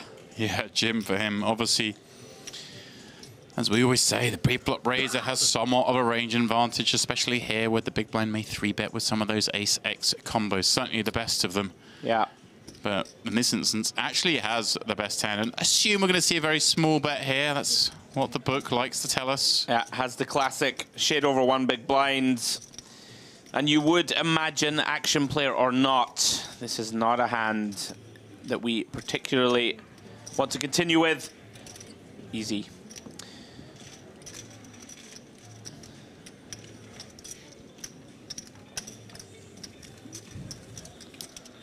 Yeah, interesting as poker evolves. You see, people just don't tend to trap these spots as much anymore, right? Oh, this is kind of dry. I'm supposed to bet. You know, like the old school, oh, let's let them catch up a little. You don't see it so much these days.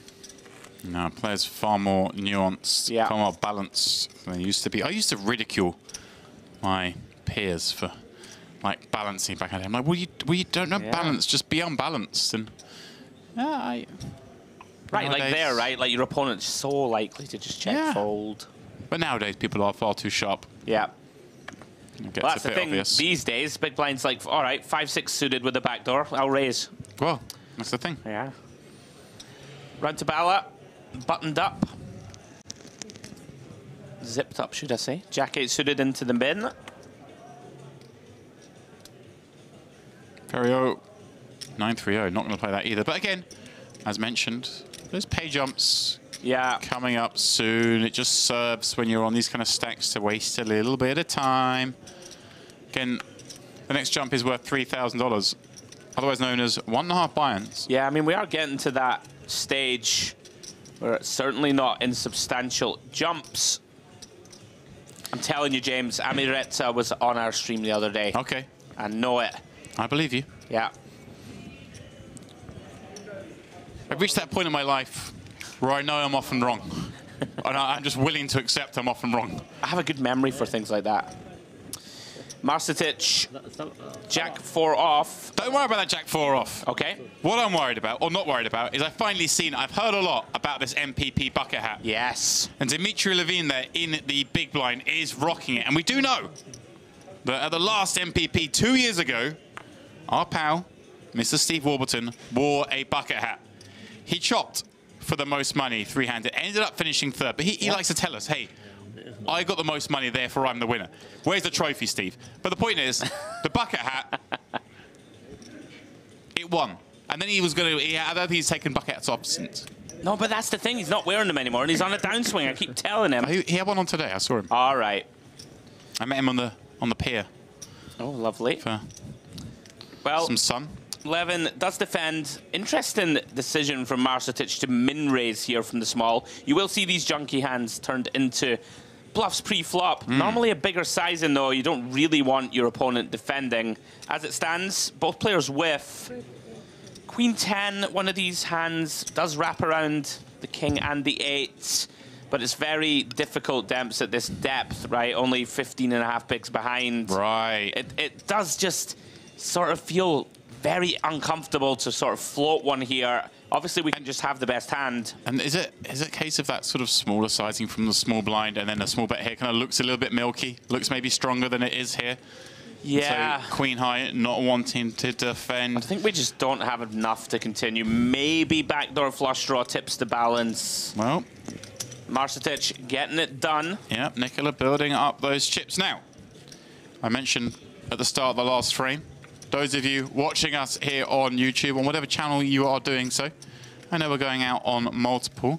Myself and Andrew keeping a keen eye on the chat, on the DTD player. So if you do want to ask something and you're on another stream, you will have to just mosey on over to DTD player, type your questions in the chat. And I see there's a Nathan Slater in the chat who just shouts, Picasso. He's just happy to see you. You know what, Nathan? We love the lad. Absolute gent. He's also here on the island. Okay. And we wish him the best of luck. Now, what I want to do, because I'm greedy. He's a character, Nathan. I'm not sure if you know him, but he's absolute legend. We love him. Go on. Sorry, Demps, cut you off. Well, you know, we give this stream for free. I'm always asking for something from you guys watching. And I'm not asking for much. Oh. Like I say, you watch too much social media videos like I do. You're used to this like and subscribe. Like and subscribe. I'm not after like and subscribe. All I want is a like. Just half of the equation. We'll put up to subscribe. We're going to earn the subscribe. Okay. But for now, just a little like will do. There's a little like button there. It doesn't mean anything. We're not going to bombard you with notifications. It just means you like this stream. The more of you who like this stream, the better it does. It moves up the algorithms. I don't know how it works. Right. I'm a dinosaur. But just press the like button for me, please. I'm not going to lie. That was a very convincing sales pitch. I tell you what. I'm going to go more aggressive. If I get enough likes, I think maybe I get to have like another dessert. I mean, a first dessert of the day. Or third dessert of the day. First dessert. I get to have a dessert if we get enough likes at the end of the stream. All right. I'll go more aggro. Guys, I'm not going to sell it to you. Click like. Okay. Thank you. I think that might be more effective. I liked your way better, kind of, anyway. An angry Scotsman demanding action. See, I was very angry on the chessboard. Oh, Vinokurov. Getting a little angry from +2 with Jack 10 offsuit. Yeah, he's been spicy. Marcetic, we saw him getting very frisky before with an ace-8 offsuit in a similar spot. This time folds, but folds with a, like, he's not happy about the fold. Yeah. Perhaps aware Vinokurov up to no good quite often. We saw earlier, Demps, when you were taking a well-earned break at the start of filming today. He's in there, queen 6 off, 5-6 off. So these players, if they have some history, going to be aware that he's, you know, wider than most from +2. Does get that one through though. Does indeed. And you know what? Since we put the request out there, well, I put the request out there for likes. You put out more of a demand. Precisely 0 people have liked the channel. They like the stream. Are you following the like-o-meter? I'm following the like-o-meter. Like, no one else has liked it since we asked. So it's like that, Andrew. I feel unloved. Maybe we have to give stuff away. People like that. Oh, we might give stuff away if we get interaction. As it is, I don't want to give anything away. I want to take everything. I want to turn these mics off, take this soundboard, take the screens, take the table, flip it over, like when you know, lose at chess. Yeah. I'm sorry, I was upset, okay? I didn't sleep well. I thought I did quite well. I'm just joking, guys. We'll earn your likes. We will earn them. Do it organically. Now, we very much hope you guys are enjoying your evening, enjoying the coverage. I love this part of the tournament. 24 left. This is fun. We've got final tables kind of creeping into sight over the horizon. We've got a good period coming up now here for the last couple of levels of the night, and then of course tomorrow as we work our way down to that final table. So much can change, so much happens. Huge equity spots. Yeah. It's where we know ICM really starts to build from here. 24 down to the final 9. As we hear some hilarity in the background. Vinokurov getting after it again. Queen Jack suited this time. Yeah, that much more viable open than the J10-0. Akiki, once again, Demps perhaps aware money jumps are coming soon. Yeah.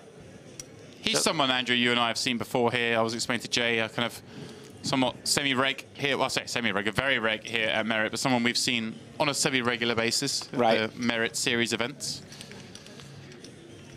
Yeah, that's what we're missing here. I know we've got the Mediterranean poker party theme, but Merit go that step out with a Western theme or Carmen the Opera, something like that. I love it. Maybe we come up with an idea for the next Mediterranean poker party where it's I don't know. Swim shorts only at the table. Right, some sort of dress code. Well, Bala defending here ace-6. He has one of these interesting ones that can occasionally 3-bet pre as a bluff if you think your opponent's too wide. Lands on call. Vinokurov flopping best, 2 pairs on the king, king, queen. Interesting, Demps. Bala does have that ace of diamonds in hand, but not exactly a thrilling texture to continue here. Vinokurov going to have a bunch of this board from early. Is it enough, do you think, James, to continue? We'll see what Bala lands on. I'm with you. I think we're just, when someone's over from this seat, it's just so hard for us to ever win this pot, even if we are good, which is very rare. We are good on a king, queen board. Losing to some better ace highs, losing to all the king X, queen X pairs that bet. Yeah, let's go. And if, it's just so hard.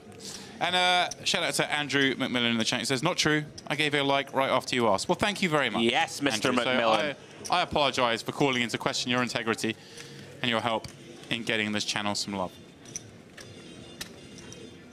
Yeah, we spoke about this earlier, me and yourself. I'm very bullish about the Merit Complex and just this stop in general. I know I'm contractually obliged, but I just think it's a sensational place to play poker and to visit. Surely we didn't give you a contract. Surely we got you on 0 hours, ready to get you out of here at a moment's notice. I know you're giving me the rub down, James, but I also know you enjoy my company in the booth. Right? Please, I need love. Yeah, whatever, okay. There's nothing written down on paper, but, you know, gentleman's agreement and all that. Okay. Vinokurov, very trashy hand from the gun. That's me picking up on Jay Harwood. He calls it from gun. Yeah. He's very, you know, he's got his own. He's modern. Yeah, no, he is. Keeps his ear to the ground. That's what the kids are saying these days. From the gun. That's it. Amiretsa, Jack 10 of diamonds. Raises it up +1. Akiki once more. We have lost one, James, on the outer table as we speak. 23 left. Keeping your eye on the situation. Yeah, you know me.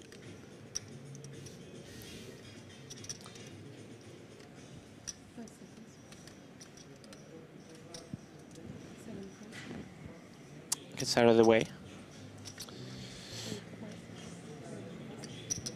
Interesting, nobody else really tanking, which is refreshing. You can understand it, of course, with the jumps. Interesting.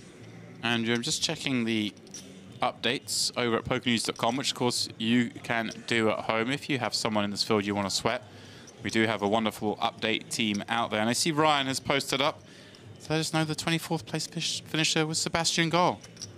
Oh, and he was on our feature not so long ago. Yeah, ran very badly. Now, Bala going to take the aggressive route here, James. King, queen of clubs. Both options seem pretty viable. I think I like this. Sometimes good to get on the front foot. Of course, not really a hand that you like to 3-bet fold. Like, but it's fairly rare that you get, you know, 4-bet pre or jammed on. Deciding just to get after it here. Maybe fold out some ace-jack offs, ace-10 offs. I like that from you, the way you've said that, because I think a lot of people fall into the mistake of, well, I don't want to 3-bet fold this hand. Sure. Like, it doesn't happen that often. It doesn't happen. Like, sometimes you just have to. It's a bit like the Omaha last night. I was saying there's always going to be a reason to not do something or to do something. Sometimes you just... Yeah. You got to get in there. And, like, for the most part, these positions, I think people forget that if +1 does rip it in, right, for example, loads of the time they have a hand like ace-king, that if you flatted pre, you could end up coming king-high and get stacked, right? And people forget these things, I think. Well played, Bala, nicely timed. And he did, like, the angry fold, like, oh, I can't believe I didn't get action with my butchers. He's ready for rain. I've looked at the forecast, Andrew, and it's sunshine. Of course it is. Plain sailing here in the Med. Although, again, the wind did pick up a little bit again today. Got down to the pier, and you know it's windy when they remove the stairs down from the pier into the sea and you've got to walk around to the beach to go for a swim. And I'm just quite lazy, so I don't walk to the beach. Have you been in the sea yet? Yes. Oh, you have? Oh, it was nice, yeah. Refreshing? It's not as warm as it is here later in the summer, of course, but as a man who's always cold, if I got in there, all of you listening would have been happy in the sea, I promise you. Now then. 15 blinds. Yeah, has decided. I quite like this stamps from +1. You know, maybe a little further around the table, a hand like 8's one that we would consider just open shoving. You know, it's one of these awkward hands to play. Don't mind just committing our stack. but is giving himself the chance to raise fold if there's a whole load of action behind. Wonder if the players read into the fact that he's been tanking every hand and then snap opened this one. Yeah, there's something to that, isn't there? I find these things a little intriguing at times, you know. And Bala has a hand that you would imagine would like to continue, and he is. I'm somewhat surprised against 15 blinds. I am with you on that. I don't think I like this in the long term. 2.5x open against a player who's clearly, like we said, he's been stalling. It looks like they're just trying to get a page jump. They're probably going to open a little bit tighter than most, so therefore maybe get that razor base. But the flip side of that is, hey, maybe they're going to let me over-realize post-flop because they're a little more worried than butting than they should be. So I can see arguments both ways, but I'm still with you. I think the ace-6 suited just probably wants to find a fold for 2.5 blinds. I mean, Akiki doesn't strike me. I've only been watching for a short time. I don't think he's just snap opening king-jack off in hands that we do pretty well against here. We can get, you know, we can be dominated a lot, but Bala decides the power of position, has the button, wants to C3, and C3 we do. And that is the Jack-9 deuce, rainbow board. Somewhat uncomfortable for Akiki, of course, here. Working with almost, you know, 1.7x pot or so. Can't really c-bet this one, Demps, and it's tough to go into check call mode. King of spades turn. Now then, what to do? Very likely to check again. Now, can Bala muster a bluff? This is the problem, I think, Demps, right? Because we have the exact hand that we want Akiki to have, right? We want him to have ace-5 suited, ace-8 of hearts, for example. But he is going to muster it. So credit to him if we are going to call this one pre. And I think this may be, again, I don't know, if I was sitting at the table, my perception would be that Akiki's probably just going to do his own bidding at this point. So this double check does look very weak. But let's see, he does actually have sort of maybe the best hand he double checks with in my mind in the 2-8s. Look at this. Yeah, well, oh. I mean, if he finds call here, credit to him. He's obviously not too concerned about the call here, perhaps, but what would he face on the river? I think he's changing his mind, is my read. Yeah, that's the thing. You call here and you face the second barrel. I think you have to fold. It's, you know, best case scenario, up against maybe like a nut flush draw, an ace-10, something like this. Credit to Bala.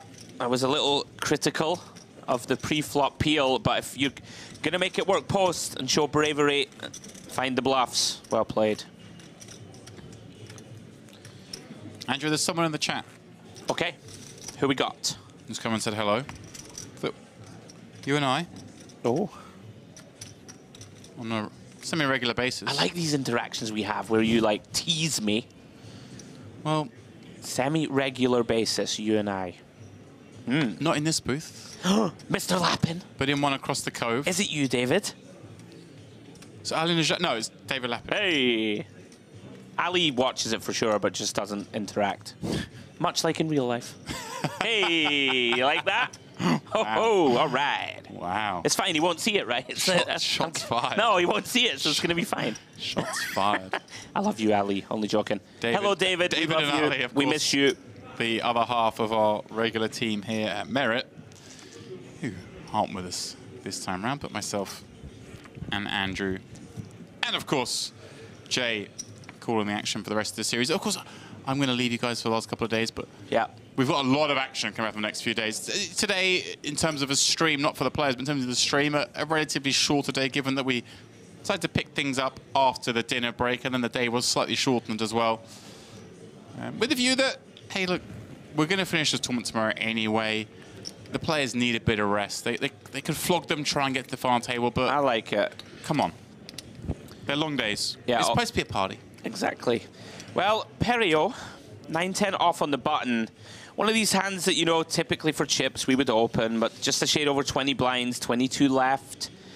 Nearly half a mil for the win. I like the fold, exercising discretion. Vinokurov, no, he's very capable, very aggressive player. Does have Amiretsa on his left, also with a big stack, James, so likely to alter or downplay that aggression a little. Does limp in. And has his opponent dominated for the time being, at least. Probably just knuckle this one, James, right? Don't think we're going to ISO 6-7. I can't remember the last time I saw these sort of middling cards ISO. Yeah, people just have really adapted to it. Yeah, although I liked it when I saw some people recently talk strategy in this sort of spot, and they started raising hands like the 8-9 suited tier just to unpolarize the range. Sure. And I was like, I just liked it because I've never heard the term unpolarize my range. And that got me a little bit excited, I'm not going to lie. Yes. Well, off to the Queen 8-4, 2-diamond flop we go. Interesting one for Vinokurov. You know, loads of backdoors available. Wouldn't mind to see a stab. Oh, he did already check, excuse me. Amiretsa deciding gut shot only. Big bet as well. Big relative to the sort of normal sizes we might see in these kind of blind-on-blind limp pot skirmishes. But there is connectivity there around the Queen 8-4, a whole host of gut shots. By going the slightly larger sizing, does make it a little harder for some of those. Yeah, I don't mind it. You know, you can just, hands that would certainly call against, you know, one big blind, like a King 10, right? King of diamonds and stuff. When you start putting this amount of chips in the pot, you will increase fold equity. Nice little adjustment. Amiretsa. It's just very fun to say. Yeah. Unless I'm totally butchering it, which Amiretsa seems fine to me. Fairly likely. Amiretsa. Yeah.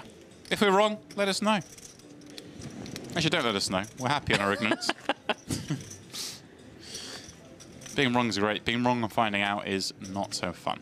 Oh, I love the challenge of the pronunciations out here. Keeps me on my toes. At the start of the first frame today, and and you put Jay under it. You said, "Welcome to Merit." Yeah, rip me through this table, and he sailed through it. You got to test him, right? But I mean, he did far better than I would do. I think you're underselling your prowess. Marsetic under the gun. Ace-7 off. Yeah, he's shown a propensity to get involved, but not going to do so with this hand from UTG. Yeah, or the gun. Yes. Not quite strong enough to open. Round to Bala. Nowhere near strong enough to open. Round to Perio. I just get a feeling about this guy. I really do. You know, when you watch a tournament and there's always one who's just flying under the radar. He's got a cool look. He does. Tash sunglass combo. I think the Tash is back. You ever rocked a Tash? I could try. I mean, you know, I like the full beard. Yeah, I mean, a beard, a Tash with a beard is just part of the beard. Part of the beard. That's true. I've never gone for the clean shaven but Tash look. I could see it on you. Maybe. I tell you who's really lent into that. I know who it is. Stephen Chidwick. Stephen Chidwick. There we go. Wow. He's gone for the curled handlebar mustache. Like, it actually looks pretty cool. It's really annoying. It's really annoying. He looks like a 1930s aviator. I was going to say a London aristocrat from the early 1900s. As we see Akiki chipping it in while me and Demps talk about mustache fashion. Didn't really reference this one because I don't think Vinokurov ever flicks this in. King 7 off. 12 bigs. Going to be too many. I didn't reference it because I wasn't paying attention. I was discussing mustaches. I'm always paying attention. Maybe we both do it one Merit series. Just rock the Tashes. What? Yeah. Yeah, the theme series. We just turn up for the Western with a big Western Tash.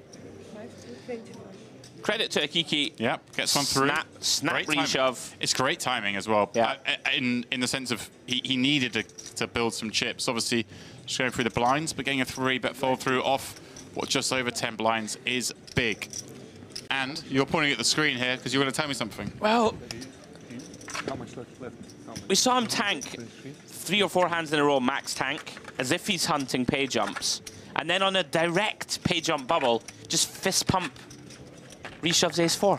Right. So a little, you know. I'm going to counter that, though, because look what's happened here. Ah, so he knew that it had burst. So we're looking at a tournament clock, but we might be, obviously, a little bit behind. We see here a player being removed in Marsetic. That means there are 3 tables of 7, because there must have been a table of 6. So therefore, we are now through that page jump. Hence, perhaps the quicker jam. But we'll spot it for you nonetheless, and certainly a talking point.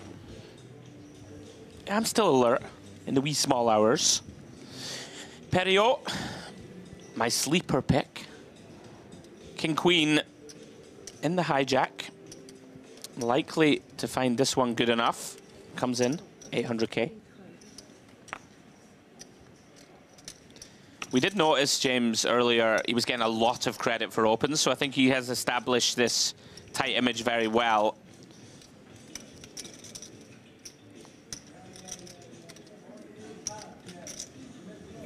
Oh wow, snap jam again from Akiki.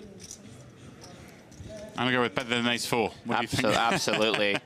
This feels like a ace queen suited. Oh, okay. Pocket jacks, one of the two. That's what I'm going with. Let's see how well you know your onions. How many types of onions are there? I've never understood that saying. You know, there we go. onions. Ace 10 suited. I mean, are there that many types of onions? Perio with the decision, but King Queen off against that snap jam from this player here. It seems like a lot of blinds to potentially call off. Yeah, he's actually not as strong as it looked. Yeah, he tricked you. He did. Nah, we can't call this one, Demps. I would be very shocked to see anything but lay down. Thinking of types of onions. Did he call? No, time bank. Just heard something hit the felt.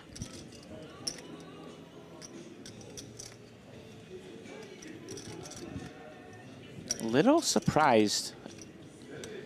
Like, even if you think, Debs, right, that your opponent can, like, be a little wider, I mean, this one of the combos that just never finds its way into the middle, right? I'd be shocked if he played it. Yep, into the muck. Akiki, back-to-back pickups. Yeah, and Akiki delighted to see that fold. One of the sort of hands I think you'd be worried about someone tanking there would be a sort of ace-jack type holding. You're like, please fold. Ace-jack suited types. Yeah, gets it through. Very nicely done. See a question in the chat, why do they move Masterchich? Clearly a Masterchich fan, as am I, because very creative. Yeah. But we are down to 21. Obviously, we'd have had 8 players at this table. We need 3 tables of 7 for balancing. So they move the next big blind from the 8-handed table. Simple as that. Just luck of the draw. And we're really moving through the playlist again this evening. I'm loving it. You're actually freaking me out, because I was genuinely about to comment on the same. I'm going for a little toe tap. We've had everything, right? We've had, like, London House. We've had a bit of kind of trancey pop. We've had a lot of jazz. Yeah, some elevator music was in there. This one's like a soul. Is this soul? I don't know what it is. Don't question me on music. I'm not a music guy. Well, Vinokurov, the King 9 of Spades is music to his ears, Stamps. Sorry. 800k. Oh. Ooh, now He's these certainly ones going to set the tempo, and the rest will have to dance to that beat. Oh, no, we're not doing that. We're not doing this. We're not doing this. We can go for hours doing musical references. Yeah, I wondered there if Amuretsa would go on the attack. Ace-3 of clubs, certainly one that he could have considered. Yeah. From the cutoff also, certainly one that you see people use. Does decide to exercise discretion. Akiki back to the tanks. Yeah. When's the next pay jump? I imagine at 18. I'm just guessing at 18. Okay. But let's have a look. Oh, here we go. We have a tournament clock back here in our wonderful, newly kitted out commentary booth. But the prize ball ticks down through at Levine. King Jack clubs in the small. He's looking around at the situation. Yeah, paying next pay jump at 18. So we are 3 away. Kind of means it's not really a factor in terms of changing ranges. Did expect to see this one. Yeah. It's one of these, you're not thrilled, 13 blinds, you know, you might think you don't have a huge amount of fold equity, but it is going to, you know, cost Vinokurov more than a third of his stack. Right. And he's an active player. I think we just grip it and rip it. And credit to Levin. The juice is the same.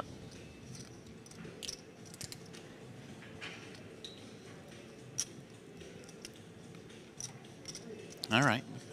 Got a stronger beat. Vinokurov glances a little bit at his man before relinquishing.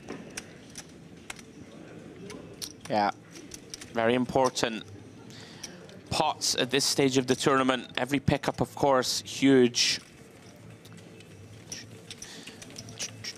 Oh, I'm finding myself humming along. That's not ideal. EAPT Grand Final. This is day 2. This is a monster field, the largest in the EAPT's history. Wow, is that right? Confirmed. Generating over $3 million in the prize pool. First prize, therefore, being a whopping $468,000 for a 2K. Big, Andrew. man. That is very big. As Jay pointed out in the last frame, it's sort of that's the sort of money you only see in like during the World Series in Vegas for a 2K. Absolutely. And we do love to see it. You never quite know, Demps, right, how these things are going to pan out. There's, of course, so much choice in the landscape these days, but absolutely smashed it. It's good to see. As I say, it is. Sometimes poker players are a little short-sighted. They always want overlay. But in essence, you don't want overlay. You want guarantees to sell through, because then the organizers will be like, hey, we weren't ambitious enough. Let's ramp that up. And the next time round, brings more people, right? Even bigger prize pools. Yeah. You don't want them to get burnt. They're taking a gamble for your benefit. Speaking of taking a gamble for benefits, Amir Reza from the hijack. I'm absolutely loving Akiki. Raising it up. Akiki with another jam. Ace-Queen suited. Yeah, he like either takes forever or insta rejams. Yeah. I was actually wondering, in my head I was thinking, I'm going to keep an eye on this, because I wonder when he finds like a real premium, whether we'll see like a tank and then a raise. Because sometimes you see that sort of stuff, maybe people are a little unbalanced. When they're doing actions that are so stand out, it's easier to keep track of. But here, Ace-Queen. And these players at the table are like, hang on, how many times has this guy done this now? They must be thinking, really, are you really playing snug? Yeah. I'd be getting very suspicious. And we've seen that he essentially has been all very legitimate rejam hands. Yeah. Very nice. Akiki chipping up to the bones of 10 million just by the virtue of getting those jams through. But that's a great point, Demps. Hopefully we get to see said situation where he has, you know, either a really big one or a very close one, right? And see if he still acts with the same speed. It's one of the benefits of being in the booth. You do really... It just shows me that I don't pay enough attention sometimes when I'm at the table.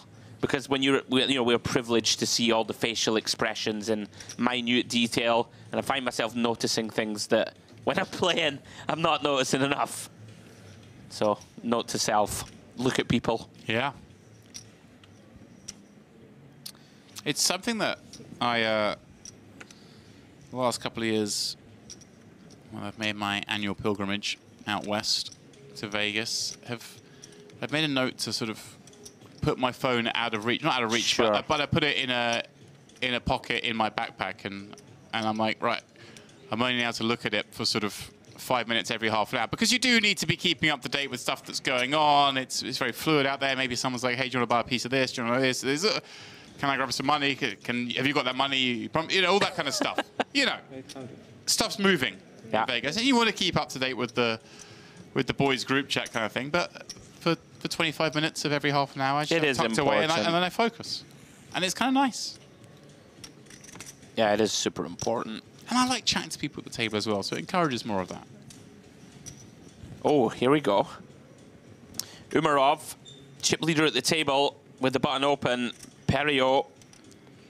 What is going on at this table? We're just seeing raising all in, like for the last 15 minutes. This seems like a situation that requires an all-in. Seems like a fist pump to me. Yeah, just take a moment. Obviously, there'll be far tougher spots than this. Oh. Okay. That surprises me. I did say that he's quite snug. I'm a little surprised as well, just because obviously Umarov opening off such a big stack on the button. Going to have a lot of hands, and you don't really know where you are on so many flops when you play these sixes. Yeah, I think this is a mistake. Not to be too critical, but you are just going to pick up the pot so often, and now, all of a sudden, we're playing a guessing game. We can have the best hand. We do have a heart in hand, albeit a very unappealing 6. And now, Demps, you kind of have to call 1, right? And then left, just hand becomes very tricky to play. Yeah, you've got a pair and you've got a heart. Yeah. You're probably good in one direction. You don't really know which yet, but far too much equity to be folding just yet. And the bottom card pairs up. That is the sort of card when the bottom card pairs up that is the one that you do sometimes see leads from the big blind. And I wonder, just given the weakness slash decentness of those 2 6s, if this maybe was a spot that likes that. I know you don't see so much of it on monotone boards. Yeah. But I wonder, as a potential. Yeah, I'm with you. Could have done with a small lead. Yeah, Perio may reflect on this one. Looks like a man that's folding with that facial expression. No, is going to call again. And I'm here for the call. Sure. I think as played, we have to. And this is going to be the last level we play tonight. Once again, 250, 500, 500, last level of the night. Now, the question here, Andrew, I mean, sorry to cut you off there. No problem. We assume this checks the inflow, and then Umarov, can he ever go for value with don't think so. Jack no kicker? I don't think so. Fire twice. There are plenty of traps there, of course, the 4Xs, the flop flushes. Yeah, I think we check this one. You know, maybe start value betting it. King Jack seems pretty mandatory. Queen Jack feels like the exact line where you can decide. Right, so Jack with a live kicker. Yeah, you just don't want to value town yourself in this spot, I think. And Perio, I mean, this is, you know, it's such a big swing, Demps, right? We reshove here, we can see our opponents definitely folding. We're up to over 8 million, and now we're on 4.4. I mean, it really is, I don't want to say catastrophic, but it could be. Yeah, and blinds going up. 250, 500, the final level of the evening here at the EAPT Grand Final. Almas Umarov already was a chip leader, but he stretches out that little bit further, courtesy of that Jack-9 offsuit, winning at Showdown. Ludovic Pro now the shortest, with just 9 blinds, having been on the wrong side of that one. There is the trophy in the foreground there, the one on the left-hand side, clearly saying EAPT. Beautiful trophies up for grabs in every event here at the MPP. Like I say, trophy good enough, Andrew, that if you weren't here and you like trophies, you think that one would look pretty cool. I might have to make sure I'm here next time. I did run into Mr. Ludovic Geilich earlier, and he showed me in person the mini kryptonite, as we were calling it. They really are beautiful, I gotta say. Beautiful design. It would look great at home, wouldn't it? Yeah. Now, we have seen Akiki get after it here with 6s, and I saw 2 queens flashing up from Levin in the +1 seat. And in they go, James. Well, effectively commits. Yeah, just leaves a couple back in, just so he can burn maybe some time. We see 20 left on our screen. It may be even lower than that now, but only a couple away from that pay jump. So he just buys a moment. As it is, kind of unfortunate is the right word, maybe, that Akiki doesn't have a hand that can, well, we don't think has a hand that will call off, given that he's kind of had some that would have to. Yeah, it's one of these that, you know, if Akiki's in the cutoff and we jam button, he might call us off. But in these seats, I mean, he probably wouldn't call 6s at this stage of the tournament, but you understand what I mean. I'm here for you. Yeah. Yes? How much is it? There is 6.5. Yeah, it's only 13 blinds, but of course, with only 20 left, those 6s become worth dust. See if Akiki agrees with us.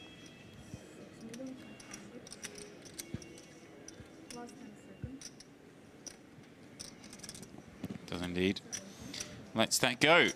I see another familiar face in the chat. Oh. It's a man.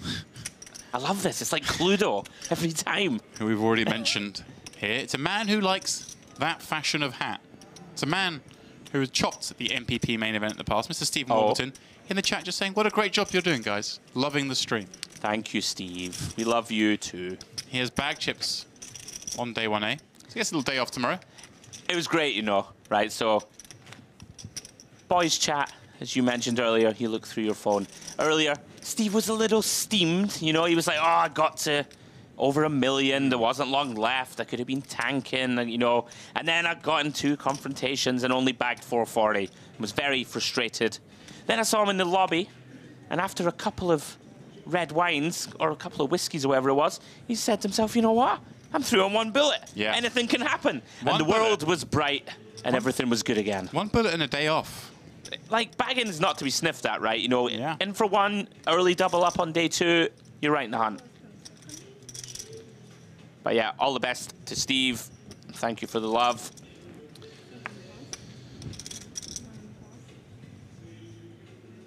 Umarov. 26 million now, Dempsey. I mean, it's only 50 blinds. It sounds like a lot. Ace-3 suited, in for the min raise. And Perio, it really does show you right now. 9 blinds, Demps, with those blinds going up. May live to regret the 6s. It was an unfortunate. Obviously, unfortunately, he happens to get a board where he ends up putting in chips twice post-flop with the weaker hand. See, a lot of things could have gone right for him by flatting with the 6s as well. But yeah, it just seems to me that a jam against the button range. Obviously different if the raise had come from early, much more defined. Of course. Much tighter ranges, but against an LP open. Oh, hello. Hello indeed. Now then, Vinokurov, very aggressive, as we've seen throughout tonight's coverage. Potential clash developing. Depends how Umarov sees him, James. Yeah, Does have one of these in vogue hands that could do something a little crazy. Yeah, I'd posit sort of all options kind of still available here. Absolutely. Oh, he's actually gone big. I thought it was 3 minutes. He's gone to 3.5. That's actually quite chunky, given the depth of the stacks here, Andrew, being sub 30. I think, yeah, you know, typically you want to be looking to 3-bet out of position here, at least this sort of size. But once you get below 30 bigs, you can start to reduce those sizes. But on the flip side, of course, Vinokurov, he does put hands like ace-3 suited, like kind of into a shovel or fold situation here. They can't peel. There's a lot of hands that might want to peel like that. If it was 3 million, he may have elected to peel there.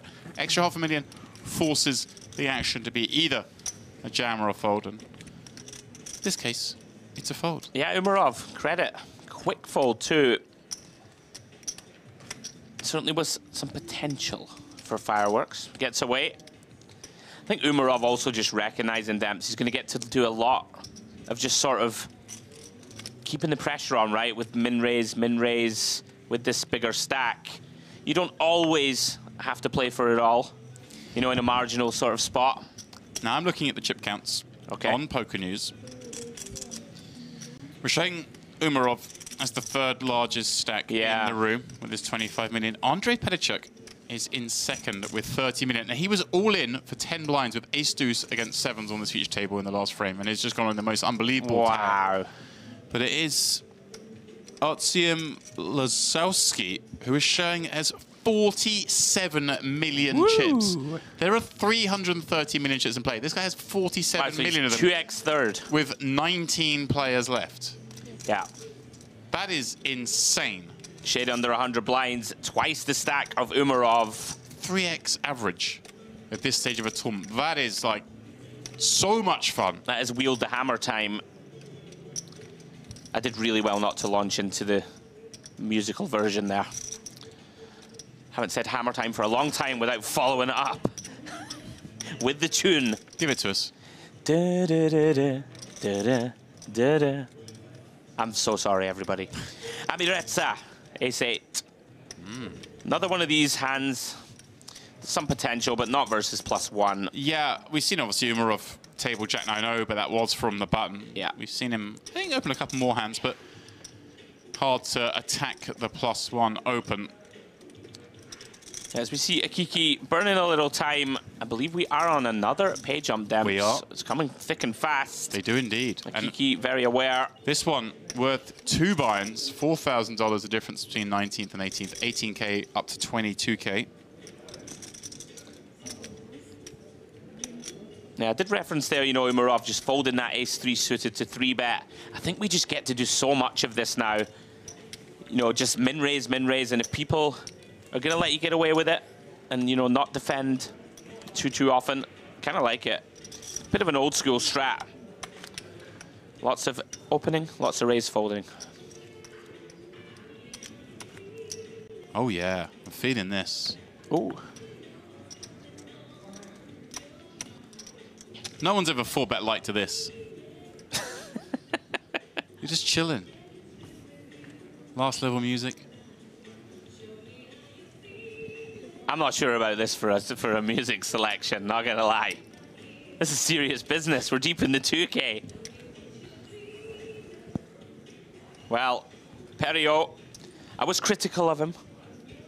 Hopefully not too much so. Finds a real hand, James. 9 blinds. Gonna be perceived to be certainly wider than this when the chips inevitably go into battle. Yeah, exactly that. There's far weaker that would be used here than this hand. I don't think he has any time banks left, so no latitude for the old, you know, 4 million and use max time to try and get that pay jump if called. He's gonna get this one through to the big blind.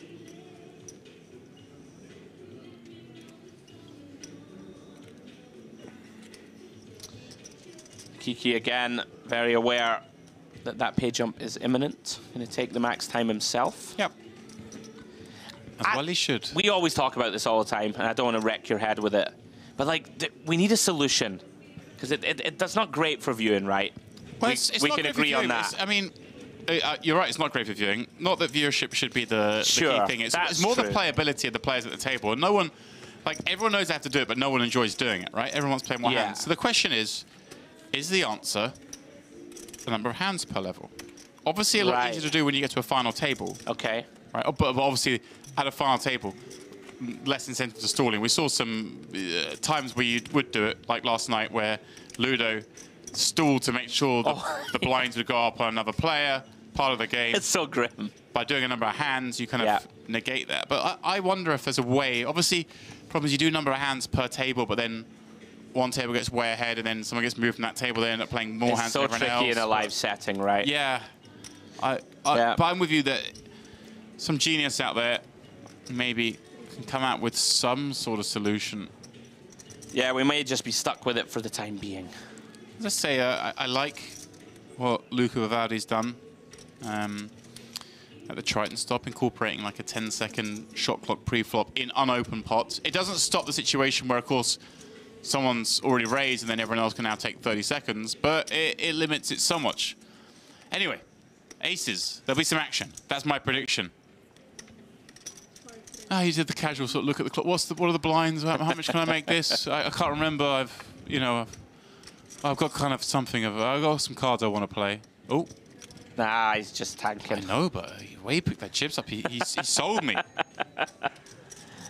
Looked like a man that meant business.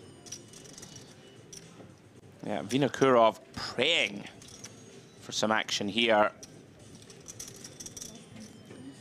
What a time to be alive, though, right? 19 left. 470K for the win. We've got the aces. No action thus far. Unfortunately for Vinokurov, gets the sad result. Which is more painful, Demps, when you raise and take aces or when you get walked with them? I guess getting walked is way worse. Yeah, getting walked feels a little bit dirty. Especially when you're like short or like middling stack. Oh, we've changed the playlist once more. Not a lot of chat at this table. The previous one we had, there was a little bit of back and forth, but it is very late here. Yeah. I'm looking at our clock here, 2:30. Of course, we're in an hour delay, so we're looking at what happened at 1:30. But nonetheless, players have played all day again to get to this stage. Mentally taxing, kind of looking forward to bed, really focusing on not making a mistake at this late hour, because those are the ones that really sting. You make a mistake at the start of a day, kind of easier to live with. You make one now, you go to bed, you don't sleep. Terrible. It lives with you that little bit longer. Intriguing to see how Vinokurov continues to approach things here. This would, of course, be a little wide, but this stage of the tournament, James, everyone seems to be playing pretty tight. Wouldn't hate this. Yeah, and he agrees. I quite like this. You know, these hands, of course, don't play great post. But as a viable just raise fold steal, kind of like it. Unfortunately for him, does run into Amiretsa with ace-queen. A couple of options open, I would suggest. See which one he decides on. Either call or 3-bet, both look viable. Is going to take the aggressive route.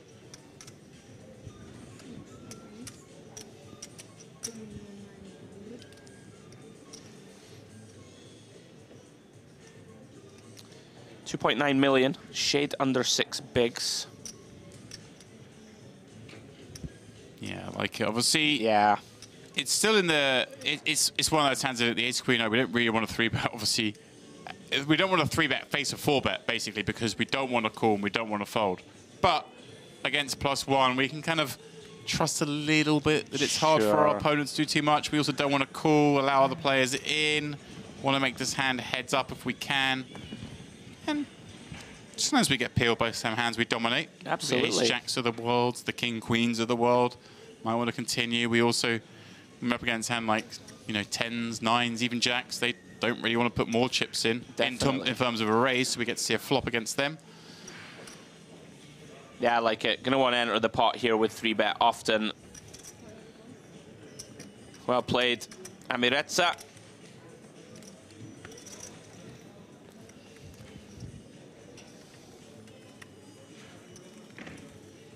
Tell you something, it's pretty hard to make a blanket over the shoulders look cool. He's doing a fine job of it. I could show you a thing or two. I could see you in like a, what is it they call it, a pashmina? Oh. Check my knowledge, eh? That's right. For a Scotsman. Yeah. I know some fancy words. I mean, are you allowed back north of the border when you return? No. Will they chase you out of town? Oh, hang on. Oh. Well, Perot's moving, which can mean only one thing. Okay. We must be down to 18. 3 tables of 6. What was the action previous hand? Raise 3-bet fold? Here we go then. Pay jump realized. If my maths are correct. I believe so, Demps. Everybody now, $22,000 locked. 11 buy-ins. We're talking some decent Wonga now. I mean, if you equate it to what Ludo did last night, he won a tournament and got 15 buy-ins. Right. You got to visualize it. Visualize it. You got to see it that way, as it were. Like, good way to look at it. Obviously, Ludo got some kryptonite.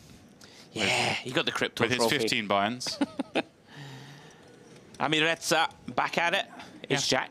You have to win the gun. Like 235 buy-ins here if you want to get some sort of silverware, but a bit harder. 235 buy-ins. What a faintly absurd concept. Akiki, you've made the pay jump, mate. Yeah, but there's another one coming up soon. He's not going to do it every time, is he? 15. Now, Umarov, King 8 of diamonds. Type of hand, you know, we are on the button, is the type of hand that likes to get in the mix, and he is going to go for it, James. Kind of like it. Pretty aggressive, pretty wide, but you are going to leverage this big stack pressure.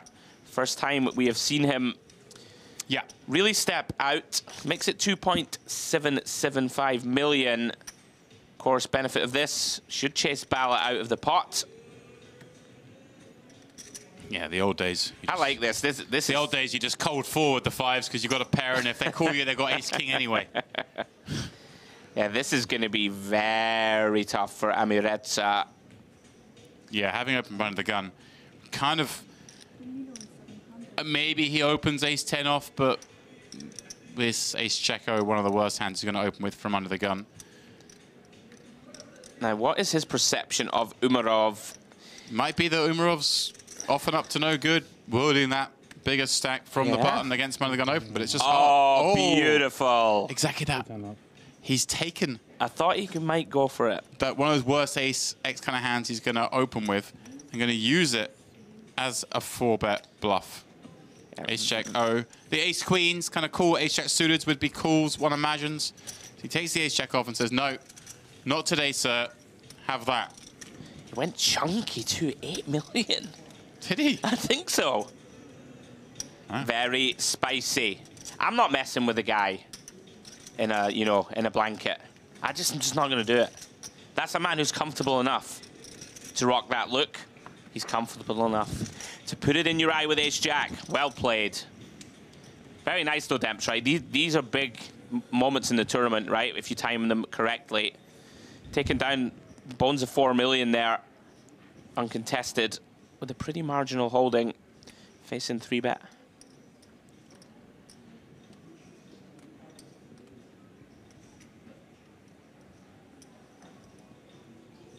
Come on, Akiki. It's late. You can let this one go a little quicker. Looking in the chat, we have none other than Wadey in there. Oh, brilliant. Another legend of the UK scene. Hello, Wadey. Certainly is. Wishing us a good evening. I must return that.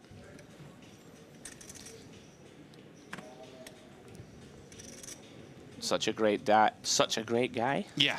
What was I saying there? Such a great die somehow. Such a great guy is Wadey. Yeah, Wadey. And tell you something, Wadey gets it done. He really does. He really does. Low-key killer. He is. Now, Vinokurov, 9-7 of clubs. Isn't this faintly uncomfortable position, James, of having Amiretsa on his left with a big stack? But of course, 9-7 of clubs. Wants to try and C3. Limps in. Interesting decision point for Amiretsa now. One of our ace-X that likes to check back a lot, James. You know, 30 blinds deep. We don't, if we raise and get shoved on, it's a bit of a disaster. Well, not a disaster, but you hear me. Yeah, no, I'm but he is going to take the aggressive route again. I like this as just, hey, look, I'm in a huge field, 2K. I'm just going to play a little bit more exploitative. Just going to raise a lot from the big blind and hope that my opponents aren't going to have the right frequency of counterattacks. Yeah, I don't think Vinokurov will fold this from what we've seen of him so far, but I can get on board with what you're saying. You know, you will see players limp, hands with good playability like this, and feel uncomfortable, right? And just, you know, we saw earlier a gentleman fold a king-8 suited to an ISO, which you just can't do against aggressive players. But I hear you. You might be able to lean on people a lot more in this type of field. As it stands, after the flop we go, was a 9 in the window, followed by a king and a queen. Amiretsa with a reason to go blasting, perhaps, holding the ace of spades. And of course, having a fair amount of that board as the raiser. But the same is also true for Vinokurov, having limp called off 30 blinds. He gets to connect with us at a reasonable frequency. So I wonder if we see a bet here. If we see a bet here, we're setting up, aren't we, in case of spades, rather than any other reason to bet. Because ace high just is kind of good here a lot, or we get called by better. Yeah, it's the type of texture where I think you expect to get check called pretty often. But as we go down the streets, you know, on a blank or on a spade, as you're suggesting, Demps, gonna get to leverage a lot of pressure. We can be pretty confident our opponent, you know, doesn't have a hand like ace-king, obviously. Aces, kings and queens probably announced themselves pre-pocket nines, right? These hands. Gonna limp re-raise. So it's gonna be a lot of sort of one pair hands with potentially a straight draw to go with them, etc. Oh. Turn pair's the king, though. Very hard card now for Amiretsa to bluff, one would imagine.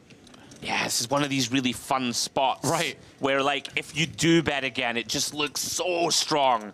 But it's about finding that barrel, and it's so, so tough to do. As you mentioned, see if he can find it. Did find the 4-bet a moment ago with ace-jack, but did, does but check this one back. And I like this check back, I don't Oh. think. Ooh, there we go, plan B. Wow. Rivers the ace. Vinokurov hates this card. Now, is this ever a spot where you want to turn this 9 into a bluff? Or do you just think, hey, check, and I just beat enough sort of 8 deuces of the world? This is the thing that's very interesting. I would expect Vinokurov to check. Now, Amiretsa is going to bet this card insanely often, right? If he has a hand like you've just mentioned, an 8 deuce off, like a junky ISO, right, he's going to feel compelled to think, right, I'm going to have to go for this. And it's going to make it really tricky for Vinokurov, like now sort of polarizing himself for the most part to ace-x and bluffs. There are going to be some traps, right? Some boats, potentially. Yeah, snapped him. Yeah, I'm not that shocked. If you think your opponent is going to be getting after you pre, then sometimes you have to pay this off. Yeah, like I say, all those garbage hands you point out may feel compelled to bluff. Sure. Yeah, very nice result for Amiretsa. Big swing, and all of a sudden, 26 million, James. Unfortunate river for Vinokurov. I was about to say maybe you think about it a little longer, but if you think your man is either got an ace or is bluffing and you know he's capable, maybe you just flick it in. Yeah, I hadn't got to the point yet where I was going to question whether what hands do we use as like our As check a raise bluff. bluffs on the river. Sure. And I wondered if the 9... Queen 10, Queen Jack. Right. But blocking a straight, maybe not a huge thing because our opponent barrels turn, right? If he has... Oh, maybe. maybe. Blocking full houses, I guess. Blocking full houses is always nice, right? Yeah. Although you're check raising into a range that can include queens, kings, aces, ace, king. Right. So maybe we don't get to check raise that much value. Yeah. Interesting spot. It was. As it stands, Amiretsa gets the better of it. Fun one.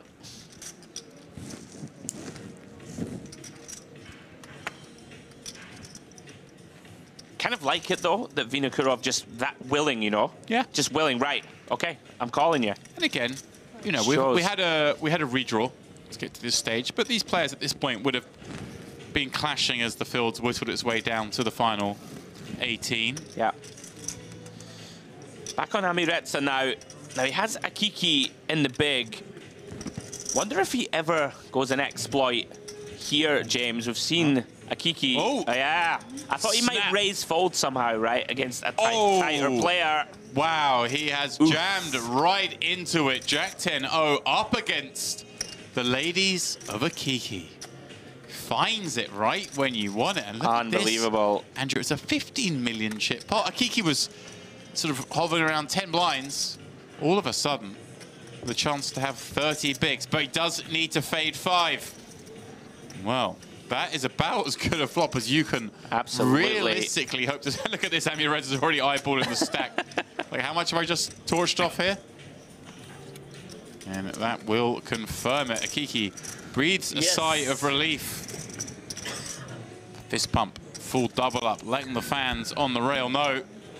Akiki. Yeah, the answer is 7.5 million going the way of Akiki.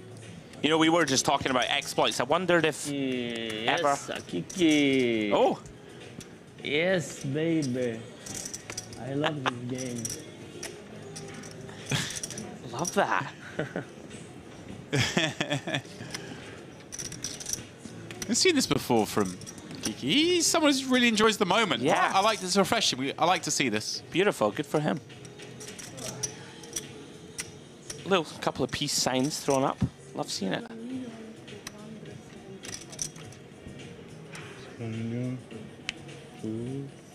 Full double up. Gets himself to just sort of below average now. Like that. 15 million, 30 blinds. Life is good. Thank you.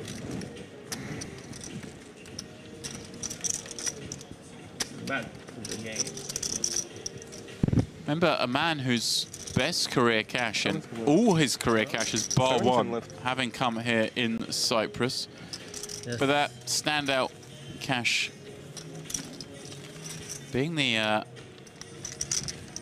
second place finish in the Retro Series back in 2022. That was good for $382,000. Wow. Yeah. Final table that included the likes of Boris Angelov, Nico Koop. So he's battled against some of the best. Yeah. Has the opportunity, James, to better that. Yeah. Tomorrow, if he gets that far. That's where I was going with that. In good shape to do it. It's tough to do. And of course, not long after that result, he also made the final of the MPP main event back 2022, the only other time that event's happened. He came 8th that day for $65,000. Someone who is obviously a Merit fan and an MPP fan. Absolutely. Well, he's right in the hunt now. Back to 30 blinds. Work to do, of course. A little bit of breathing room. Round to Vinokurov. Still licking his wounds after calling down Amiretsa in that blind-on-blind confrontation. Queen 10. Very tricky now.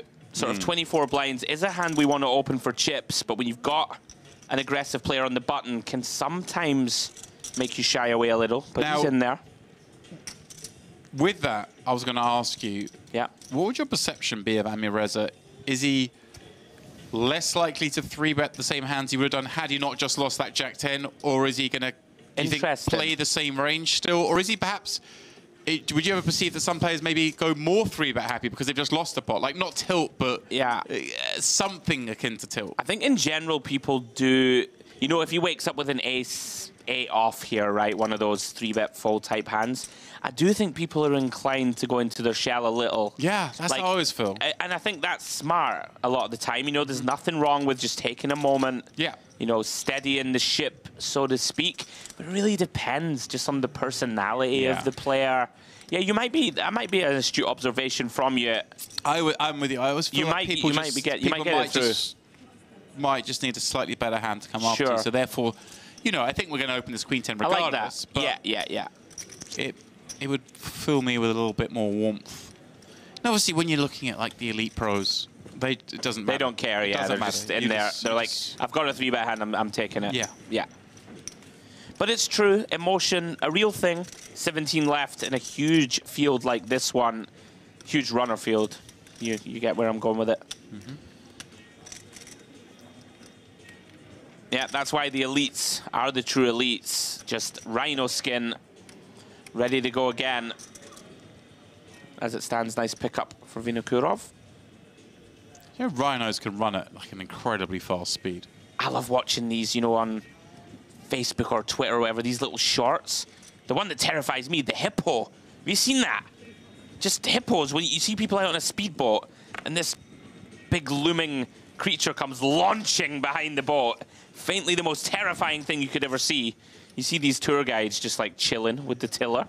You know, like unlike a really dodgy, rickety old boat. He's just like, yeah, old Betsy, she'll get us to the other side. I'm telling you, I'm watching it. This hippo is furious, launching behind the boat. Honestly, I'm telling you, I'm not going on a safari. Are you going? It looks awful. I don't know why, but I feel like now I'm always going to see hippos and like just imagine them with furious Scottish accents. They're raging. Yeah. Get out of my pond. Yeah. Get away. Kiki gets one through here with the ace 8-0 from the bun. Continuing his momentum. We'll follow it up. Go on, James. He didn't give any cheer to Akiki. You know, he didn't give himself some self-congratulation here. Yes, Akiki. We want this. Go on, James. I'll follow up with a trivia question. Oh. Which wild animal in Africa is responsible for the most human deaths? Well, I was about to say, year? I believe it is the hippo. It is the hippo, James. It was one of those facts I know, I wish. I mean, well, to be honest, there's no way for me to bring that up in conversation randomly. I was just going to go there in a minute. I remember thinking I heard that they... Yeah. I mean, there's just a sheer volume of them and they are very furious. aggressive creatures. They are furious, yeah. And also, people maybe there's some sort of ignorance on that front. You see a crocodile, you know to stay away. You see a lion, probably leave that be. Right. People are like, oh, look, it's a little hippo. I know, it's lovely, yeah. And oh, look at this. All right. This is the shot I'm about. Oh, hello, beautiful. We're getting artsy here in the late hours. We'll get back to hippos in a moment. Oh, yes, that got me, that did. That was nice. I'm all for the artistic shots. I mean, that's I don't know who we got working the jib here, but that was go out nice. and shake hands. Ami Reza popping this up. 2 jacks, as he should now. Akiki. He's not gone for this. No, one. but obviously just still burning a little bit of time. 17 remain.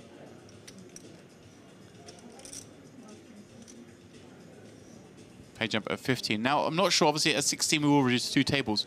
I'm not sure if we do a full redraw again or whether we just go down to a table break. Sorry, I must have missed a folder. You were calling my attention to the cards. Just thought you'd take a bit more time. Umarov, Jack 9 of clubs. Certainly one of those hands that could have considered to put money in the pot.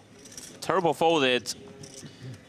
Perhaps after that King 8 3-bet, deciding against it. And look at this. We have a royal flush draw. We do indeed. A Bala.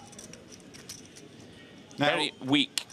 Now, we know the hijack kind of wants to always bet Ace King 10 monotone against big blind, but if ever we're going to check this one is back, the one. This is the one. Okay, he is going to just bet. Yeah, jacks and queens here, especially with a spade, are the most natural checkbacks that, you know, aren't give-ups or, you know, aren't pure pot controls as it stands. Unfortunately for us, don't get to see it materialize. No royal flush bonus here. Yeah. I was going to say, maybe the person who designed Hungry, Hungry Hippo was actually like, had a horrifically scarring experience in Africa. And it's not supposed to be the joy-filled childhood game we all know and love. It's a learning aid, is it? The things from my childhood that I was more worried about than it turns out I needed to be. Right. I think top of the list growing up was... It seemed to be that I was getting a lot of warnings from films and TV shows as a child, and we were in a similar age bracket, was quicksand.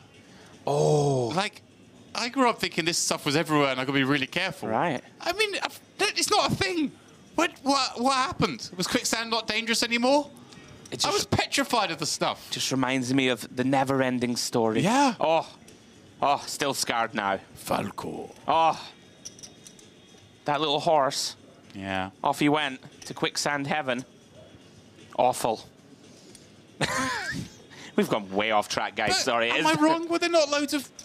Well, so like every time you went to the beach, I mean, you're just like, I'm not getting out the car. I'm just tapping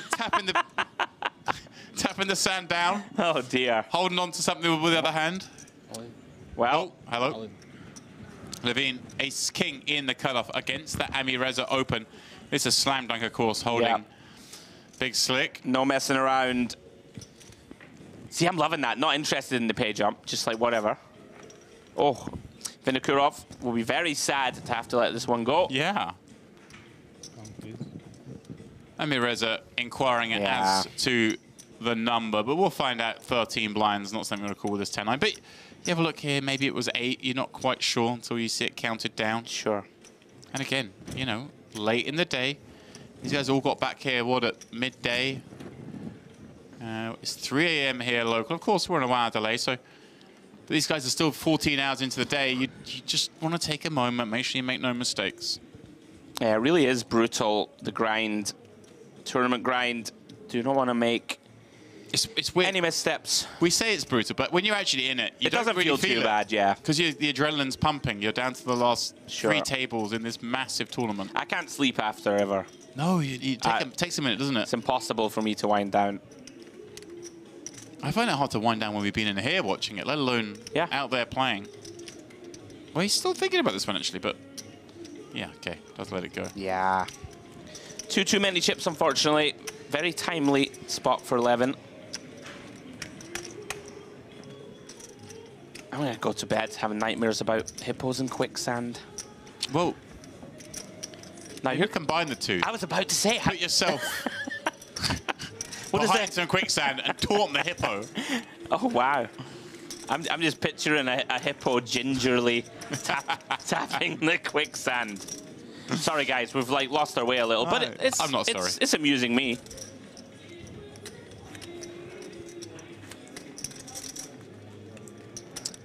Would you go on a safari though? Like, would you be excited to go, or like? Yeah, it's. I mean, obviously, not something I've chased, but yeah, It'd be interesting, I guess. I don't know. It's never. I think people underestimate. Maybe I'm like, you know, seeing monsters under the quicksand, but you know, lots of terrifying things can actually happen. Like even like a nice elephant, you know, oh, he's beautiful, and he just looks at you and he's like, you know what, I'm over it. Ears are flapping. Yeah, it's not something that's ever really that appealed to me. But if I was in the area, I think I was like, okay, I'll go on a safari. But yeah, I'm chilling, and it's not a reason for me to head down to Africa. Okay, I think we should go. But I've only ever been to North Africa. I've never been to Sub-Saharan Africa. Well, Levin, ace-8 of spades, sees this one as a viable candidate to open the pot, rightly so. Umarov quickly gets rid of the queen-9 of spades. Yeah, Levin just trying to sneak one through here, isn't he? Really nice candidate. Yeah, fresh off the 3-bet. And the table, obviously, we've seen the cards are just kind of going the way they are, but the table certainly feels like it's in wind-down mode, doesn't it? Yeah, it's always the case, right? At this stage of the night, last 2 tables of a major event, you do typically see some pretty tight play. Well, this will not be getting folded. No. Likely just calls Demps, I would say. Yep, close the action. You want to keep some of those weaker hands in, the king-jack, the queen-jacks of the world that have opened. You also just do pretty poorly if you were to raise and get it in here.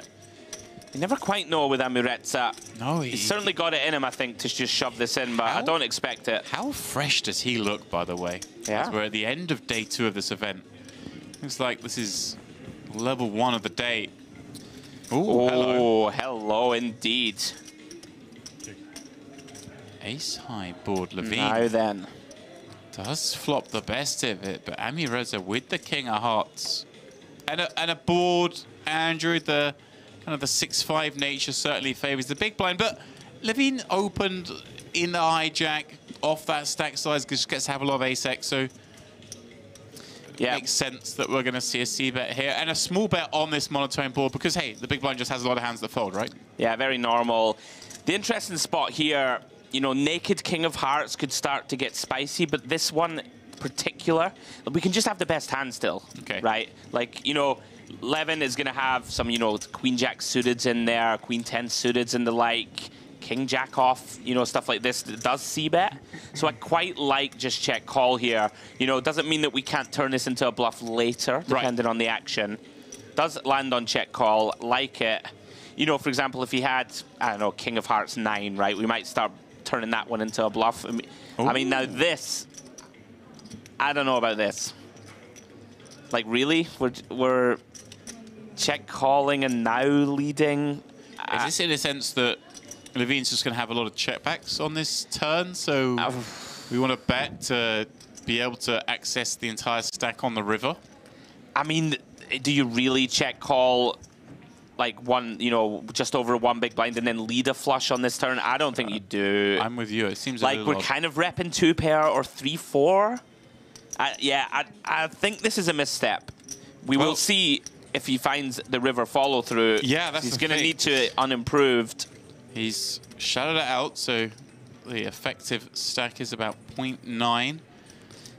And it's an effective blank.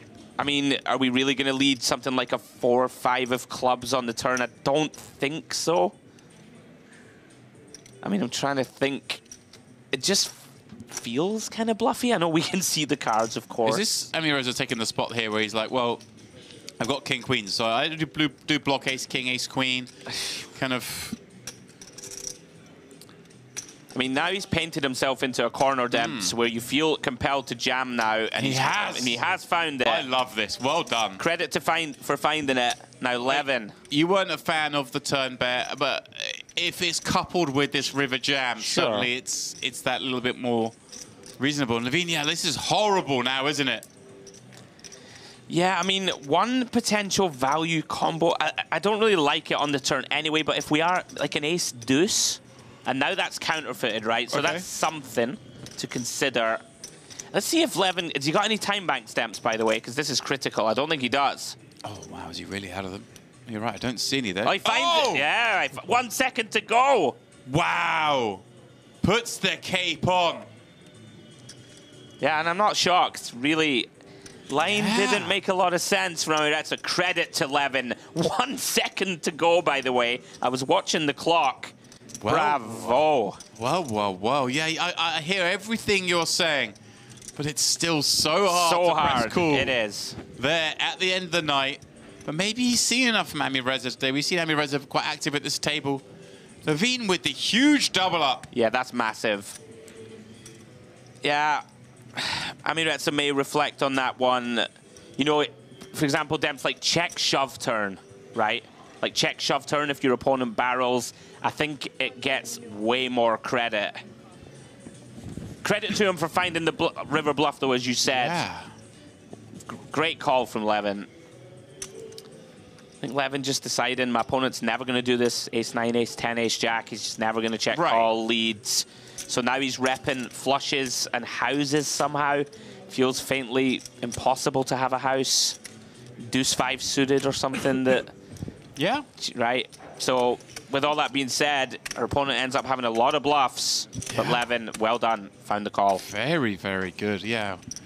Especially as you picked up on no time banks. Like insane. I actually caught on the iPad.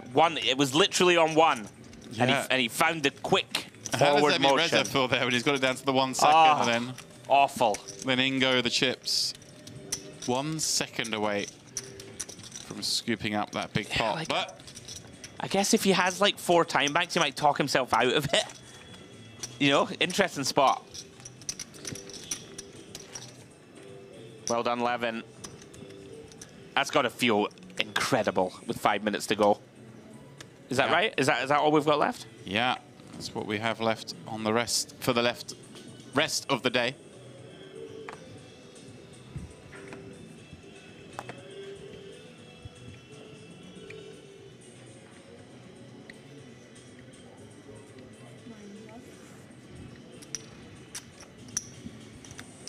Umarov, ace-king. This one fits into everyone's range.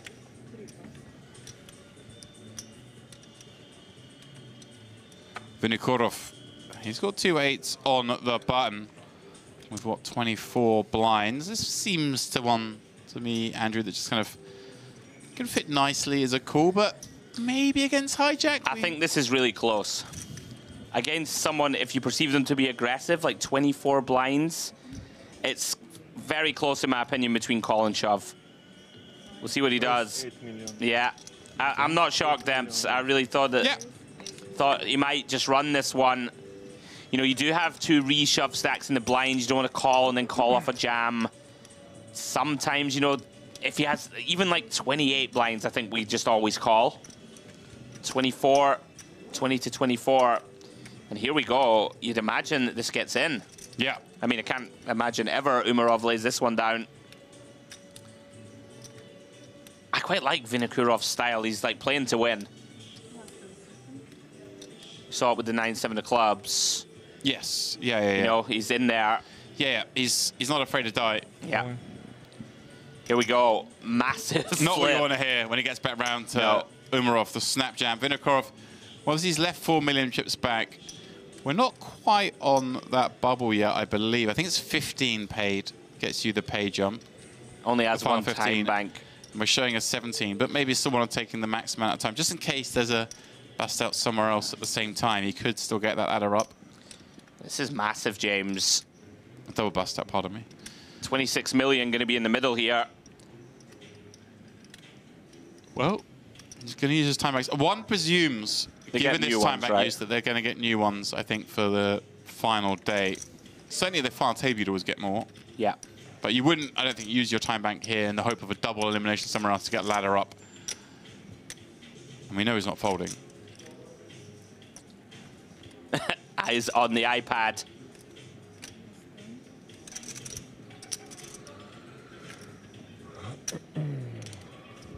Well, big flip incoming. Here we go. This is huge. Umarov, if you can get there, you can have 35 million Demps. Here we are then. Umarov. hunting the overs, as you say, will be a monstrous stack. More than 10% of the chips in play will be in front of him if he were to spike. And obviously, by virtue of the folded cards here, we see he's actually in quite bad shape. A 60-40 upon us.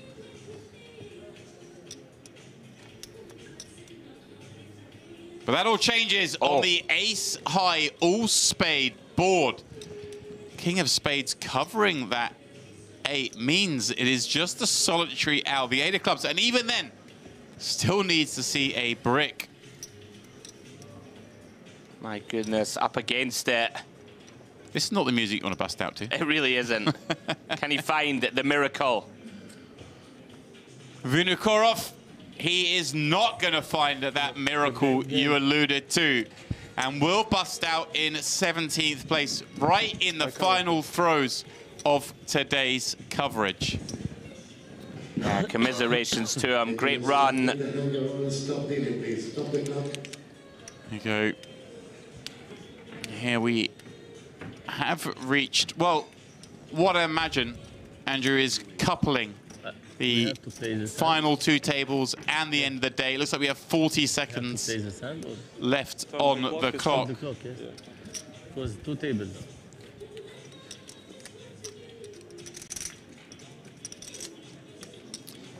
Yeah, a real tough one to swallow, busting right on the precipice of that final day. But Umarov, that's got to feel good. Pads that stack, 35 million. And he'll be able to get those chips to work tomorrow. Yeah, that's a great stack for him. I'm having a look just as we settle things down here and draw the close of play that, according to Poker News, the overall chip leader in the tournament, Andrew, Andrei Pedachuk. The man who was all in for 10 blinds just a couple of levels ago with ace-2s against 7s is carrying that big lead. But from this table, it will be Umarov with 35 million, just a smidge behind Pedachuk. Amireza down to just 10 million. Gabriel Akiki surviving and thriving on the stage here at Merit. Andrew, out of these 5, who are you most looking forward to seeing again tomorrow? You can just say Akiki if you want. Ooh, interesting. No, I'm going to go rogue. Oh. Amireza. Amireza, okay. I've enjoyed how he's approached things, like things didn't go right, okay, that last level. But he's in there, like he's swinging punches, ready to get after it. I'd like to see him spin up chips so that we can watch some of these non-standard lines a bit more. Well, still just working out exactly what the order of play here is. The player's stationary. I don't know if we're just going to fill the table, play one more hand on this level, then bag, because... Would make some sense. Yeah. Let's see. We still love you, Akiki, to be clear. Oh, I love him. I had to pick one. That's fair. Yeah, I think that may be the thing here, because I don't think... I'm not sure if they do a full redraw at 16 or they've just filled the tables up. I think they just... In the other tournament, they just filled the tables up, They did. Remember. Yeah. Here we go. Here we go.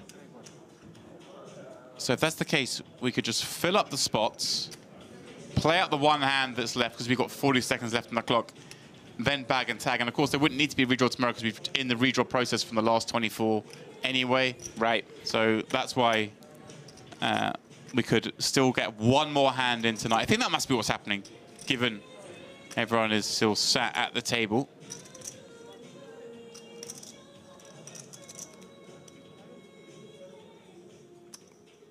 Things are winding down.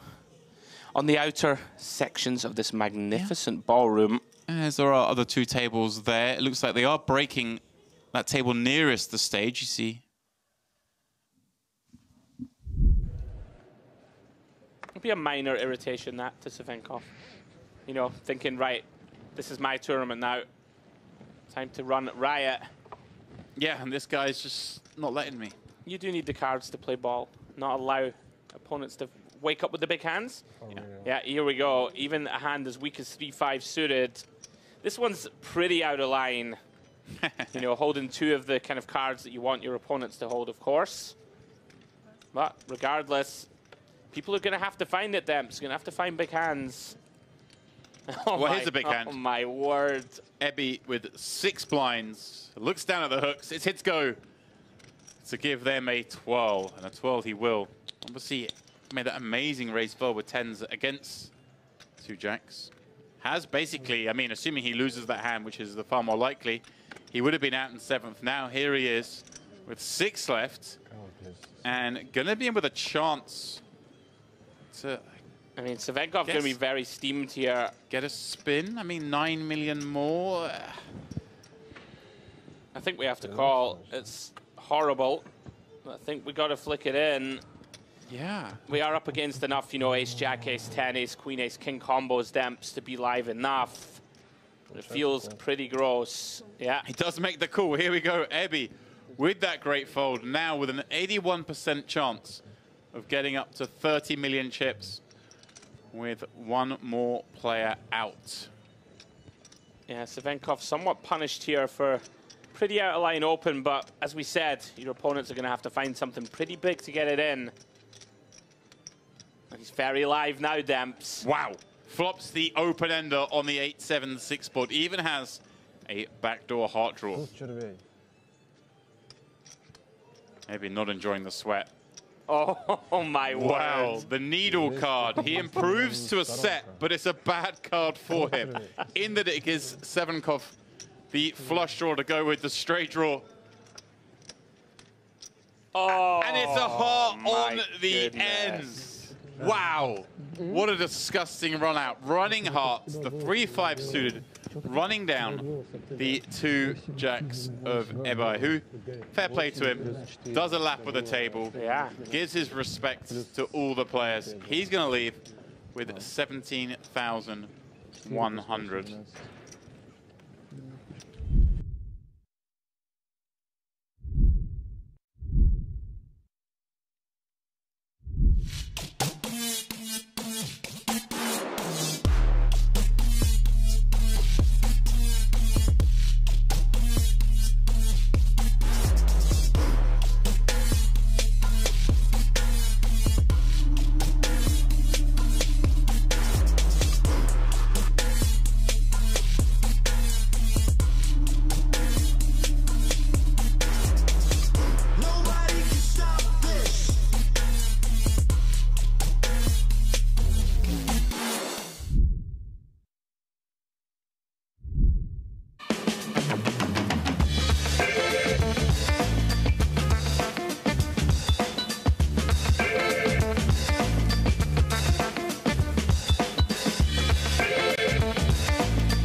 Welcome back, one and all, to the Mediterranean Poker Party here at the glamorous Marriott Royal Diamond Hotel Casino Spa. Basketball court, arcade, chessboard, whatever else they got here. We are back, but just momentarily, because as we suggested, there's 40 seconds left on the clock. Schedule was to play it down through this level. You see that we do have 2 tables now remaining, and there is time on the clock for one more hand on each. So that is what we will do. And that's how our table filled up. Andrei Petachuk coming in here with 28.3 million. So poker news updates, obviously, at different stages of the tournament. Looks like he may have backslid a moment, but still a very impressive stack for him. Adrian Strobel joining our table. And Christopher Puetz, someone who I think was on your feature table to start with. He really impressed me. Yeah, very, very, very competent player is Christopher. I think I called the action on him winning something, but I'm trying to remember what it was. Yeah, the name did ring true to me even before we started today's coverage. And Andrei Petachuk, we've seen him here at Merit many times. If I'm not mistaken, online legend also.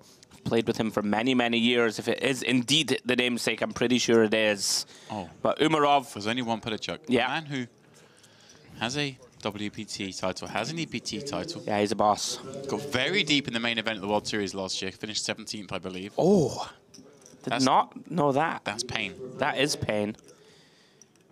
But you know, when you reflect, oh yeah, it's pretty awesome run. But yeah, knows his way around the poker table. All right, guys, we are back. So 40 seconds left on level 27. I say we've got time for one hand. I'm willing to bet we can't get two hands in 40 seconds. The dealers here are good.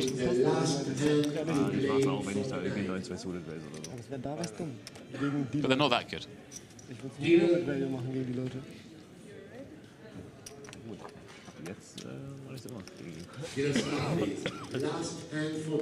There we go. Confirmation from the floor. Final hand of day 2 of the EAPT Grand Final. They didn't start the clock yet.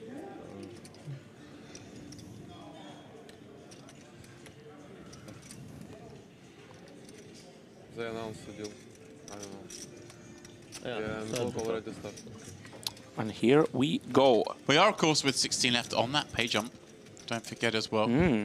See, both tables will play one hand, but we're not in that sort of hand-for-hand format. So if you have one basta on one table, one on the other, it is actually just where it happens chronologically, right? We're not technically playing for hand, even though we know we're only playing one more hand on each table.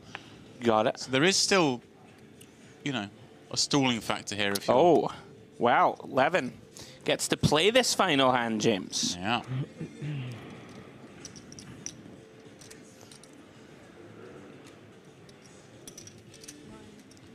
Made that great call off with ace on the river. Now then. Intrigued to see how Bala approaches this. He's been pretty snug, and it's not a great feeling here when under the gun specifically opens. Is this one of the ones where you just slide it in and go to bed? I think you can. Interesting. I thought he may elect 3-bet or fold. Lands on option 3, which is call. We do have position. Tricky though, James. Yeah. Table, of course, full up. Having just combined the final 16. I mean, Rosa's just desperate to try and get one little uptick at the end of the day. This one's surely not it. Don't do it, Amiretsa. You've had a tough spell. Don't do it. It would look pretty gangster, though. Wouldn't it make it like 3 million Oh, there? dear, yeah. Wow. Okay. Pettichuk with a very reasonable one in the big, and one imagines a pretty easy decision. Yeah. Yeah, Bala.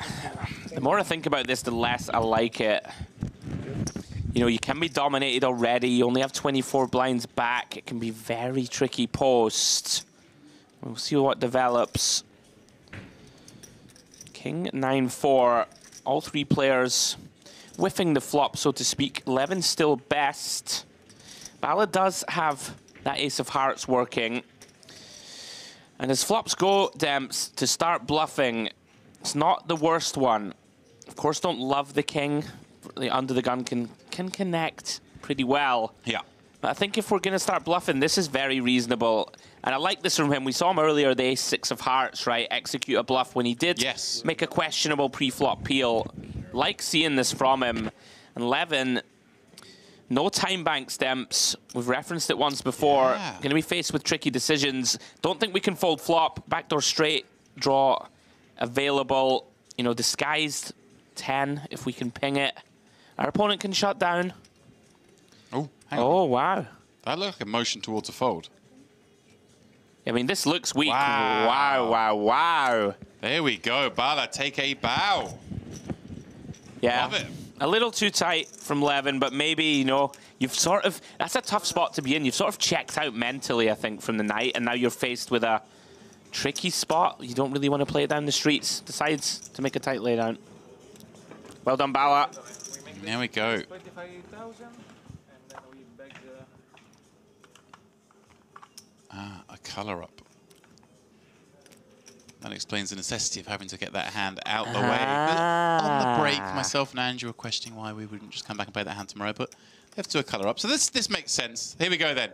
Almas Umarov takes the lead from here out into the Night Sky, 35 million. Petacek, a little fewer than I suggested he may have at the end of the day, given the news and poker news, but he may have taken a back step on one of those outer tables before we got here. When we return tomorrow, it will be 300k, 600k. We have 16 players left and an average stack of 19.5 million. So a lot of playability, Andrew, in this one when they come back tomorrow. Yeah, lots of, play left, as you've just suggested. Damps, 16 left. Couple of very established pros left in this field. Very excited to see what Patichuk and Putz get up to tomorrow. Yeah, as we move towards that final table, James. There we go, just our little two tables here, bagging and tagging. And this is a little look ahead at what else we have in store. Of course, the final of this very event taking place tomorrow. 50k final day up in the air. Whether we're going to get that tournament off the ground. Obviously very hard to get 50ks running. They cost 50k to enter, Andrew. It's a lot of money. It is a bit of a problem. Well, guys, that does draw to an end our coverage today. Please do join us again tomorrow, 1 p.m. local time, where we will crown a champion in the EAPT Grand Final. Good night.